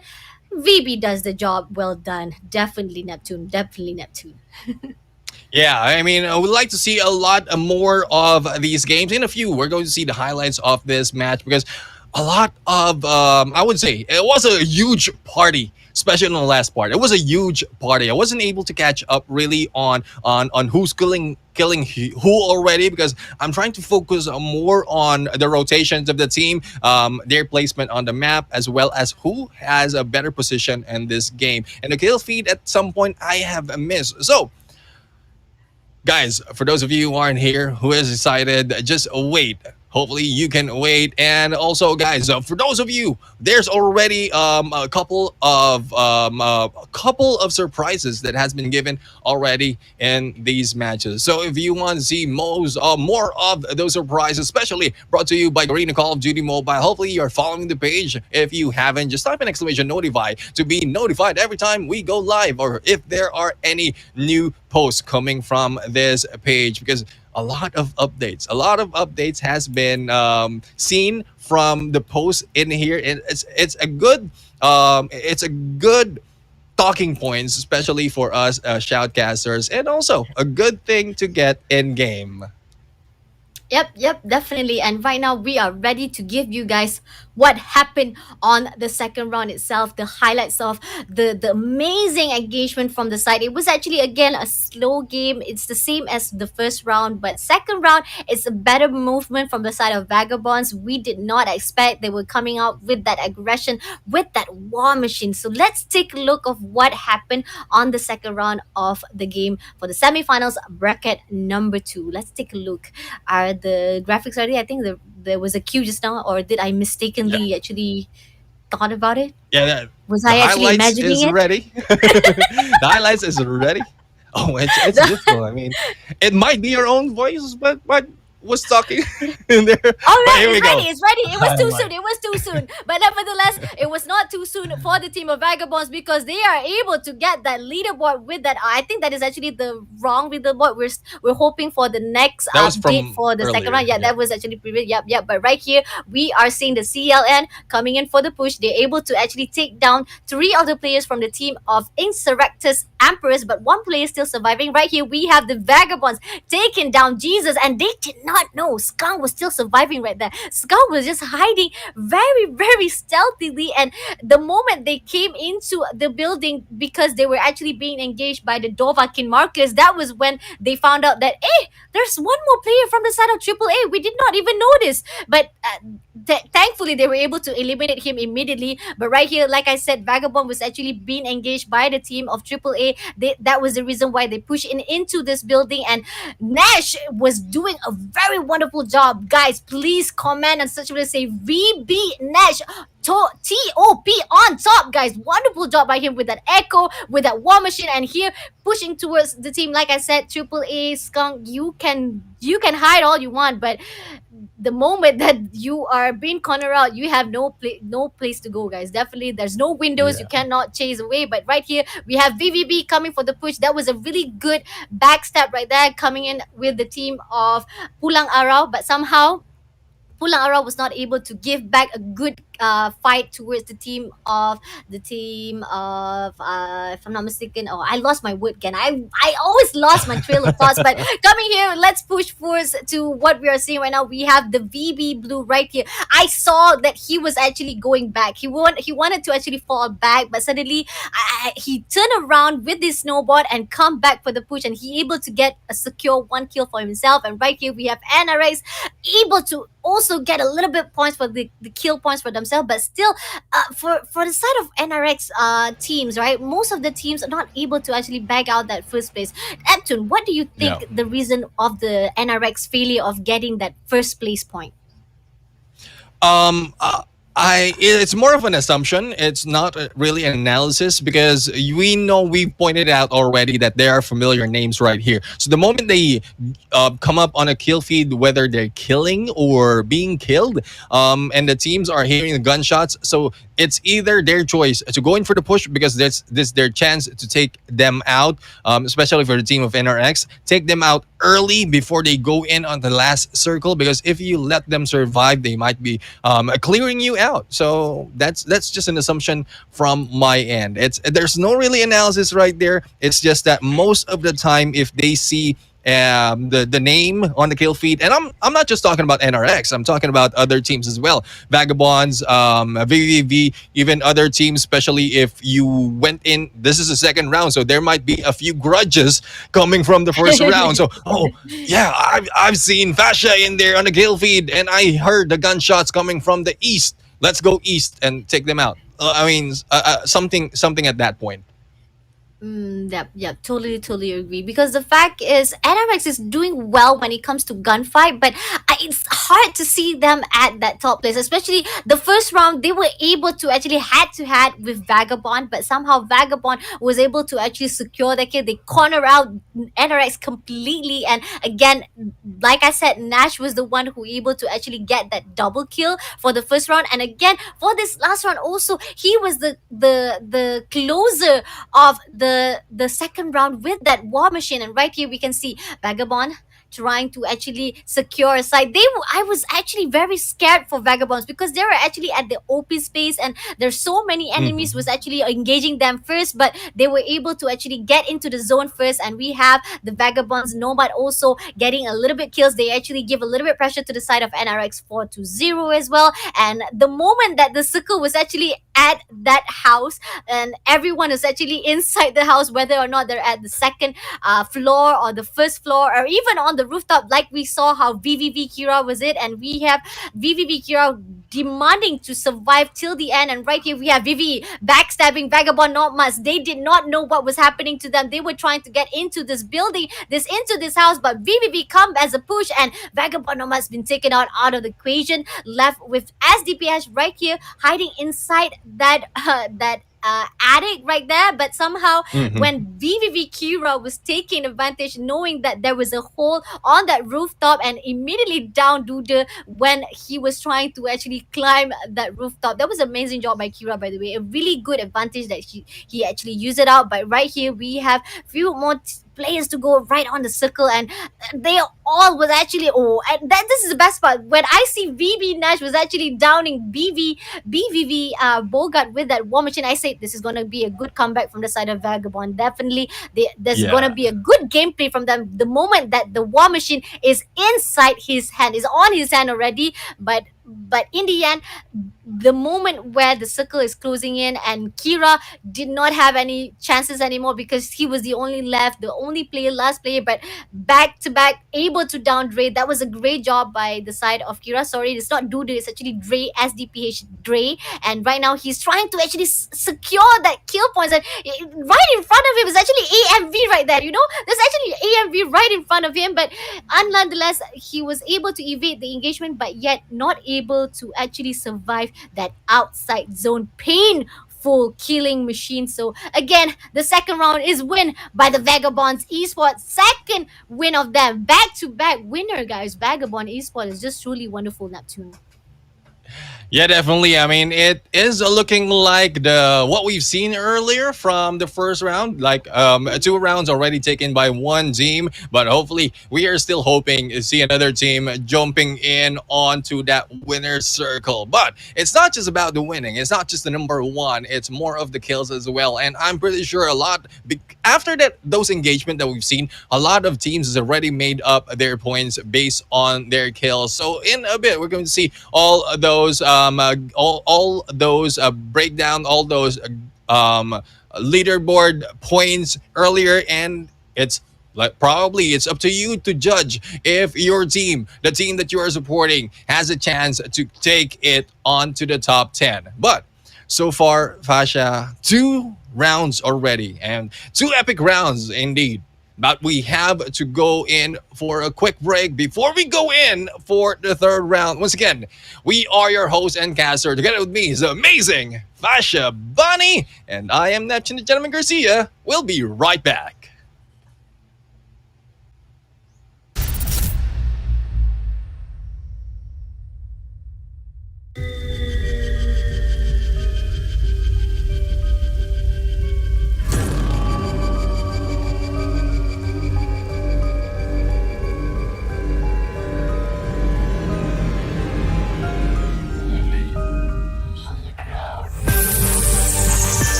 And welcome back to the Plunge Philippines Semifinals. This is brought to you by Garena Call of Duty Mobile. We are your hosts, your casters for today. I am Neptune, the Gentleman Garcia. Together with me is Fasha Bunny Streaming. We are here to bring you the story, the action, brought to you by this game, by these teams. And so far, two teams has already, two rounds has already been completed, and both of those rounds has been taken by Vagabonds Esports. But as we mentioned earlier, Fascia Bunny, despite of the winners, the wins that they have, the position they have, it's more of the kills that is important. So let's check out the leaderboards that we have right now to find out if they're the ones on top and who needs to catch up to those points. And as we look into the second half of this lineup, guys, we have Kingpins right there. Kingpins Esports V2 at the bottom with only 2 points. Nova Monarch will be in there with 4 points, together with Shooting Expert PH and RX69 not really popping off with 5 points. AAA Towers Retaliation Most Wanted Vivre V2 in there with 6 and 8 respectively. Dovahkiin Marcus with 9, the same as Cerulean Exercitus or just CLN with 9 as well. MVP Gaming V1 with 10 and Insurrectus Emperors with 12 points. Over to you, Fasha. Amazing job, but still there's two more rounds to go. Even though they're having a little bit of difficulty, we saw how there's a few teams were actually at the bottom and able to actually pull them back at the 10th place. Hopefully they'll be able to do so because there's two more rounds to go. Let's check it out. Who is at the top 10 place? Hopefully we'll be able to see the names that we already know. Definitely is a metaverse. We also, oh yep, that's exactly, we saw, it's like a deja vu, that tune we saw during the first bracket. A metaverse was actually dominating, but for this round, Vagabond Esport bags it out for the first place with 62 points, leaving a metaverse esport with 56 points. But right on below we have the top 10, which is NRX Esport 420 with 40 points, tying with SDPH Apocalypse V1.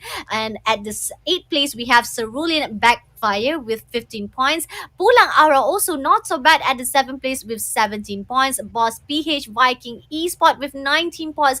Vagabonds Nomads, another another brands of Vagabonds coming in at the 5th place. Again, are we going to get two teams of Vagabonds joining in at the semifinals or the grand finals? I don't know, but again, Vagabonds is doing well. Two other teams of the brands of the Vagabond is just doing well and doing justice for their own brands. NRX 432 also is doing well. We have two teams of from NRX is leading up at the top 4, which is with 26 points.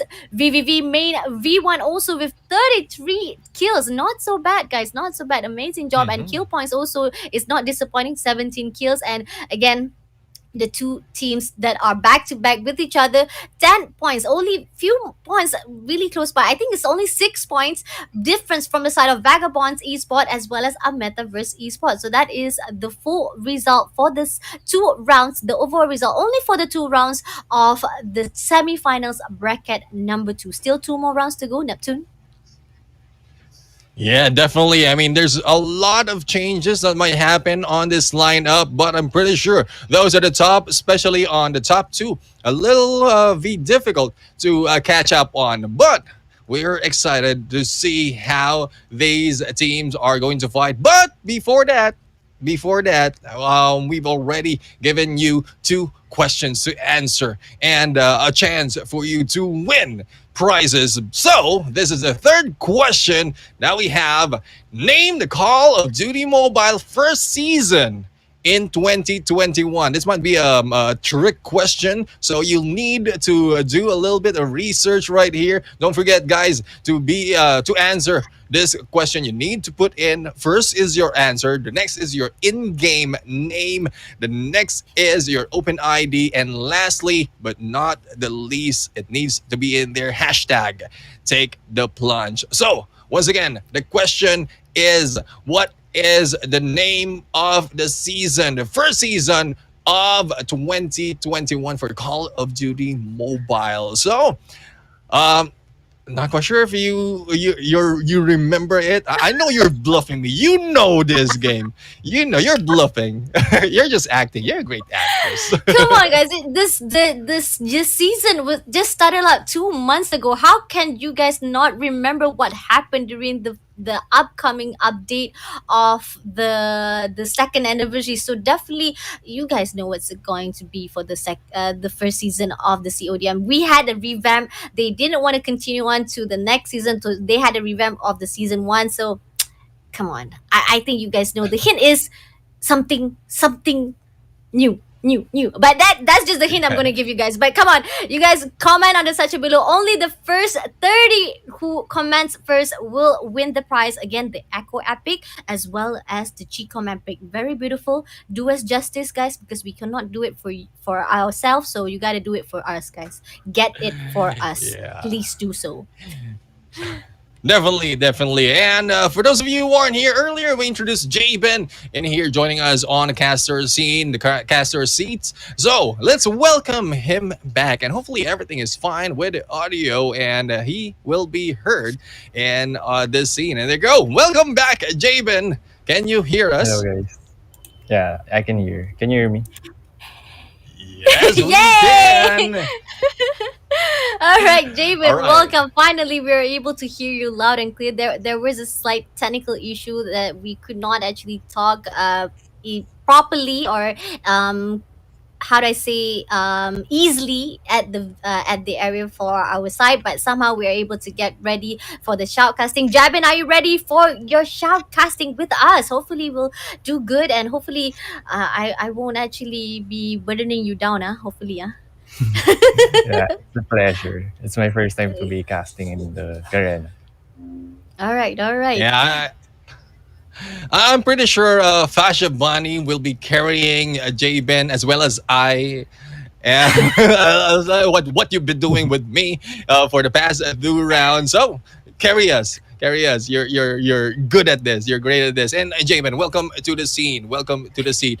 And here we go. We're going to jump into the game in a few seconds. And Fasha Bunny, Jabin, are you ready for round number 3? I'm ready, Ve- Captain. Very ready. All right, the third round of the semifinals, bracket number 2. The flight path is all the way from hijack to asylum. It's not really a straight line like how Neptune says slicing the cake. Ooh, cake, very nice. I like cake, by the way. But nevertheless, right now it's not really a straight line of a slice of a cake, but it is a really good safe side because most of the area will be on the right side of flight path. So definitely a really good opportunity for them to utilize as much space they can. But again, construction site has not been utilized very well. We know that construction site is one of the popular site that people usually go for looting from the first moment of the game. But somehow for this bracket, everyone is just playing safe, Neptune. Yeah, I mean, definitely. You need to be safe, especially we are halfway through on the bracket 2. And I'd like to get your insights here, Jabin, because the game is Battle Royale. And for you, if you are jumping into this game, Jabin, what do you think will be the best tactic, or what is the tactic that you are going to use in this matchup? I'll go with the place with more loots and with best guns. I think meta guns, where I think it is safe to land, since this battle royale is a game where the last squad standing wins. So that's my perspective. Yeah. Yeah, definitely. I mean, there you have it. I mean, hearing it from a pro himself, though, like what we mentioned earlier, it might be different from multiplayer and battle royale, but still, it's the mindset of the professional scenes, of professional players who's jumping into this game. I mean, you have a read of the situation. You need to have a read of the situation and get as much loots as possible. As we go in here into the battle, I think this is your time, Fasha, to pop it off. MVP Krill able to take down one enemy right here, but there's so many teams right here at the S6 side. We have by the team of MVP Gaming coming for the push. Triple A also is around the corner, but they're still full squad right here. But Balance takes the kill, and Jesus is out of the game right now. Will we be able to end the life of Triple A right here? We are seeing Krill trying to get it back with that kill with RPD and Echo, but somehow able to finally get that final shot, and Death is out of the game. I think that we still have one more player to go from the team Triple A. We have Jay still hiding. Again, Triple A, when it comes to hiding, they are best, but somehow I think Krill has spotted the enemy. They see that actually there's an enemy, one more player at the rooftop, and MVP Gaming is gonna get onto the high ground to get a better view of the enemy. So definitely, but somehow, alright, embedding the helicopter again. I'm not sure what they're thinking about it right here, but there's two teams still surviving. We have by the team of Shooting Aspect PH, two more players to go, and one more player from the Triple A. Are they going to go for the kill, or are they going to give a chance for Triple A to actually revive the team members back into the room? Jabin, you say that the best mode or the best tactic to actually win inside the battle royale, or even to actually do a good job in battle royale, is that to get the meta weapon, go to the location that has much more looting area. I like that idea, actually. I really do like the idea. The fact that, but most of the time, it's really difficult to know whether or not that place has a good looting area spot, seriously, because sometimes the spawning of that weapon is not really to be predict. But somehow here we have Acham with the smoke bomb giving for the push, and Transonite able to take down Deep, left with one more player to go, and I am seeing the team of Shooting Aspect is running away for their life, and somehow Oreo also has been taken out, but they able to actually waste a little bit time for the team members to come back into the room. So again, Shooting Aspect, they know they have been taken down, but they still have a little bit high hope for them because the rest of the player is coming back for the push. But here NRS 432 been pushed out, and Most Wanted Aurora is coming for the kill, but somehow that engagement is a failure because but the comeback, Nikaza with that support.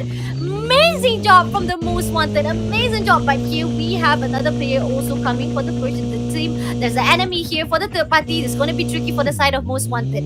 Jabin, what are your thoughts on the third party? What do you think the best... what is your concern about the third party issue? I think the correct way to engage in that fight is to just play for picks, since the game is based on surviving the game for as much as you can. Roger that. All right, Neptune, do you see what I see? I see the rally car is actually taken out by VVV's main VVV main V1, and they're actually running around with that rally car, Neptune. Yeah, I mean, they're just getting information, trying to look for the enemies right here. But like what I mentioned earlier, being one compacted in one car, it's really a very difficult position right here. Because if you get hit, especially, I've been hearing earlier some of the explosions, so it's probably coming from SMRS or a grenade. But if you get hit right there and exploded, it might be the end, the bye-bye for your team. But looking back into this team, the Kingpins right now is just roaming around. I think they're trying to push off these other teammates from getting the green airdrop. But will that be successful, or are they the one to be pulled off? Jabin. Jabin, I have a quick another question for you. In terms of Battle Royale. So you have experience playing Battle Royale, and with this on the blackout map, is there any tactics? Is there anything that gives you difference from playing on isolated? Especially, it has been pointed out earlier that there are a lot of difference, because I'm pretty sure you played isolated as well. And have you played blackout, by the way?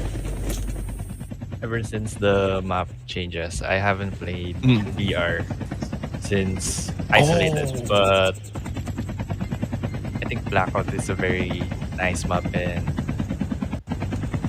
it's very cool knowing that VR changes map from time to time, and players would really like it. Yeah, and if I ask you, if you'll be going in for a battle royale, are you an aggressive player, or are you more of a sniper or a camper when it comes to battle royale? When it comes to battle royale, I am very aggressive player. Uh, not not very compared to my multiplayer gameplay, since I'm more aggressive on battle royale, and I think it's my passion in battle royale in being aggressive. I see, I see, I see. Fasha, you were saying something.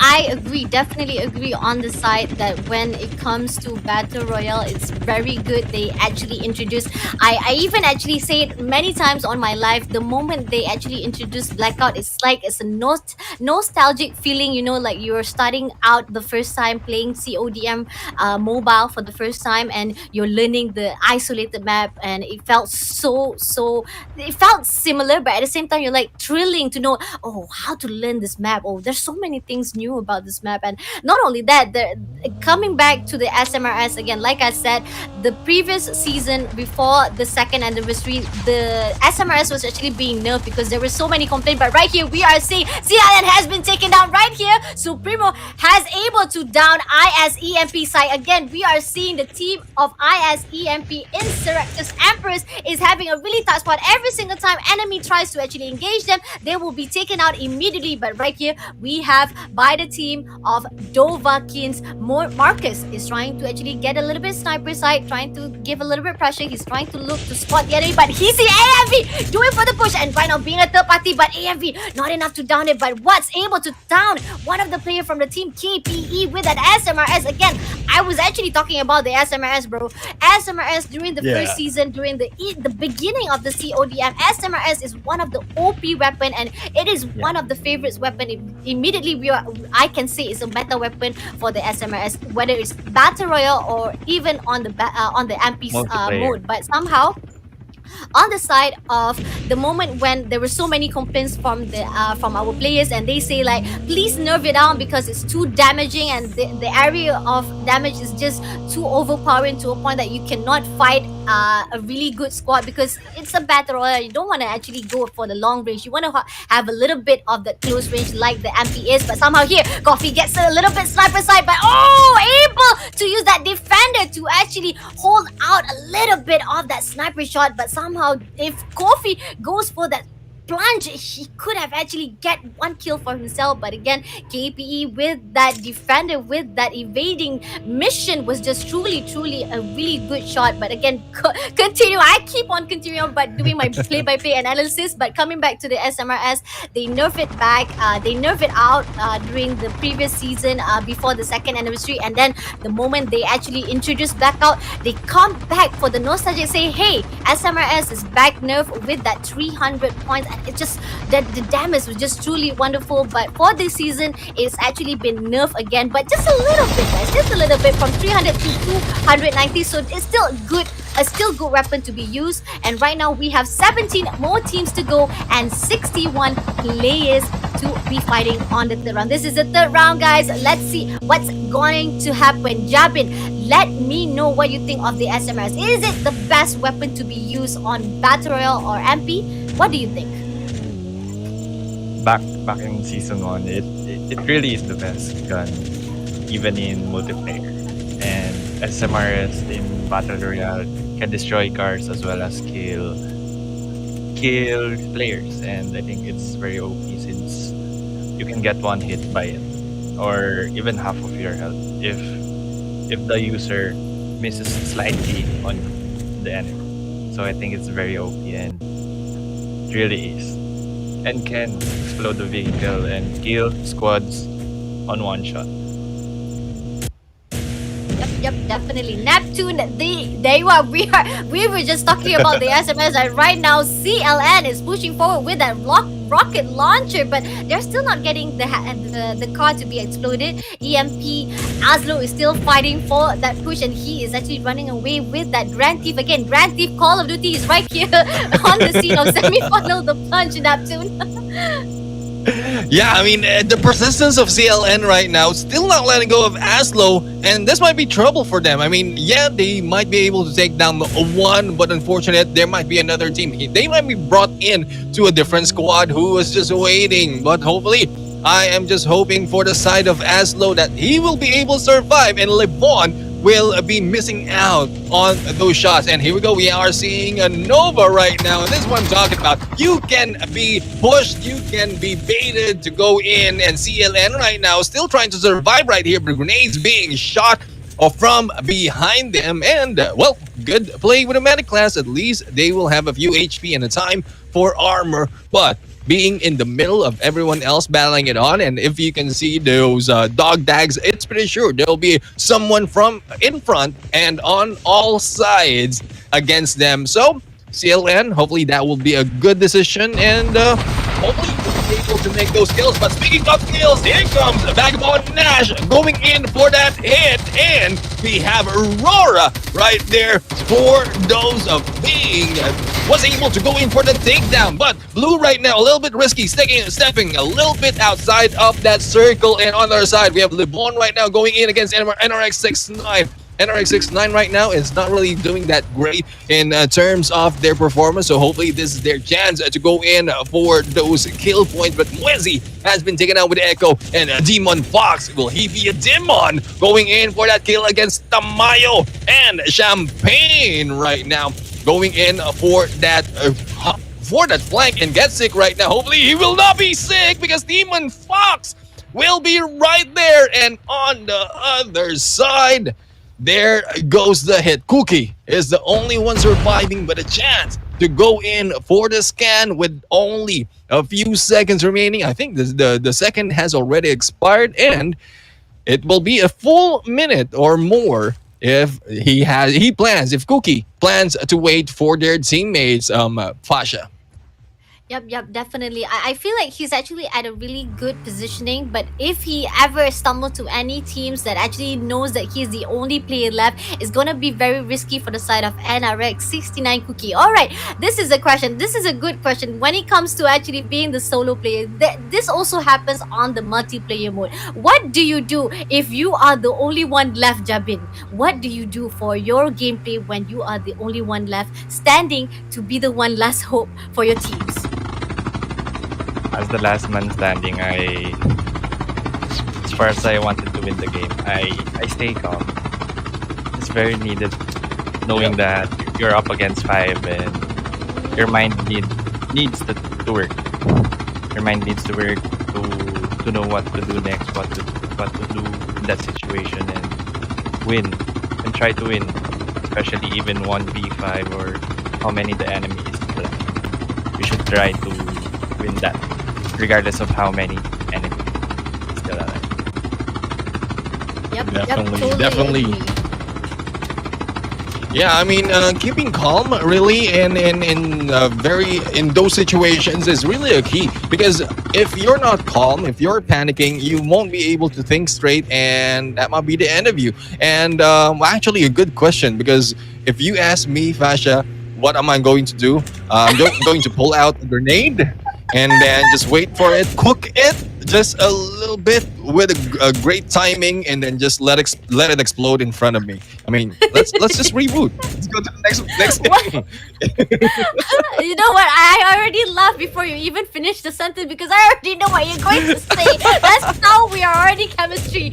But here we have Coffee able to down VBN Pogs with that AM21 EBR again. One of the best sniper that I have to say for this season is AM21 EBR, whether or not it's Ampy or is it DR, and even Arctic Exotic is Arctic 50 is also amazing. And right here, I have to say DLQ has been buffed, and not a lot of people is utilizing during the first match or the first bracket for the semifinals, we saw a lot of people going in for that sniper, but somehow DLQ is not being utilized. We have 150 damage for that DLQ. Come on, guys, utilize that Yeah. damage to the full potential because the buff is just too wonderful. Even the control is doing good for the side of DLQ, but again, it's gonna be tricky because it's the firing rate for the side of DLQ is a bit how do I say, a bit messy. You want to make sure you want to get that kill. You want to, because it's a one shot, one kill. This is sniper, and some people prefer to go to the firing rate of the side of M21 EBR. So that's why we see M21 is one of the most popular. But here we have AMV once pushing towards the Nova, and AMV Timothy knocks down Nova's secret with that echo. Wonderful job with that picking. Again, one of the best features that been introduced on this season is the picking mode. We did not have it during last year, but this year we have that picking mode, and EMV is doing justice for it and utilizing it to the full potential. Jabin, what are your thoughts on the picking mode? Do you know there's actually a picking mode right now for the Battle Royale? Speaking mode, I haven't heard of it. You never heard of that? Yeah, I mean, it's when you that's when you ride a vehicle and then you peek out of the window. That is the peeking mode.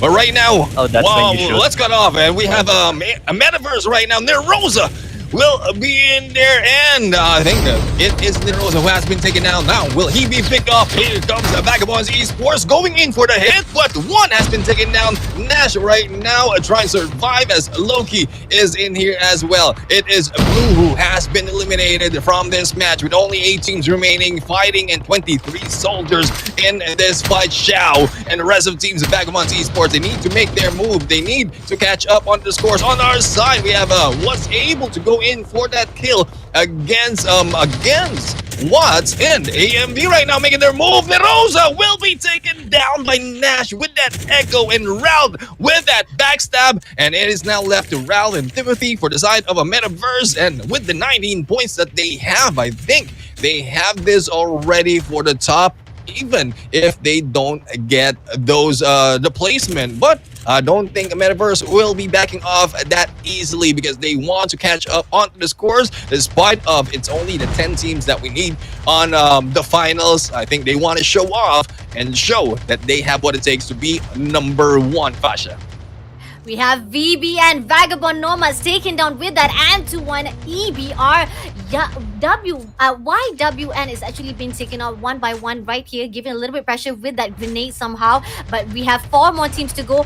We have our previous winner, 2 back-to-back just now, has been taken out by AMV. But right now, Raul also has been taken out, left with a few more players to go. What is going to happen? AMV Timothy again. I remember I casted for him and he able to take down Yukari. So that is the end. 2 more teams to go. VBN versus AMV, but Timothy could not hold on that fight because Pox able to eliminate it, and the win for the third round goes to the Vagabonds Nomad. Oh wow, first win for them for the third round. Wonderful job, Vagabonds. We thought that it was going to be another winner, but suddenly Vagabonds, the same brand name but different team, collecting the winner's placement point. Wonderful job for the Vagabonds, guys. Wonderful job. Yeah, wonderful job for the Vagabonds, brand, as well as for both team Vagabond Esports, as well as Vagabonds Nomad. Now, Jabin, you've witnessed a battle. I know you've seen a lot of Battle Royale gameplay, but how does it feel being here, spectating the game, and also telling a story from your end, especially here on the Plunge Philippines?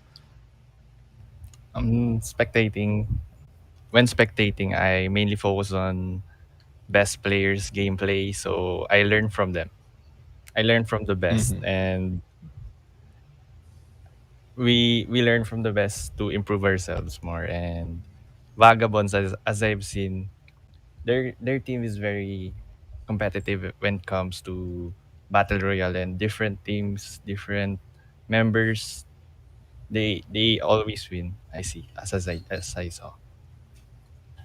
Yeah, I mean, it's Vagabonds really showing us that they have what it takes to like go in for the win, whether it is Vagabonds Esports or Vagabonds Nomads, and also a different team from the a different bracket. So they're really showing up in here from they're really showing up in here and telling us that the brand itself, the team itself are here to take those kills, those wins, and those gunfights. But Fasha, so far we're down to third round. I mean, we're done with the third round. We're going into the fourth round.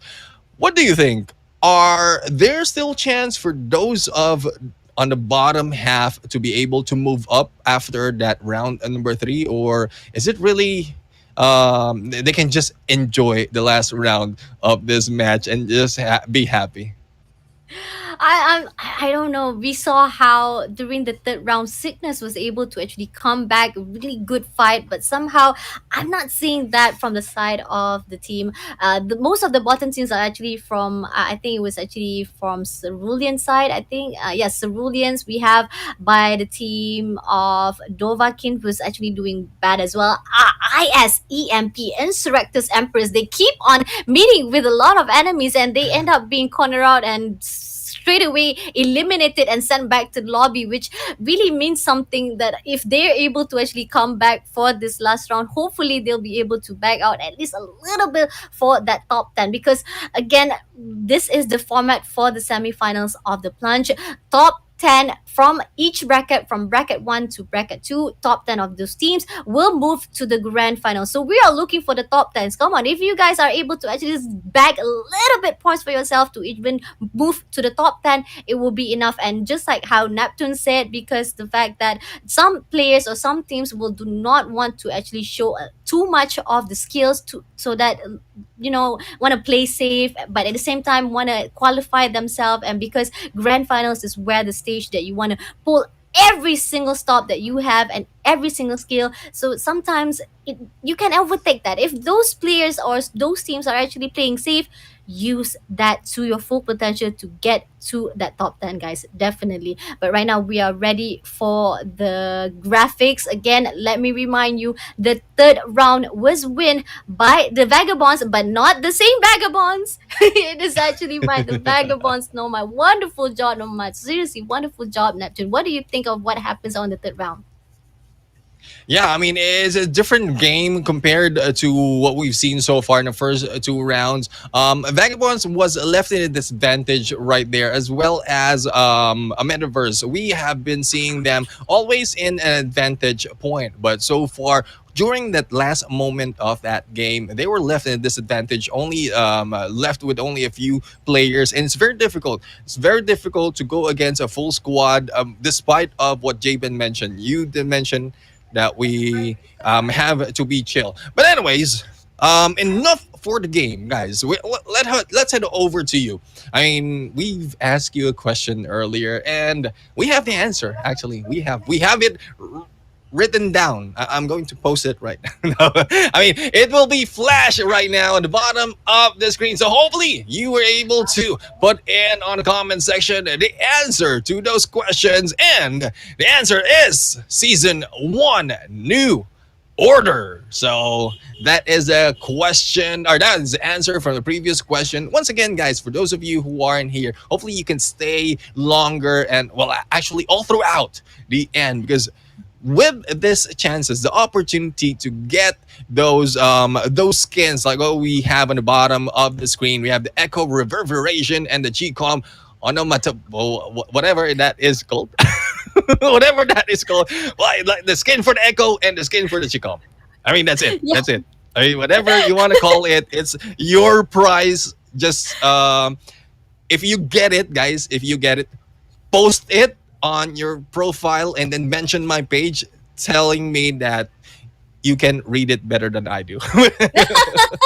Yes, please But do so. anyways, Please prove to Neptune that it's actually easier to actually pronounce it, but probably Neptune is actually having difficulty because he cannot see the character, the letters properly, because I don't see it pretty much. But again, I was just playing around with the words. Maybe it's really onomatopoeia, but I hope I did not butcher the name. But again, it's not about the name that is actually important. It's about the skin, and it's very special. Only at this life you will get it. Not you're not gonna get it on code. I know most of you guys are asking for the code. There's no code, guys. Only the one who actually comment on the section below. First 30 people will win that prize. So please comment and answer the question that has been given. If you did not get the answer, you can just comment it right away right now. There's still more chance to go. Just be the first 30 right at this instant. But right now we are moving in with the highlights. Let's take a look back what happened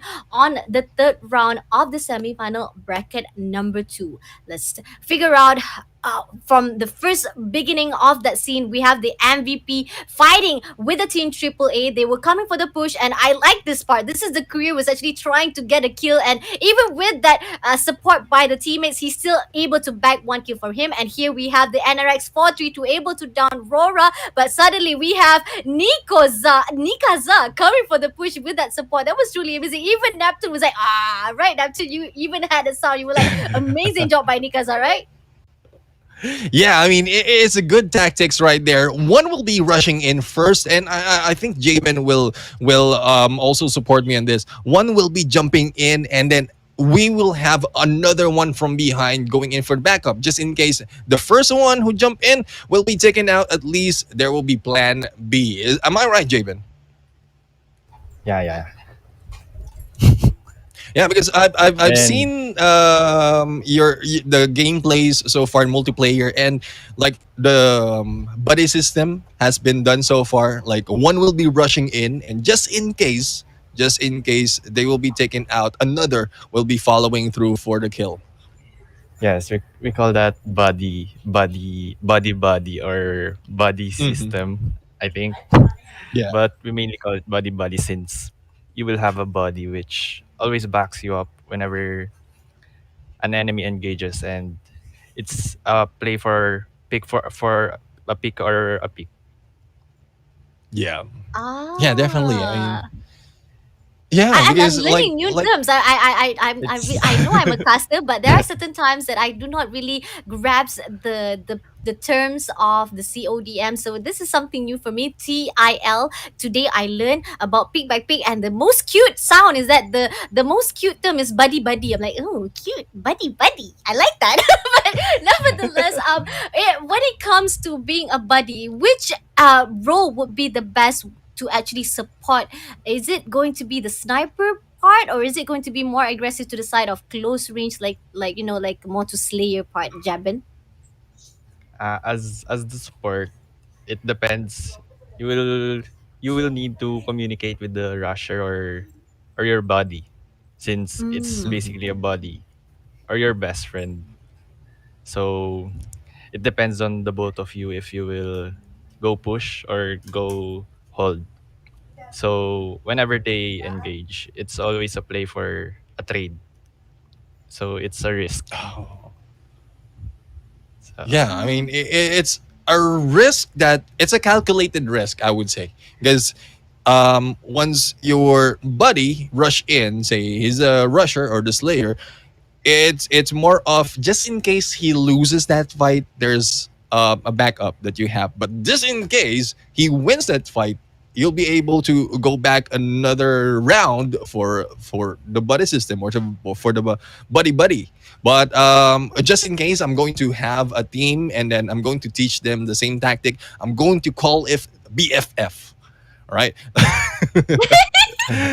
I'm going to call it BFF because you already have the buddy buddy. This is my BFF right here. We are going to rush in. So BFF, let's go like that. Something like that.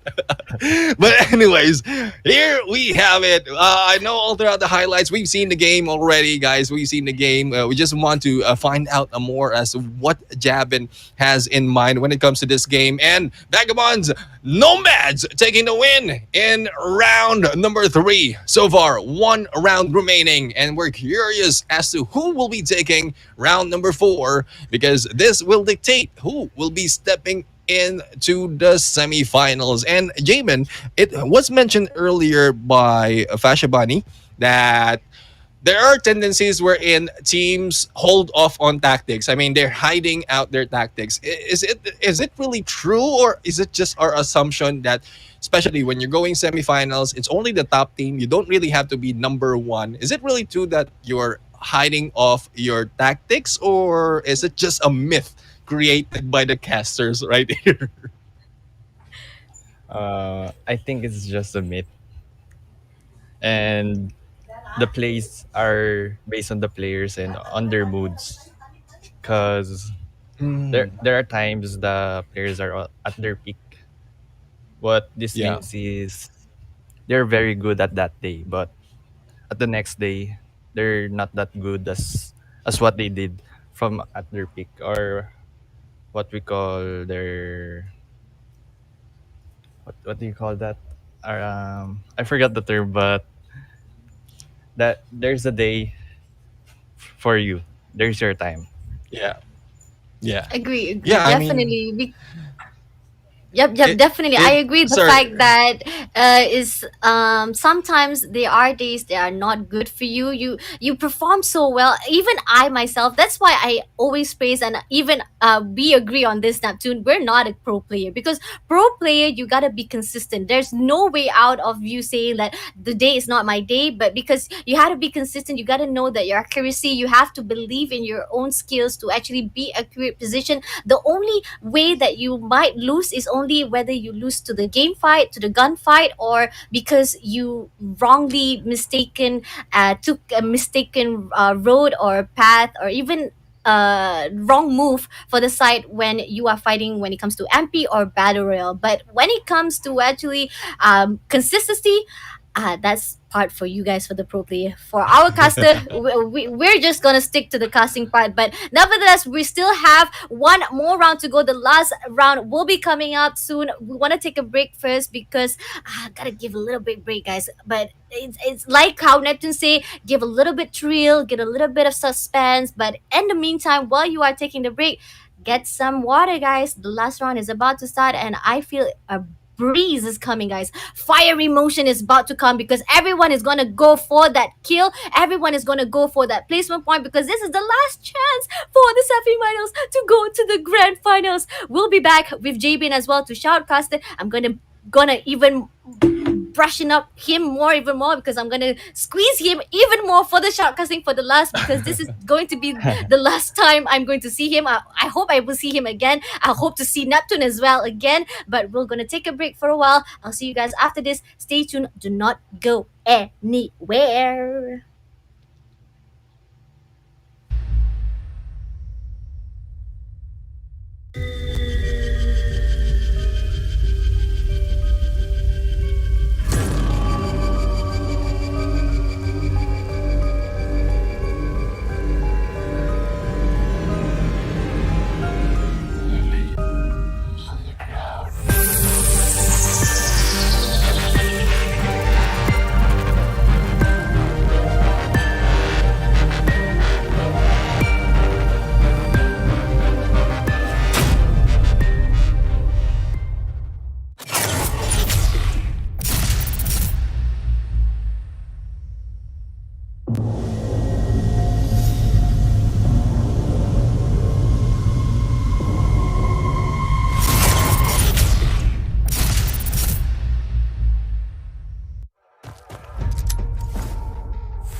And welcome back to the semi-finals, the Plunge Philippines, brought to you by Garena Call of Duty Mobile with me, Fasha Bani streaming page, accompanied by Neptune, the gentleman gaming right there, as well as Jabin still right here with us. We are squeezing him out for the last round, guys. So please give a warm welcome. Please keep on liking, keep on sharing the stream because the last round is about to start, and you guys gotta keep up with the hype. The last round is about to start, so keep on rooting for those teams you want to see to be the top team to go to the grand final. So, Jabin, what are your thoughts for the last round? What do you think will happen for the last round?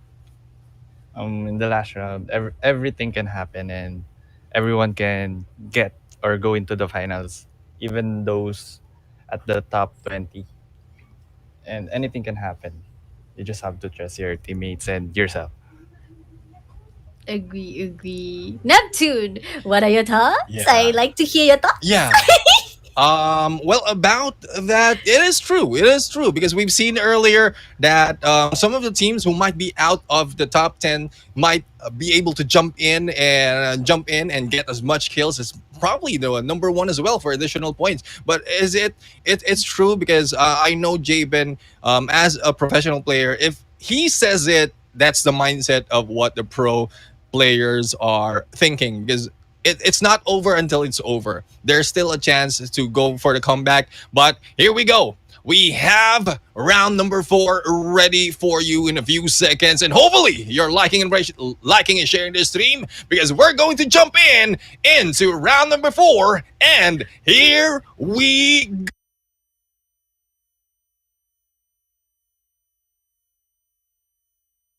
Path is really Road down. on the north And- side, and we lost your voice a little bit just now, Neptune, but it's okay. You're back finally. I thought I lost you, Neptune, but you're back, thank God. But here we have the flight path at the north side. Is very close by on the upstairs, but somehow hopefully the rest of the players will be able to actually secure most of the location of the right side, which is construction side, terrain side. Estate definitely will be a little bit off key, but I can see there's 2 teams also already there. We have again the team AAA coming for the push. They always go there, but finally we are about to see a little bit side as well from the construction side. We did not able to get a little bit of teams who wants to go for the push on the construction side, but finally we have by the team Vagabonds Nomads, but I think they're pulling back as well. There's everybody is taking safe for this time. Neptune, for the last round, definitely everybody is playing safe. Yeah, definitely. I mean, this is not the chance that you make the mistake because so far, if in case you jump into the first 3 round, made a lot of mistakes, hopefully it is different mistakes because what we want this teams and everyone to be doing is the moment that you get make one wrong move, make sure that you learn from it and not do it the next time around. So these teams right now, I'm expecting a little bit of slow gameplay, but one team has been eliminated already from this match. So it's 19 teams remaining in this game, and we'll have to find out as to who will be taking the win and who else will be going in for the early engagement because there's a lot of action that might be happening, especially on the latter part of the scene. But going back to you, Jabin, about the mindset of pro players, if you are going in onto the last round, like do you and your team, do you usually change tactics or do you stick to what you have and just improve on gun skills and whatever that you need to improve on? In a dual game, we play for a very safe play since it is very dangerous to take a risk, and when taking that risk you should have your full courage since one wrong move it can lead to the game, and Woo, right. it's very bad. Right now, we are seeing the MVP almost having a wrong move right there, exploding the helicopter. But somehow, right now, we have MVP coming for the push. Triple A is about to be down, and Skunk being backstabbed by the team of Trezanite. Oh, Trezanite, that was a great shot right there. MX9, even though with that nerf, if you able to actually knock down that strafing, again, I know for a fact that most people are saying MX9 has been nerfed and it was actually been abused as the meta weapon from the previous season. But we have the triple A that right here has already been taken down. I think triple A survived that engagement, and there's still one more player still surviving right here, hiding. Triple A, I have to say, this is not a hide and seek game. This is actually a battle royale, but you do well when it comes to hide and seek, man. Seriously, they do well from the first round. They keep on doing that hide and seek very well, and nobody could actually find them. Either one of the players are doing well when it comes to their hiding spot. But here, continue on to what I was saying.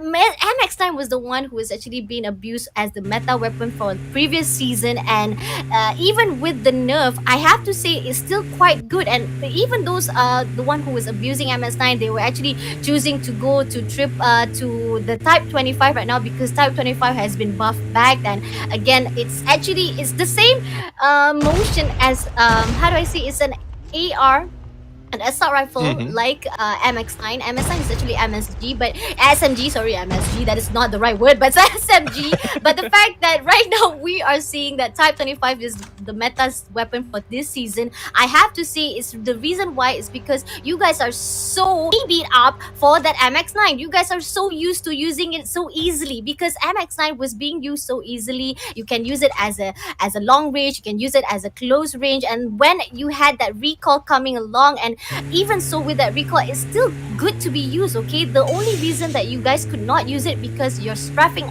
your skill of strafing is not that good. So again, if you're a pro player, I definitely feel that the MX9 can be done even though it has been nerfed. But right here we have the NRX69 who's figuring out whether they want to engage. First of all, they were actually trying to get out of that vehicle, but somehow they got in back again. They don't want to engage. But right there we have the team KPE, Kingspin Esport, able to take down one player. I'm not sure they were still engaging or not, but hopefully we'll be able to get more motion right there. But as DPH Judah has taken out TSV also with that amazing shot with that SMS. Like I said, even with that nerf with 300 to 290 damage point, it is one of the best weapons to be used, whether or not it's Battle Royale or MP. Jabin, what are your thoughts on the fighting right here?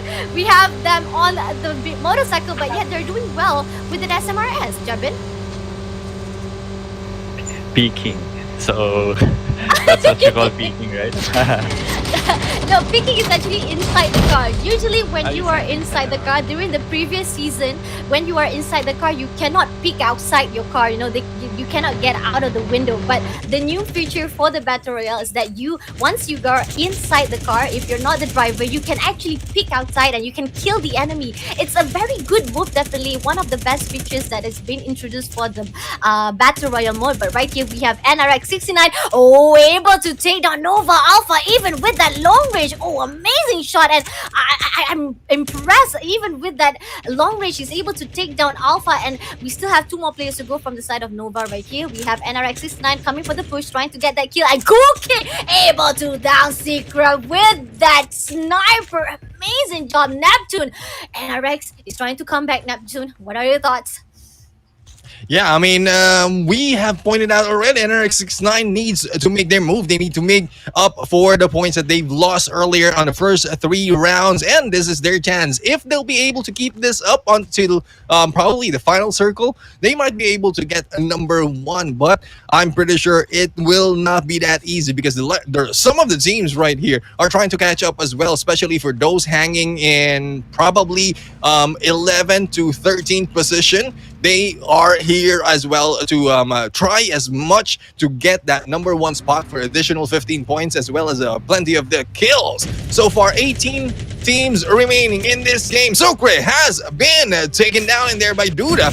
We have Kingpin Esports right now going in for this fight, and the pickup is on so far. We have a few teams coming in from the north, and they are outside of the zone. They need not to be staying in there because it will be very difficult to go back in, especially if you don't have any vehicles, as we are seeing right now.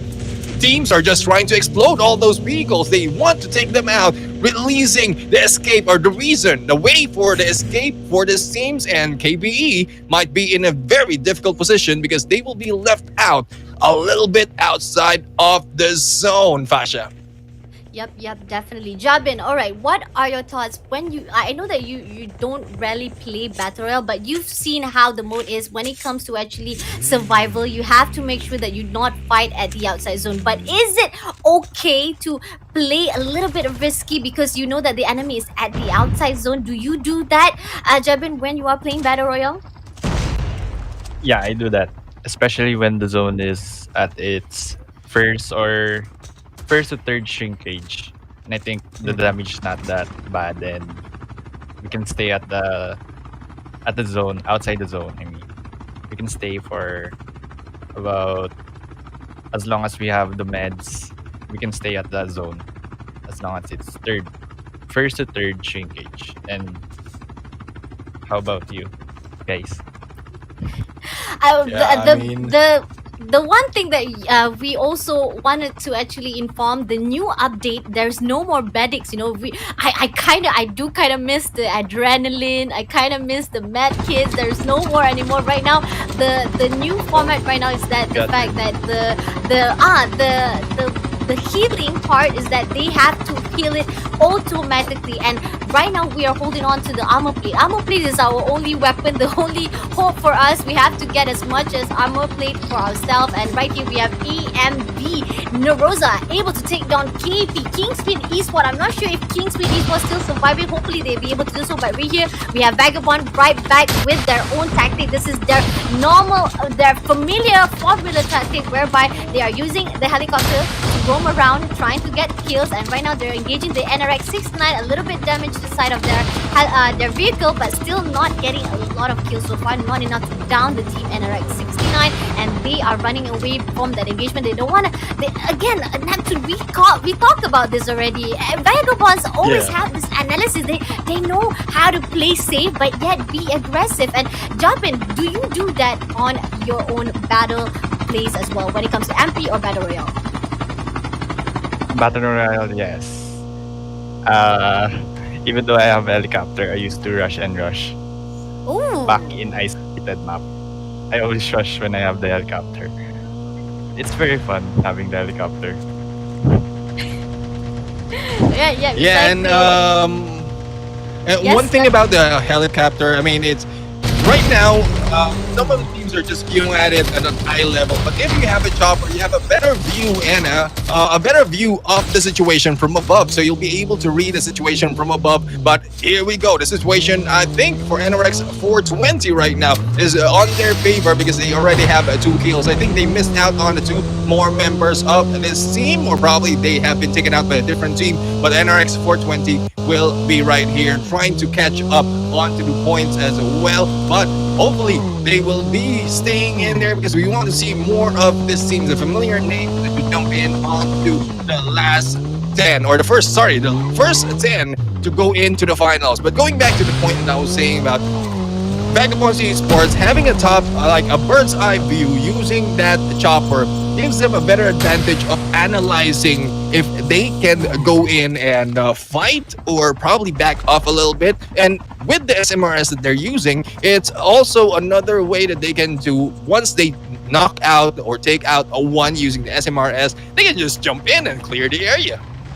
Yep, definitely. And I like this motion. I like this situation. You know why? Because Neptune, there's one team using the rally car trying to engage Vagabonds, who's actually at the helicopter with the FAJ. But Vagabonds also return the favor using the helicopter with the SMRS. So there's a fight of between rocket launchers versus rocket launchers, but neither of one getting that kill. And Reebies, you again. Vagabonds always taking that risk, holding on to that helicopter for too long, and explosion on their side. But thank God. I feel like the gods of Battle Royale is always on the side of vagabonds because every time the explosion comes towards them, they always survive that explosion, Neptune. Yeah, definitely. I mean, it's more of I think Jabin would attest to this. You know your situation when you're a pro. You understand your situation, where you're placing, where you're positioning at, the risk that you're taking. So the risk that they're taking right there, holding on, being clingy to that chopper, despite of how smoky it is right there. They've already calculated the risk, and you saw earlier. There's only one member who was staying in there when it was smoking. So the risk is it's a one to like it's just like 25% that you will be losing because you might be losing one, but knocking out one of their members. But there's still a chance for a pickup or a dog tags to be scanned. So not that much of a risk compared to the rewards of getting information of other teams and relaying it to your teammates to your advantage. Yep, totally agree. Okay, this is a question for Jabin. I want to ask you, like, are your sniping skills good? Do you consider yourself a good sniper? Not really. Not I really. still have a lot to learn when using sniper. Ah, I see. So, which weapon is most comfortable to you? Is it more to SMG, AR, or shotguns? I'm very flexible unless it's sniper. I can use almost both.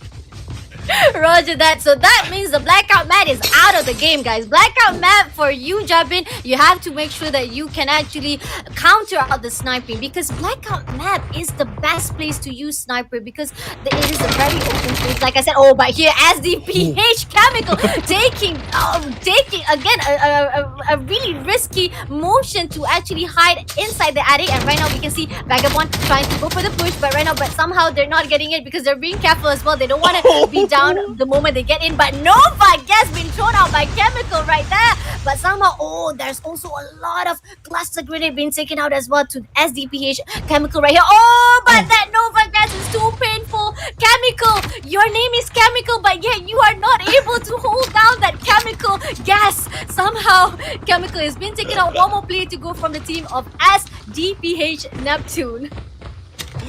Chemical right there, really ironic for his side. SDPH needs to do a little bit better, but Vagabonds Esports right now is still trying to catch up on the points. 2 points for their end, and well, you mentioned about not being good as a sniper, and you're good at everything else. Well, count me out. I'm not good at anything apart from shouting, so this is one thing. You mentioned Fashion Bunny about consistency within the game. Don't worry, because I'm consistent. Despite of being a shoutcaster, I'm consistent. Consistently first blood, or probably first dog tag for the team. but anyways, that's the best practice for me because when I am knocked down and I'm spectating my teammates, that's where I get the practice on shoutcasting. But no, there's no practice right here. We have Nova right now being rushed by Vagabonds Esports. Sacred has been taken down in there, and that's as well. And here comes the rush by Vagabonds Esports. Nash has been taken down right now, but Sausage will be eliminated. Alpha might be able to go in for the backstab, but no, Luki didn't see Alpha, or Alpha didn't see Luki. And here comes the turnaround. The flank is on, and the pickup will be done. Steer 4-man strong. Vagabonds Esports will survive this game. VVV as a third party already saw the engagement and they're going to give a little bit pressure to the side of Vagabond, and I feel like Vagabond, they always missed out one enemy. They always never clear out. They never make sure that they want to, like, you know, speculate each and every single movement. They want to make sure to secure each and every environment that have, but somehow Vagabonds probably they were too preoccupied at the time. They were too preoccupied of the engagement. In the end, they left out one more player from the side of Nova right here, but on the side of VVV. They wanted to be the third party, but somehow missing that chance. So again, they have to move into the circle. The fourth circle is about to close in already. It's already closing in, and 12 more teams still surviving right here. And they see CLN. They're changing their target instead to the CLN. But again, they're not making up their minds. Come on, VVV, make up your mind. Which one you want to actually engage? Yeah, I mean they're indecisive as to who's going to engage, but I think it's more of information gathering. Speaking of information gathering, I know Jben that you are like as a pro team, information is also gold, especially when it comes to search and destroy. And in this case, is it true that it is a sniper who really is the lead? I mean, I would say the newscaster for the team when it comes to information gathering, because that has been said so much and all throughout every broadcast. Especially as an SMD, snipers Mhm. provide a wide vision since they can Mhm. see from a very far place. And in here, I think snipers are really good shot callers since this is a big map and they can see from afar, let's say 300 meters or more. And communication is really the key here. Their teamwork, and it's the essential to winning. I think communication is. Yeah, there's a lot of factors really, and information is one. But as we look into Kira has already information as he turns. I guess looking around is good for getting information. Luki has been taken down in there, and then he knows who's in front, who's behind, and then Rosa right now is in the dance, and Kuzma on the other side taking him down. And the trap has been triggered for the other side, and this member of AMB, I think it's Round right now, will be able to survive that quickly if in case that trap will steady on him. But we'll have to find out how well these teams are going to defend, because NRX 420 Cafe is already from above, and it's raining fire as NRX 420 bring on the war machine against these teams. 5 teams remaining. The battle is happening. Cafe is not yet taken down, and will be able to eliminate Round in this game, Fasha. 4 more teams to go, 9 more players. This is the last round, the last push for the players to get that top 10 place. NRX 420, they're doing well. The previous winners that we had just now, Vagabonds, is not in the list already. So definitely we're about to see a new winner for the 4th round. We have YWN still surviving as well. We also have CLN right here. We have Kentaro. Kentaro was actually doing well. He was able to get double kill just now with a grenade. That was a great shot. We could have actually get that shot. The observer should actually get a really good engagement just now, but somehow Kentaro with that grenade did not fail. And here they're giving a little bit pressure to the side who is camping inside the building. Those who are camping inside, you are doing a wrong move right now. We are seeing NRX is gatekeeping each and everyone who tries to get into the zone. This is going to be a win for the NRX 420. One more player to go for the side, and they're looking for that one player. Who is it? And somehow Rayan has been taken out by the zone, and the winner for the last round is NRX 420. Oh my god. It's about time that NRX 420 has popped off. I mean, it's a little bit too late, but still, they were able to take over that game and take that win. Still 3-man strong despite of losing 1. They were able to dominate, gatekeep the enemies as what you mentioned. But Jabin, how do you think that that game goes? And what do you think of Battle Royale when it comes to the competitive scene? Because I'm pretty sure when you're playing it, not quite sure if you're playing tournaments on Battle Royale, but you're playing it on ranked games. So what do you think is the difference of ranked games and the tournament scene as you saw it? The difference is the pressure. Number one is the pressure. It it it makes your mind mental block, Yeah. if you know that. And pressure is a big factor when competing in tournaments, and nervousness, and I think m- more exposure to the tournament will help the players to play well in the Yeah, tournament. definitely. Definitely, definitely. I mean, and that is why scrimmages are being done by teams like you and other teams as well. And I'm pretty sure Vasha Bunny running scrimmages as well. Correct me if I'm wrong. You're running scrimmages, so those practice. It's not just for the teams, but also for casters like us. So you will see a lot of those aspiring casters who are, or really casters who want to improve further. They run scrimmages because it's not just about the views; it's more of the experience as well as the experience and the knowledge that you learn every time you do it. But Fasha Bunny, we have already completed 4 rounds of battle, and what can you say about those 4 rounds, especially the fourth round that we just saw? I truly feel like amazed by the side of Vagabonds. They really struck out as one of the best defending champions. But again, the third round, NRX pulling through, just like what you say, Neptune. They pulled through finally. The established name, we weren't able to see them to the full potential because their names is not common, and we know for a fact they could have done better. But today is not really a good day for them. But on the last round, NRX 420 coming through and able to actually put their name at the spotlight and finally bag them that first place. Hopefully, it will be enough to actually put them on that top list. And I saw there was two teams already joining in at the top 10. So again, it's not really.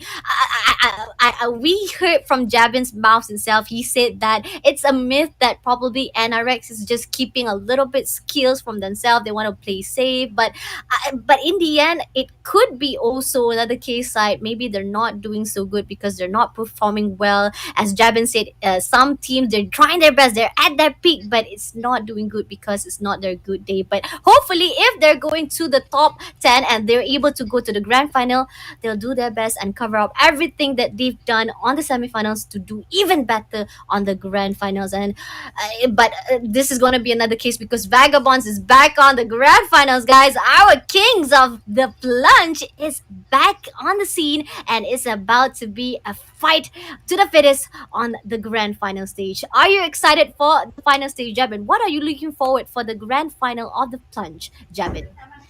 I'm looking forward to teams that can come back. I mean, come back to from being at the lower top to going to the top one, and I'm looking forward to that.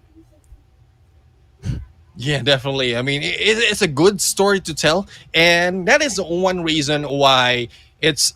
You mentioned about the myth wherein like teams are hiding off because it has been a very great story, and not quite sure if like players like you or it's just us thinking that you're just building up the story. You know, you can do it from the first like from the qualifier semifinals to the finals. You know, you can be the best. You can like put up a lot of kills and a lot of points on your end. But unless you're a team who's really confident and want to build up that story, then that's when you like hide off some tactics. But coming from you, Jabin, I will believe it. But still, I mean, there's some questions in my mind that cannot be answered by just yet. Not that I don't trust you, Jabin, but it's still there's a lot of things that's going in on here that needs to be answered probably in upcoming games. But speaking of upcoming games, upcoming next is the highlight of round number 4. We're going to see a review, a summary of what we've seen so far in these games. Right here, we have the MVP already engaging AAA. Like I said, they did not want to let go of the estate. They want to make sure they dominate it very well. And AAA was the one who's hiding it. One by one has been snuck out by the MVP. Balance, on the hand, had been taken out as well. But again, MVP was taken out very well. Skunk being taken out from the equation. Trasonite was backstabbing. That was a great rotation, by the way.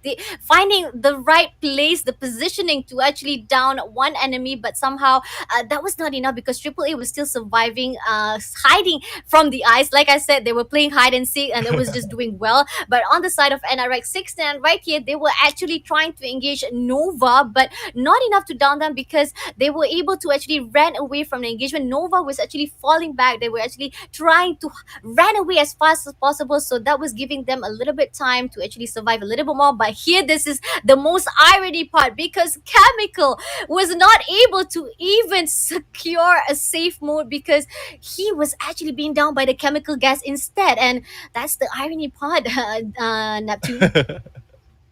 Yeah, definitely. I mean, the ironic part of being named Chemical, and you will be taken out by Chemical himself. But Nash right now in here, this is where Vagabonds has made their move against Nova. They were able to clear up this area, but as what you mentioned, they failed to finish it off. I mean, it has been mentioned before, the closing of a battle when I think Jabin, you've heard this from casters that you need to close. So this is the closing that has not been done by Vagabonds Esports because they didn't cleared out all four members of this game. And as we look into the next battle, this is where everything has been happening all at once. We have a Triple V right now out in the middle as pointing up against Vagabonds Esports and then pointing down on the other side against a different team. And this is where Vagabonds Esports was really hit hard and was taken down one at a time. We have this Nerosa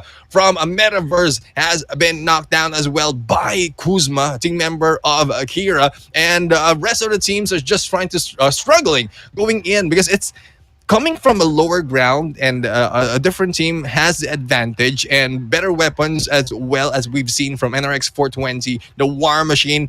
It is a very difficult position for them to take, and thus AMV wasn't able to survive that push right now. NRX 432 as well as CLN really hesitating to come out of that area because they heard the War Machine gameplay coming from NRX 420, and this is a gameplay that took the win for their side. But so far, Jabin, as the battle ended here, what do you think if you are given in this situation wherein you're stuck with someone from above with a War Machine? What do you think is the best way that you can do it at this point?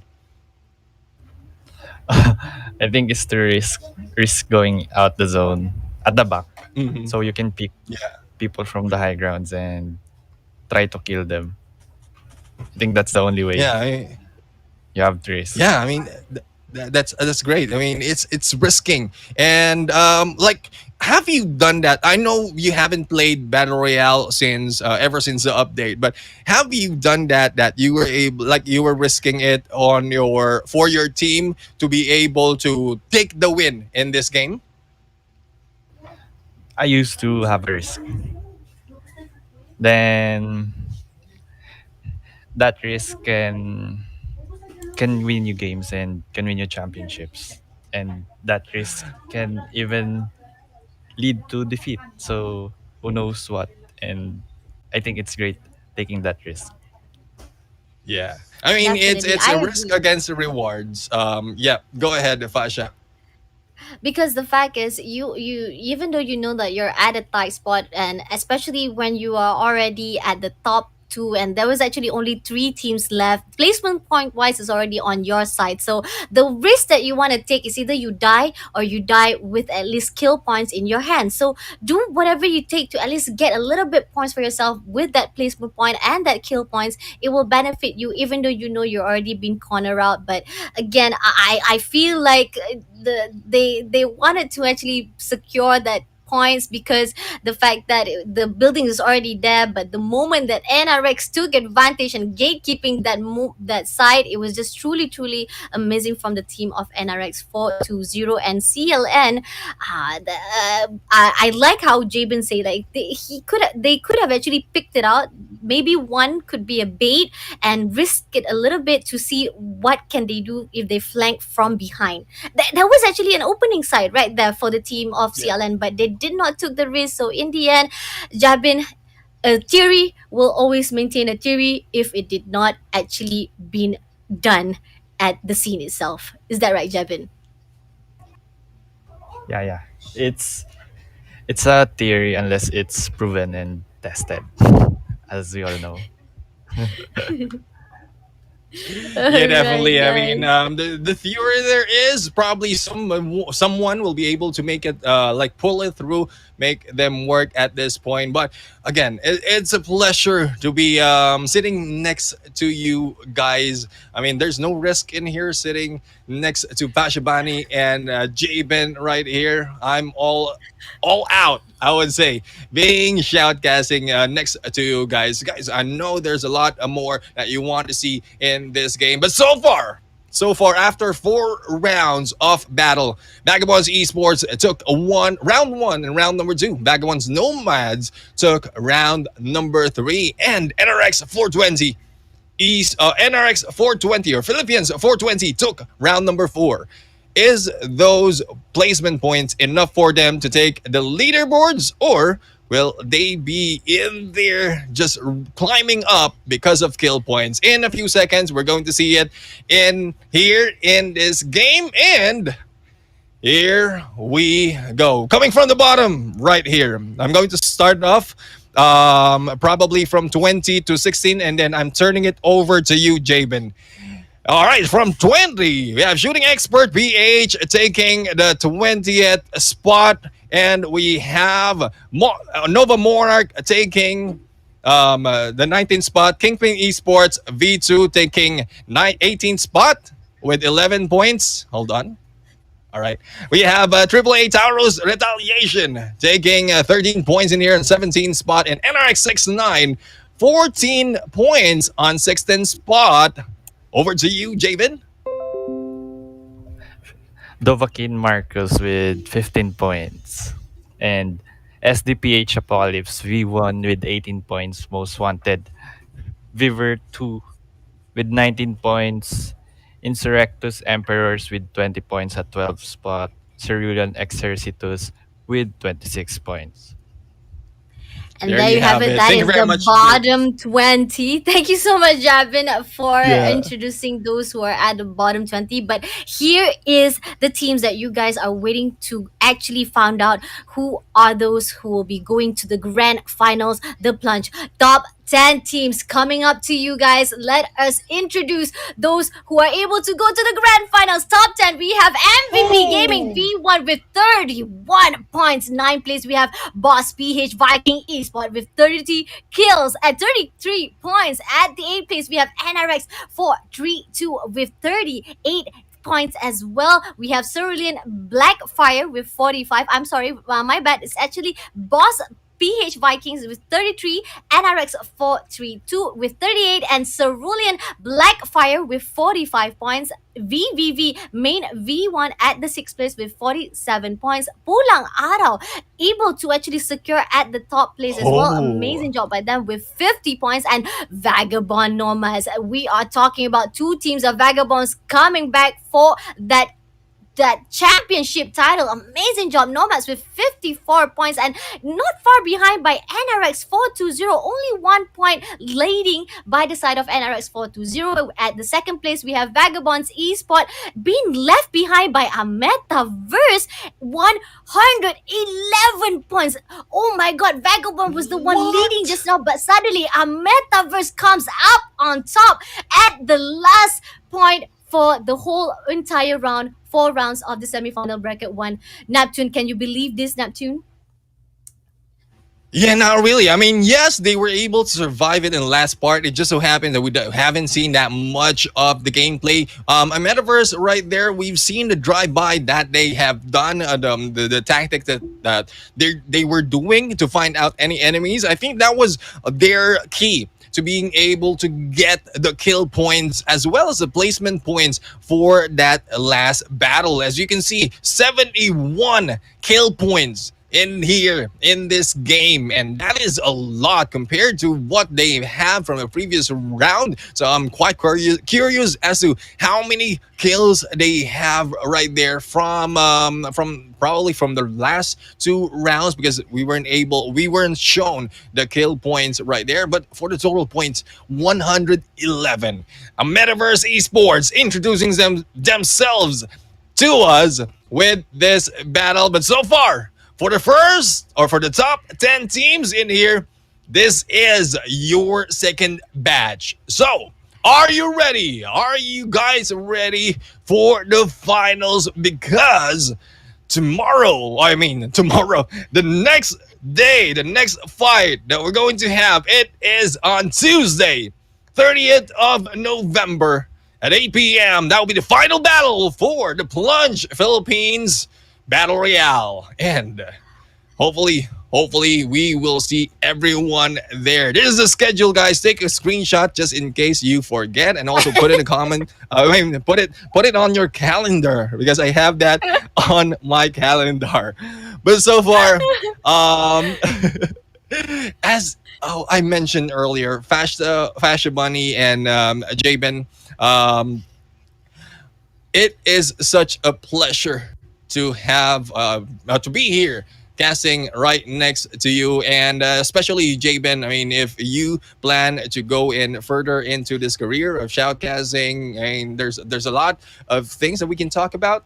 We can talk outside of this, but guys, it is a pleasure, a great experience to have a pro player joining us in the caster scene, as well as Fashion Bunny, who is our first time teaming up in the Plunge. So thank you very much. Appreciate all that you've done, all the effort that you've done, and any words for the viewers that we have right here, Jabin. Um, I hope you'll support your favorite teams this coming finals, and I hope they win. They win the championship to whomever you are rooting for. There How you about you, have it. Fashion? Yeah, Fasha. Any words for the viewers, for everyone who's watching right now?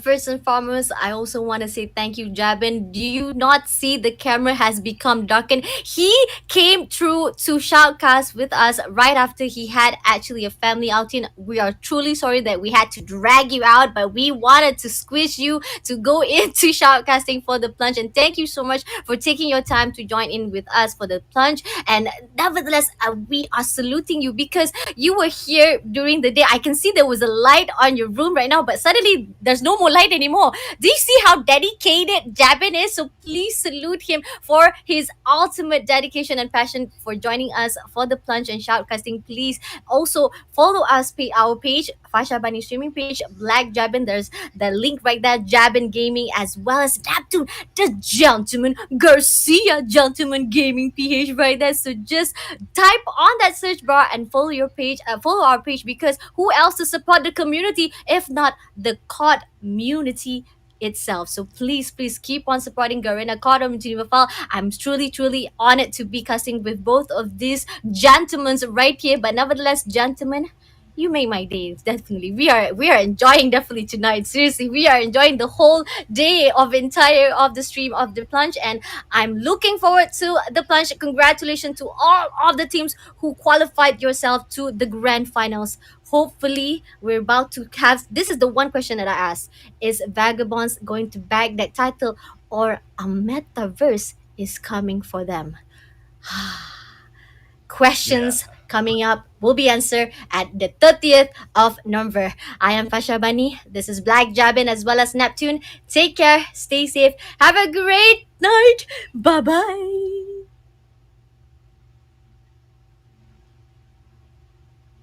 Wait, are we Bobby? Are we bye bye bye bye? We know bye bye? Okay.